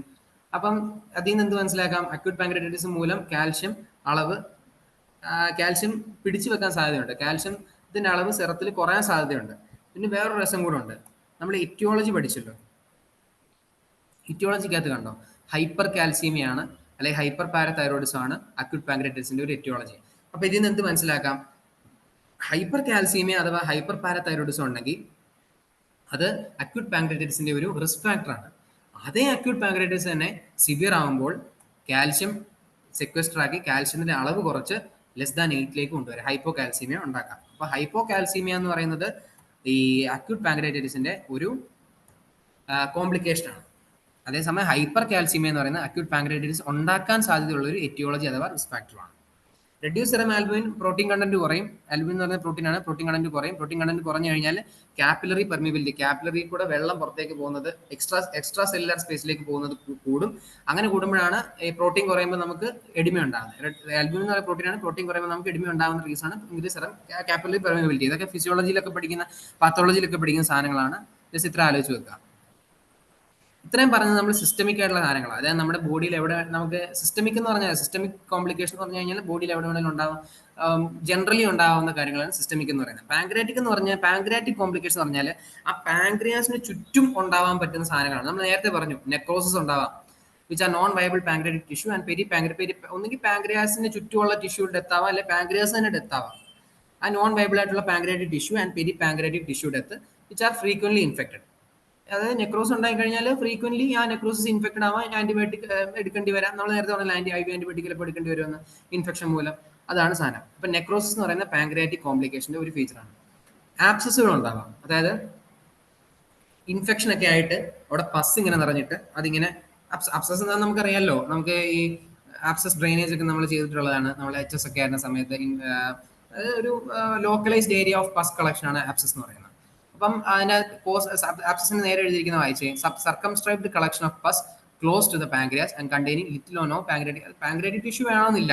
കാരണം പാങ്ക്രിയാറ്റിക് നെക്രോട്ടിക് ടിഷ്യൂ വേണമെന്നില്ല. കാരണം നെക്രോസിസ് വന്നു കഴിഞ്ഞാൽ പിന്നെ ആ ടിഷ്യൂ ഡെത്തായി. അവിടെ പസ് ഒന്നും കളക്ട് ചെയ്യേണ്ട ആവശ്യമില്ല. പസ് കളക്ട് ചെയ്യുന്നത് ആ ടിഷ്യൂവിന് ഒരു ഇൻഫെക്ഷൻ ആയിട്ട് ടിഷ്യൂ അപ്പോഴും വയബിൾ ആയിട്ടിരിക്കുമ്പോഴാണ് പസ് വരുന്നത്. ആ പസ് പിന്നെ ഇൻഫെക്ട് അത് പിന്നെ വേഴ്സായി ആണ് നെക്രോസിസ് ആകുന്നത്. അപ്പൊ ആപ്സസ് എന്ന് പറഞ്ഞാൽ ആപ്സസ് നമ്മൾ ഡ്രെയിൻ ചെയ്ത് കളയുന്നത് എന്തുകൊണ്ടാണ്? അതിനകത്തുള്ള ഇൻഫെക്റ്റഡ് ആയിട്ടുള്ള ടിഷ്യൂവിന് വൈറ്റാലിറ്റി കൊടുക്കാൻ വേണ്ടി, അതിനെ തിരിച്ചൊരു ജീവൻ വെപ്പിക്കാൻ വേണ്ടിയാണ് നമ്മൾ ആപ്സസ് ഡ്രെയിനേജ് ഒക്കെ നടത്തുന്നത്, അല്ലേ? അപ്പൊ ഇവിടെയും അത് തന്നെയാണ് സംഭവം. അപ്സസ് ഉണ്ടായി കഴിഞ്ഞാൽ അതിനകത്ത് നെക്രോട്ടിക് ടിഷ്യൂ വരണം നിർബന്ധമൊന്നുമില്ല. കാരണം നെക്രോട്ടിക് ആയി കഴിഞ്ഞാൽ പിന്നെ അവിടെ അപ്സസ് ഉണ്ടാവേണ്ട കാര്യമില്ല. Necrotic tissue is already dead. അവിടെ എന്തിനാണ് അപ്സസ് ഉണ്ടാവുന്നത്? അവിടെ ഇനി even if it is infected it will not cause an abscess. അത് ഇൻഫെക്റ്റഡ് നെക്രോട്ടിക് ടിഷ്യൂ എന്ന് നമുക്ക് അതിനെ പറയാൻ പറ്റത്തില്ല. അപ്സസ് ഉണ്ടായി കഴിഞ്ഞാൽ എന്ന് പറഞ്ഞാൽ സർക്കംസ്ക്രൈബ്ഡ് കളക്ഷൻ ഓഫ് പസ് ഉണ്ടായിരിക്കും അവിടെ. അതിൽ പാങ്ക്രിയാറ്റിക് ടിഷ്യൂ നെക്രോട്ടിക് ടിഷ്യൂ ഉണ്ടാവണം എന്ന് യാതൊരു നിർബന്ധമില്ല. വേറൊരു കണ്ടീഷൻ എന്ന് പറയുന്നതാണ് സ്യൂഡോസിസ്റ്റ്. ഇത് ഭയങ്കര ഇമ്പോർട്ടൻ്റ് ആണ്. അതായത് സ്യൂഡോസിസ്റ്റും പാങ്ക്രിയാറ്റിക് അസൈറ്റിസും ഇത് രണ്ടും വളരെ ഇമ്പോർട്ടൻ്റ് ആയിട്ടുള്ള പാങ്ക്രിയാറ്റിക് കോംപ്ലിക്കേഷൻസ് ആണ്. ഇതിനെ സ്യൂഡോസിസ്റ്റിനെ പറ്റി നമ്മൾ അങ്ങോട്ട് വരുമ്പോൾ കൂടുതൽ ഡിസ്കസ് ചെയ്യും. പാങ്ക്രിയാറ്റിക് അസൈറ്റിസ് എന്ന് പറഞ്ഞാൽ സിമ്പിൾ ആണ്. ഈ കണ്ടീഷനുകൾ, ഈ ഇൻഫ്ലമേഷൻ ഒക്കെ മൂലം വയറിനകത്ത് നമ്മൾ ആൽക്കഹോളിക് അസൈറ്റിസ് അറിയാമല്ലോ, സിറോട്ടിക് ലിവർ മൂലം ഉണ്ടാവുന്നത്. അതുപോലെ പാങ്ക്രിയാസ് ഇതുപോലെ ഇൻഫ്ലെയിംഡ് ആയിട്ട് നമ്മുടെ വയറിനകത്ത് ഫ്ലൂയിഡ് കെട്ടി നിൽക്കുന്നതാണ്. നമ്മൾ നേരത്തെ പറഞ്ഞ റെഡ്യൂസ് സെറം ആൽബുമിൻ, അതുപോലെ പാങ്ക്രിയാറ്റിക് കണ്ടീഷനിൽ അക്യൂട്ട് പാങ്ക്രിയാറ്റിസിലൊക്കെ ഒരുപാട് പ്രോട്ടീൻ ഒരുപാട് ലോസ് ആവുന്നുണ്ട്. അങ്ങനെ പ്രോട്ടീൻ ഒക്കെ ഒരുപാട് ലോസ് ആവുമ്പോൾ എന്താ സംഭവിക്കുന്നത്? കാപ്പിലറി പെർമിബിലിറ്റി കൂടിയിട്ട് വയറിനകത്തെ പെരിറ്റോണിയം, നമ്മുടെ ബോഡി ക്യാവിറ്റീസിനകത്ത്, അത് ബോഡി ക്യാവിറ്റി എന്ന് പറയുമ്പോൾ നമ്മുടെ പെരിറ്റോണിയം മാത്രമാണോ ക്യാവിറ്റി ആയിട്ടുള്ളത്? അല്ല, നമ്മുടെ പ്ലൂറൽ ക്യാവിറ്റി, നമ്മുടെ ലങ്സിന് വെളിയിലുള്ള പ്ലൂറൽ ക്യാവിറ്റി നമുക്കറിയാമല്ലോ. ലങ്ങിന് പുറത്ത് പ്ലൂറൽ സാക്ക് ഉണ്ട്, അതിന് ഇടയ്ക്കാണ് പ്ലൂറൽ ക്യാവിറ്റി വരുന്നത്. ഇതെല്ലാം ബോഡി ക്യാവിറ്റീസ് ആണ്, പൊട്ടൻഷ്യൽ ക്യാവിറ്റീസ് ആണ്. ഇവിടൊക്കെ വേണമെങ്കിൽ ഫ്ലൂയിഡ് നിറയാം because of this protein loss, because of pancreatitis. അപ്പൊ പാങ്ക്രിയാറ്റിക് അസൈറ്റിസ് അല്ലെ പ്ലൂറൽ എഫ്യൂഷൻ എന്ന് പറയുന്നതും പാങ്ക്രിയാറ്റിക് കോംപ്ലിക്കേഷൻസ് ആണ് അക്യൂട്ട് പാങ്ക്രിയാറ്റിസിന്റെ. സൂഡോസിസിനെ പറ്റി നമ്മൾ കൂടുതൽ ഡിസ്കസ് ചെയ്യാം അങ്ങോട്ട് വരുമ്പോൾ. ബാക്കിയുള്ളത് ജസ്റ്റ് ചുമ്മാ നോക്കിയാൽ മതി. GI ബ്ലീഡിങ്, വേരിഷ്യൽ ഹെമറേജ് എന്ന് പറഞ്ഞാൽ ഗ്യാസ്ട്രിക് വാരിസസ് ഉണ്ടാവാം. വാരിസസ് എന്ന് പറഞ്ഞാൽ നമുക്കറിയാമല്ലോ, നമ്മുടെ ലിവർ ഫെയിലിയറിലൊക്കെ ഉണ്ടാകുന്ന സാധനങ്ങളാണ്. കൊമള പോലെ വെസൽ ഇങ്ങനെ സ്വെല്ലായി വരും. അത് പെട്ടെന്ന് പൊട്ടിയ മാസീവ് ഹെമറേജ് ഉണ്ടാകാം. Upper GI bleeding, variceal haemorrhage, erosion into colon, duodenal obstruction, obstructive jaundice, ഇതെല്ലാം അതിന്റെ ചെറിയ കോംപ്ലിക്കേഷൻ ആണ്. എന്തുകൊണ്ട് ഒബ്സ്ട്രക്റ്റീവ് ജോണ്ടിസ് ഉണ്ടാകുന്നത്? അതുകൂടെ നമുക്ക് നോക്കണ്ടേ. എന്തുകൊണ്ടാണ് ഒബ്സ്ട്രക്റ്റീവ് ജോണ്ടിസ് അല്ലെങ്കിൽ എന്തുകൊണ്ട് ഡുവോഡൽ ഒബ്സ്ട്രക്ഷൻ ഉണ്ടാകുന്നു? ഈ ഫിഗർ കണ്ടോ? ഈ ഫിഗറിനകത്ത് ഈ ഏരിയ കണ്ടോ? ഞാൻ ഈ കർസർ ഓടിക്കുന്നത്, ഈ ഏരിയ എന്ന് പറയുന്നതാണ് ഹെഡ് ഓഫ് പാങ്ക്രിയാസ്. ഈ ഹെഡ് ഓഫ് പാങ്ക്രിയാസ് ഒന്നെങ്കിൽ ഒരു ഇൻഫ്ലമേഷൻ, അതായത് അക്യൂട്ട് പാങ്ക്രിയാറ്റിസ്, മെയിൻലി നമുക്ക് അക്യൂട്ട് പാങ്ക്രിയാറ്റിസ് ആണ് പറയാൻ പറ്റുന്നത്. കാരണം which is much more common than pancreatic cancer. Pancreatic ക്യാൻസറിലാണെങ്കിലും ഈ ഏരിയയിൽ ഈ ഹെഡ് ഓഫ് പാങ്ക്രിയാസിൽ ഒരു മാസ് ഉണ്ടായി കഴിഞ്ഞാൽ ഇങ്ങോട്ട് ഇമ്പിഞ്ച് ചെയ്യുക, അല്ലേ? ഇതെന്ന് പറയുന്നത് നമ്മുടെ ഡുവോഡനം ആണ്. ഈ കാണുന്നതെന്ന് പറയുന്നത് ഞാൻ ഈ കർസർ ഓടിക്കുന്നത് നമ്മുടെ ഡുവോഡനം ആണ്. ഇവിടെ ഹെഡ് ഓഫ് പാങ്ക്രിയാസ് എൻലാർജ് ആയി കഴിഞ്ഞാൽ it may be because of pancreatic cancer or it may be more commonly because of acute pancreatitis. ഇവിടുത്തെ ഇങ്ങോട്ട് വന്നത് ഒബ്സ്ട്രക്റ്റ് ചെയ്ത് കഴിഞ്ഞാൽ ഒബ്വിയസ്ലി ഡുവോഡനത്തിനകത്തൂടെ ഫുഡ് പോവോ? പിന്നെ ഇല്ല, പോകത്തില്ല. ഡുവോഡൽ ഒബ്സ്ട്രക്ഷൻ ഉണ്ടാവും. ഞാൻ നേരത്തെ പറഞ്ഞ ഒബ്സ്റ്റിപ്പേഷൻ ഒക്കെ ഉണ്ടാവും. അതൊന്ന്. എന്തുകൊണ്ട് ഒബ്സ്ട്രക്റ്റീവ് ജോണ്ടിസ് ഉണ്ടാവുന്നത്? ഈ ഏരിയ തന്നെ വേണമെങ്കിൽ എൻലാർജ് ആയെന്ന് വിചാരിച്ചോ. ഈ പാങ്ക്രിയാറ്റിക് ഏരിയ, ഈ പാങ്ക്രിയാസിന് ഹെഡ് തന്നെ വേണമെങ്കിൽ എൻലാർജ് ആയെന്ന് വിചാരിച്ചോ. ഒബ്വിയസ്ലി ഈ ഓപ്പണിംഗ് ബ്ലോക്ക് ആവൂലേ? അത്രയും വലിയൊരു മാസമായി കഴിയുമ്പോഴത്തേക്ക് ഈ ഓപ്പണിംഗ്, ഈ ചെറിയ ആംബുലോഫാക്ടർ ബ്ലോക്ക് ആവാനുള്ള സാധ്യതയില്ലേ? അങ്ങനെ ബ്ലോക്ക് ആയി കഴിഞ്ഞാൽ ബൈല് ഈ നോർമൽ ലൊക്കേഷനിൽ കൂടെ വരേണ്ട ബൈല് ഇതിലേക്കൂടെ വരുമോ? വരത്തില്ല. അതായത് കോമൺ ബൈൽഡക്റ്റും പാങ്ക്രിയാറ്റിക് കൂടെ ചേർന്നിട്ടില്ലേ ആംബുലോഫാക്ടർ ഉണ്ടാവേണ്ടത്.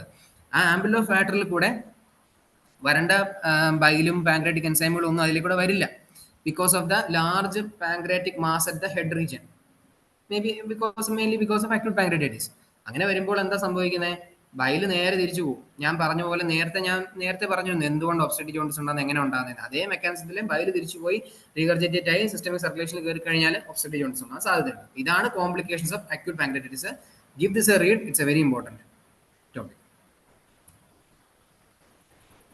ഇതെല്ലാം കുറച്ച് മോസ്റ്റ് കോമൺ സാധനങ്ങളാണ്. ജസ്റ്റ് ഒന്ന് ഓടിച്ചു നോക്കിയാൽ മതി, അത്ര ഇമ്പോർട്ടൻ്റ് ഒന്നും അല്ല.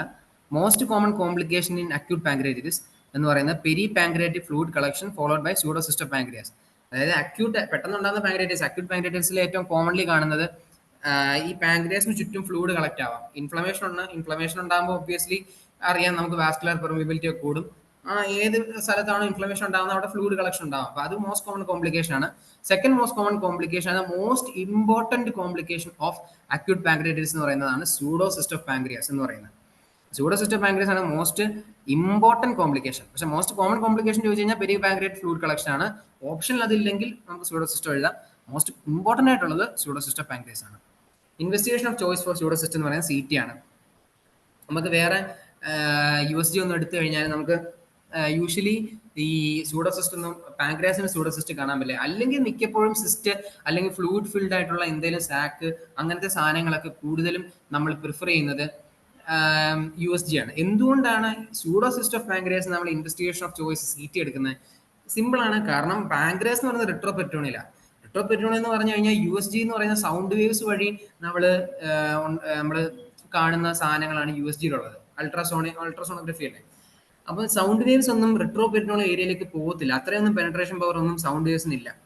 അതുകൊണ്ടാണ് നമ്മൾ ഇച്ചിരി പവർഫുൾ ആയിട്ടുള്ള CT ഡിപ്പെൻഡ് ചെയ്യുന്ന for pseudocyst visualisation. Investigation of choice for pseudocyst എന്ന് പറയുന്നത് അതുകൊണ്ടാണ് കമ്പ്യൂട്ടർ ടോമോഗ്രഫി അഥവാ CT ആവുന്നത്. എന്തുകൊണ്ടാണ് ഇതിന് സ്യൂഡോസിസ്റ്റ് എന്ന് പറയുന്നത്? എന്തുകൊണ്ടാണ് ഇതിന് സിസ്റ്റ് എന്ന് പറയാത്തത്? യൂഷ്വലി ഒരു സിസ്റ്റ് അല്ലെങ്കിൽ ഫ്ലൂയിഡ് ഫിൽഡ് സാക്ക് എന്ന് പറയുമ്പോൾ അതിനൊരു ലൈനിങ് എപ്പിത്തീലിയം കാണും.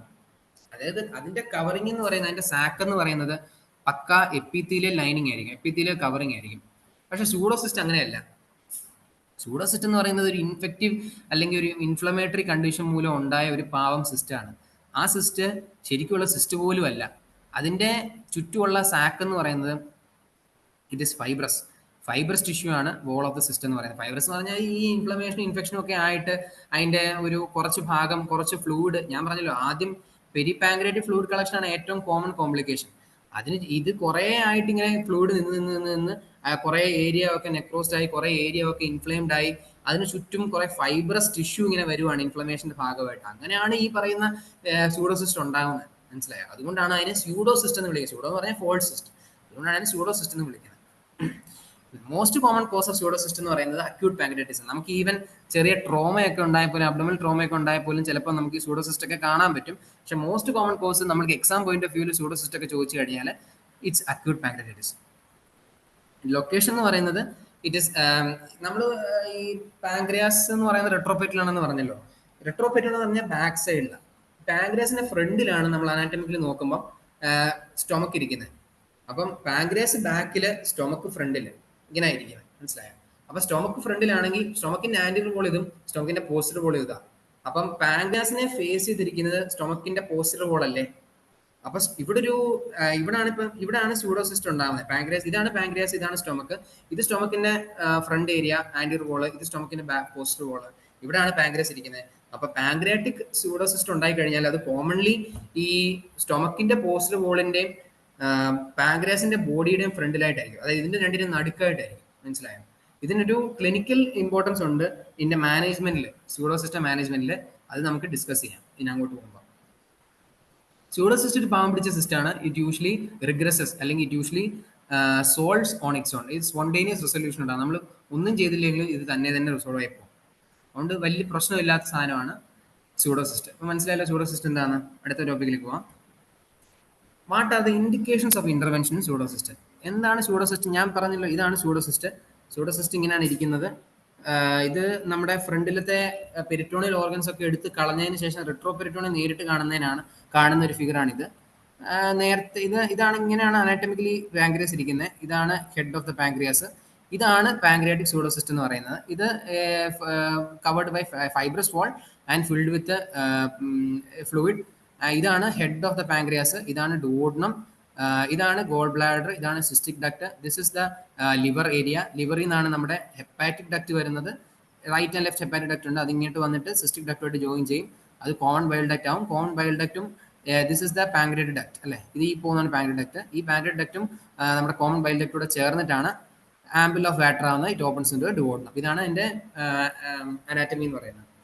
ഇതിനകത്തൊരു സാധനം കൂടെ കാണാം, ഗോൾഡ് സ്റ്റോണും കൂടെ കാണാം. ഞാൻ നേരത്തെ പറഞ്ഞില്ലേ, നമുക്കൊരു ഗോൾഡ് സ്റ്റോൺ ഒക്കെ വന്ന് കിടക്കുവാണെങ്കിൽ യൂഷ്വലി ഈ common bile duct ampulla of Vater റീജിയനിലായിരിക്കും വരുന്നത്. ജസ്റ്റ് ഇതിനകത്ത് അത് കാണിച്ചിട്ടുണ്ട്, ജസ്റ്റ് റെഫർ ചെയ്യാം. When do we treat a pseudocyst? നമ്മൾ നേരത്തെ പറഞ്ഞു most common sequelae of pseudocyst എന്ന് പറയുന്നത് സ്പോണ്ടേനിയസ് റെസൊല്യൂഷൻ ആണെന്ന് അല്ലേ. When do we treat? Spontaneously ഇത് റിസോൾവ് ആവാത്ത എപ്പോഴാണ്? When the pseudocyst is more than 6 weeks of age. അതായത് സ്യൂഡോസിസ്റ്റ് ഉണ്ടായിട്ട് 6 ആഴ്ചക്ക് മുകളിലായി. നമുക്ക് സ്യൂഡോസിസ്റ്റ് ഉണ്ടാകുമ്പോൾ തന്നെ നമുക്ക് സീറ്റിൽ കാണാൻ പറ്റും. നമ്മൾ എന്നിട്ടിരുന്ന് നോക്കണം എത്ര ആഴ്ചയായി സ്യൂഡോസിസ്റ്റ് എന്നുള്ളത്. യൂഷ്വലി ഒരു സ്യൂഡോസിസ്റ്റ് ഉണ്ടായി വരാൻ തന്നെ 3 to 4 weeks എടുക്കും.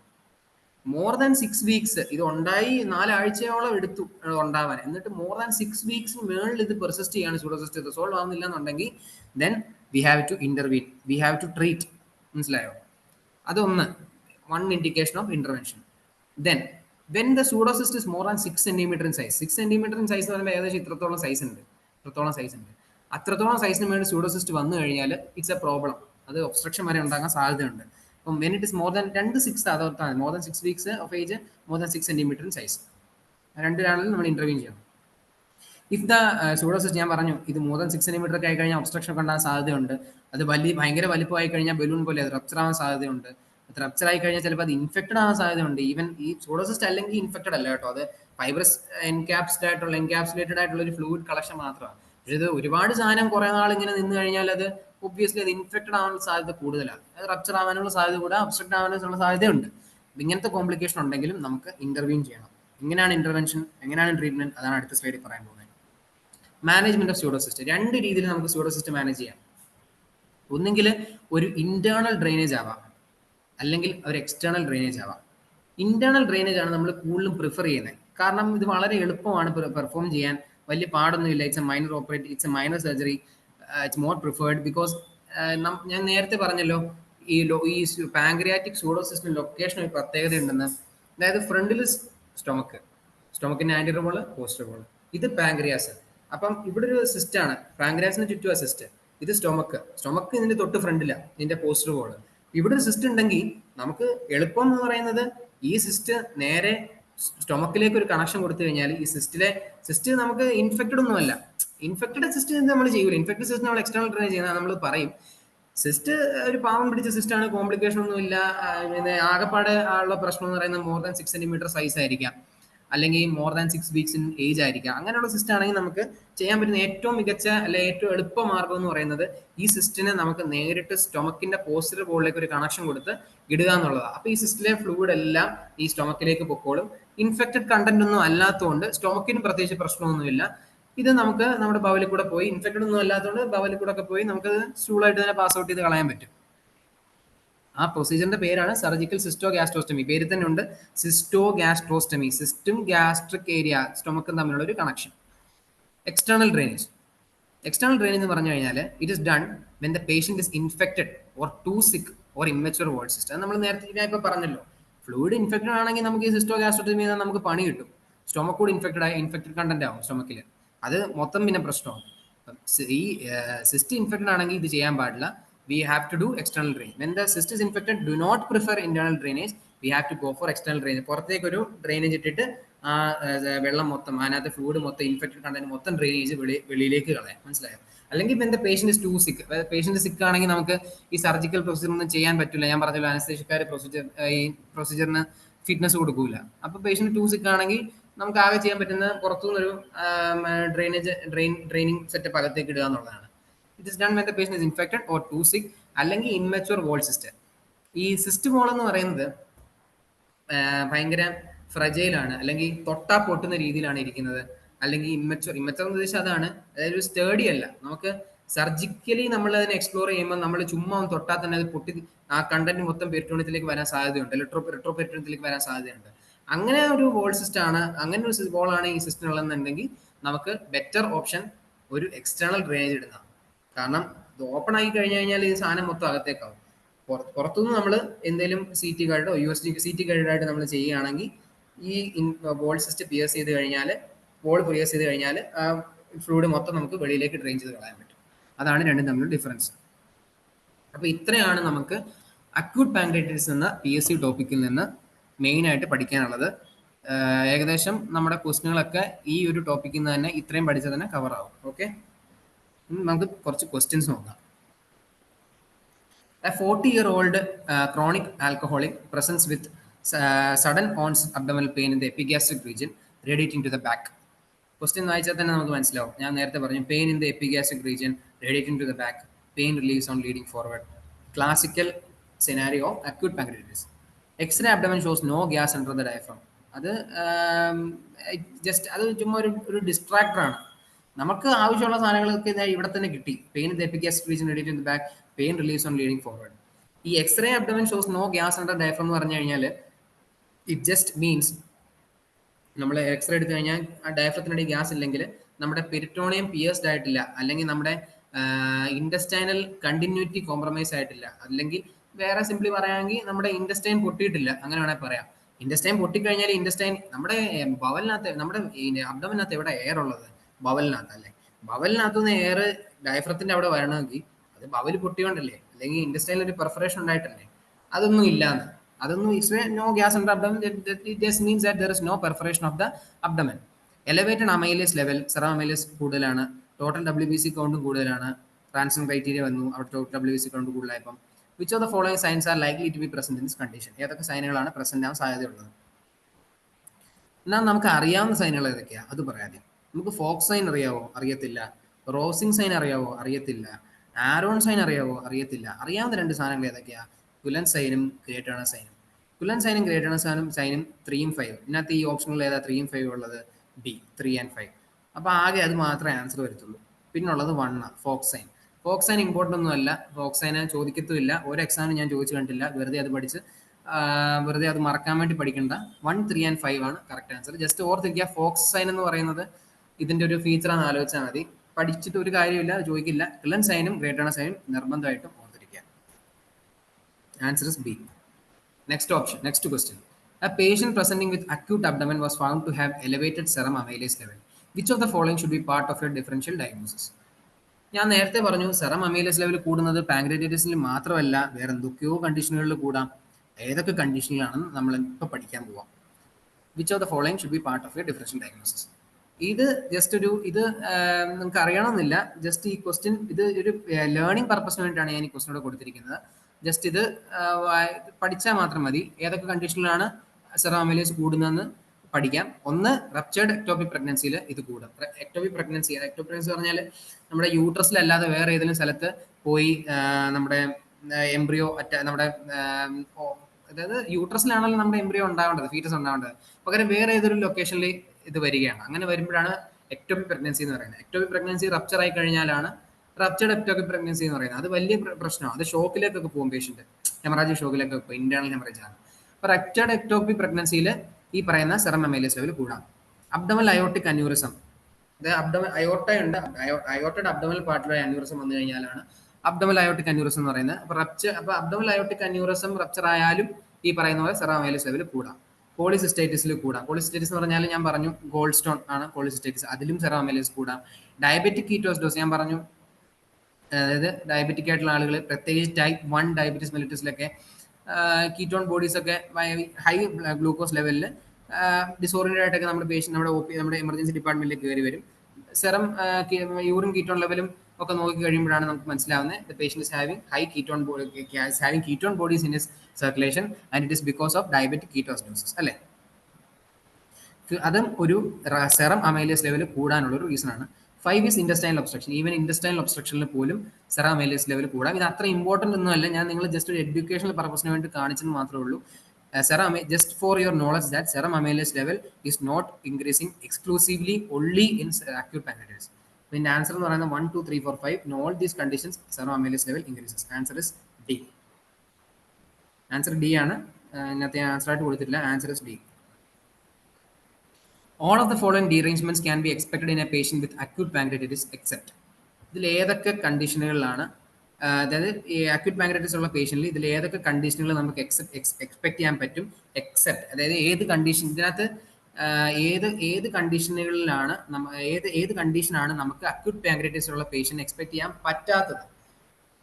ഹൈപ്പോ ആൽബുമിനീമിയ ഞാൻ പറഞ്ഞു ആൽബുമിൻ ലെവൽ കൂടെ കുറയാം, സെറ ആൽബുമിൻ ലെവൽ കുറയാം. ഞാൻ നേരത്തെ കോംപ്ലിക്കേഷൻ ഓഫ് അക്യൂട്ട് പാങ്ക്രൈറ്റിസിന് ഞാൻ ഹൈപ്പോ ആൽബുമിനീമിയ ഒരു കോംപ്ലിക്കേഷൻ ആയിട്ട് പറഞ്ഞായിരുന്നു. ഹൈപ്പർ ഗ്ലൈസീമിയ ഞാൻ പറഞ്ഞായിരുന്നു. ഹൈപ്പർ കാൽസീമിയ ഞാൻ പറഞ്ഞു. Did I say hyper calcaemia? ഇല്ല, ഞാൻ അപ്പോഴും സ്പെസിഫൈ ചെയ്ത് പറഞ്ഞു ഹൈപ്പർ കാൽസീമിയ ഉണ്ടാവൂല. കാരണം ഹൈപ്പർ കാൽസീമിയ എന്ന് പറയുന്നത് അക്യൂട്ട് പാങ്ക്രൈറ്റിസ് ഉണ്ടാക്കാനുള്ള ഒരു റിസ്ക് ഫാക്ടറാണ്. Once acute pancreatitis is there, acute പാങ്ക്രൈറ്റിസിന്റെ കോംപ്ലിക്കേഷൻ ആയിട്ട് വരുന്നത് ഹൈപ്പോ കാൽസീമിയാണ്. So answer is C. Next question. All of the following parameters can be included in the assessment of acute pancreatitis using Ranson's criteria except. ഞാൻ പറഞ്ഞു ഇങ്ങനെ തന്നെ question ചോദിക്കാം, ഒന്നും ചെയ്യാനില്ല, ആകെപ്പാടെ ചെയ്യാൻ പറ്റുന്നത് കാണാതെ പഠിക്കുക. അറ്റ്ലീസ്റ്റ് അറ്റ് അഡ്മിഷനിലുള്ള ഞാൻ പറഞ്ഞുതരാം, മറ്റേ ആ ഇപ്പൊ കാണിച്ചപ്പോൾ ഞാൻ പറഞ്ഞായിരുന്നു പ്രത്യേകം ശ്രദ്ധിക്കാൻ. അറ്റ് അഡ്മിഷനിലുള്ള ഈ 5 എണ്ണമെങ്കിലും മിനിമം പഠിക്കുക.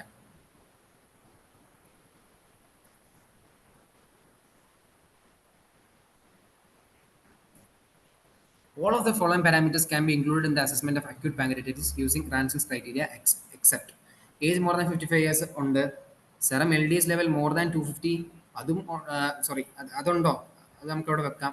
Blood glucose level more than 200 അതുണ്ട്. WBC മോർ ദാൻ 16,000 അതുകൊണ്ട്. ഇത് മൂന്നും ഭയങ്കര സിമ്പിൾ അല്ലേ. ഏജ് മോർ ദാൻ 55 ഇയേഴ്സ് എന്തായാലും ഉണ്ടെന്ന് നമുക്കറിയാം. ബ്ലഡ് ഗ്ലൂക്കോസ് ലെവൽ ഞാൻ പ്രത്യേകം എടുത്ത് പറഞ്ഞാൽ മോർ ദാൻ 200 ആണ്, അതുകൊണ്ട്. WBC മോർ ദാൻ 16,000 അതുകൊണ്ട്. LDS ഞാൻ പറഞ്ഞില്ലേ, AST LDH അത് തമ്മിലാണ് നമുക്ക് മാറിപ്പോകുന്നത്. AST എന്ന് പറഞ്ഞാൽ AST A വെച്ചാണ് തുടങ്ങുന്നത്, അതെന്ന് പറയുന്നത് 250 ആയിരിക്കും. 2 ബിക്കോസ് 2 കംസ് ബിഫോർ 3.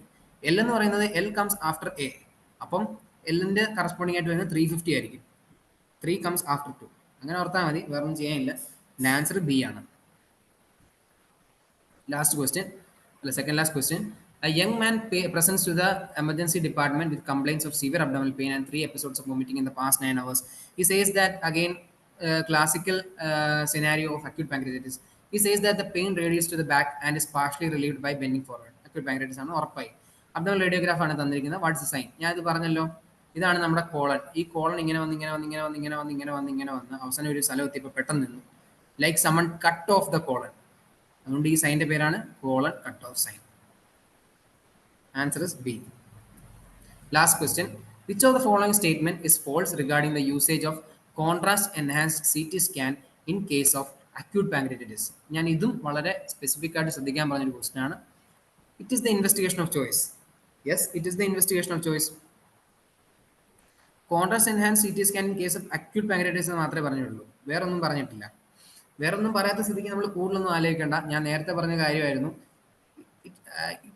എപ്പോഴാണ് നമ്മൾ CT സ്കാൻ ചെയ്യുന്നത് ഒരു അക്യൂട്ട് പാങ്ക്രൈറ്റിസിൽ? 7 ദിവസം കഴിഞ്ഞിട്ടാണ്. വേറെ ഒന്നും മെൻഷൻ ചെയ്യാത്ത സ്ഥിതിക്ക് അത് മാത്രം ആലോചിച്ചാൽ മതി. 7 ദിവസം കഴിഞ്ഞിട്ടാണ് നമ്മൾ അക്യൂട്ട് പാങ്ക്രൈറ്റിസിൽ CT സ്കാൻ ചെയ്യുന്നത്. Because signs of infection and inflammation can be visualised in the CT scan only after 7 days of the patient having symptoms. അത് പേഷ്യൻറ്റ് സിംറ്റംസ് തുടങ്ങി 7 ദിവസം കഴിഞ്ഞിട്ട് നമുക്കിത് കാണാൻ പറ്റുന്നുണ്ട്. അപ്പോൾ ഈ ബി ഓപ്ഷൻ കറക്റ്റ് ആണോ? It should be done within 72 hours from the onset of symptoms. No, it is incorrect. അതാണ് question. Which of the following statements false ആണ് ക്വസ്റ്റ്യൻ. ബാക്കി എന്നൊക്കെ പറഞ്ഞാൽ ബൽത്താസർ ക്രൈറ്റീരിയ യൂസ് ടു, അത് എക്സ്ട്രാ പോയിന്റ് ആണ്, അങ്ങനെയൊന്നും PSC ചോദിക്കില്ല, അത്ര ഇമ്പോർട്ടൻ്റ് അല്ല. Balthazar criteria is use to stage the severity of pancreatitis detected on CT scan. Just അത് ഓർത്ത് വെച്ചാൽ നല്ലതായിരിക്കും. നീറ്റ് PG ഒക്കെ എഴുതുന്നവരാണെങ്കിൽ അതൊക്കെ ഹെൽപ്ഫുൾ ആയിരിക്കും. CT സ്കാനിൽ ഡിറ്റക്ട് ചെയ്യുന്ന പാങ്ക്രൈറ്റിസിന്റെ സിവിയറിറ്റി സ്റ്റേജ് ചെയ്യാൻ വേണ്ടിയിട്ട് CT സിവിയറിറ്റി സ്റ്റേജിങ് ആണ്. CT സ്കാനെ ബേസ് ചെയ്തിട്ടുള്ള സിവിയറിറ്റി സ്റ്റേജിങ് ആണ് ബൽത്താസർ ക്രൈറ്റീരിയ.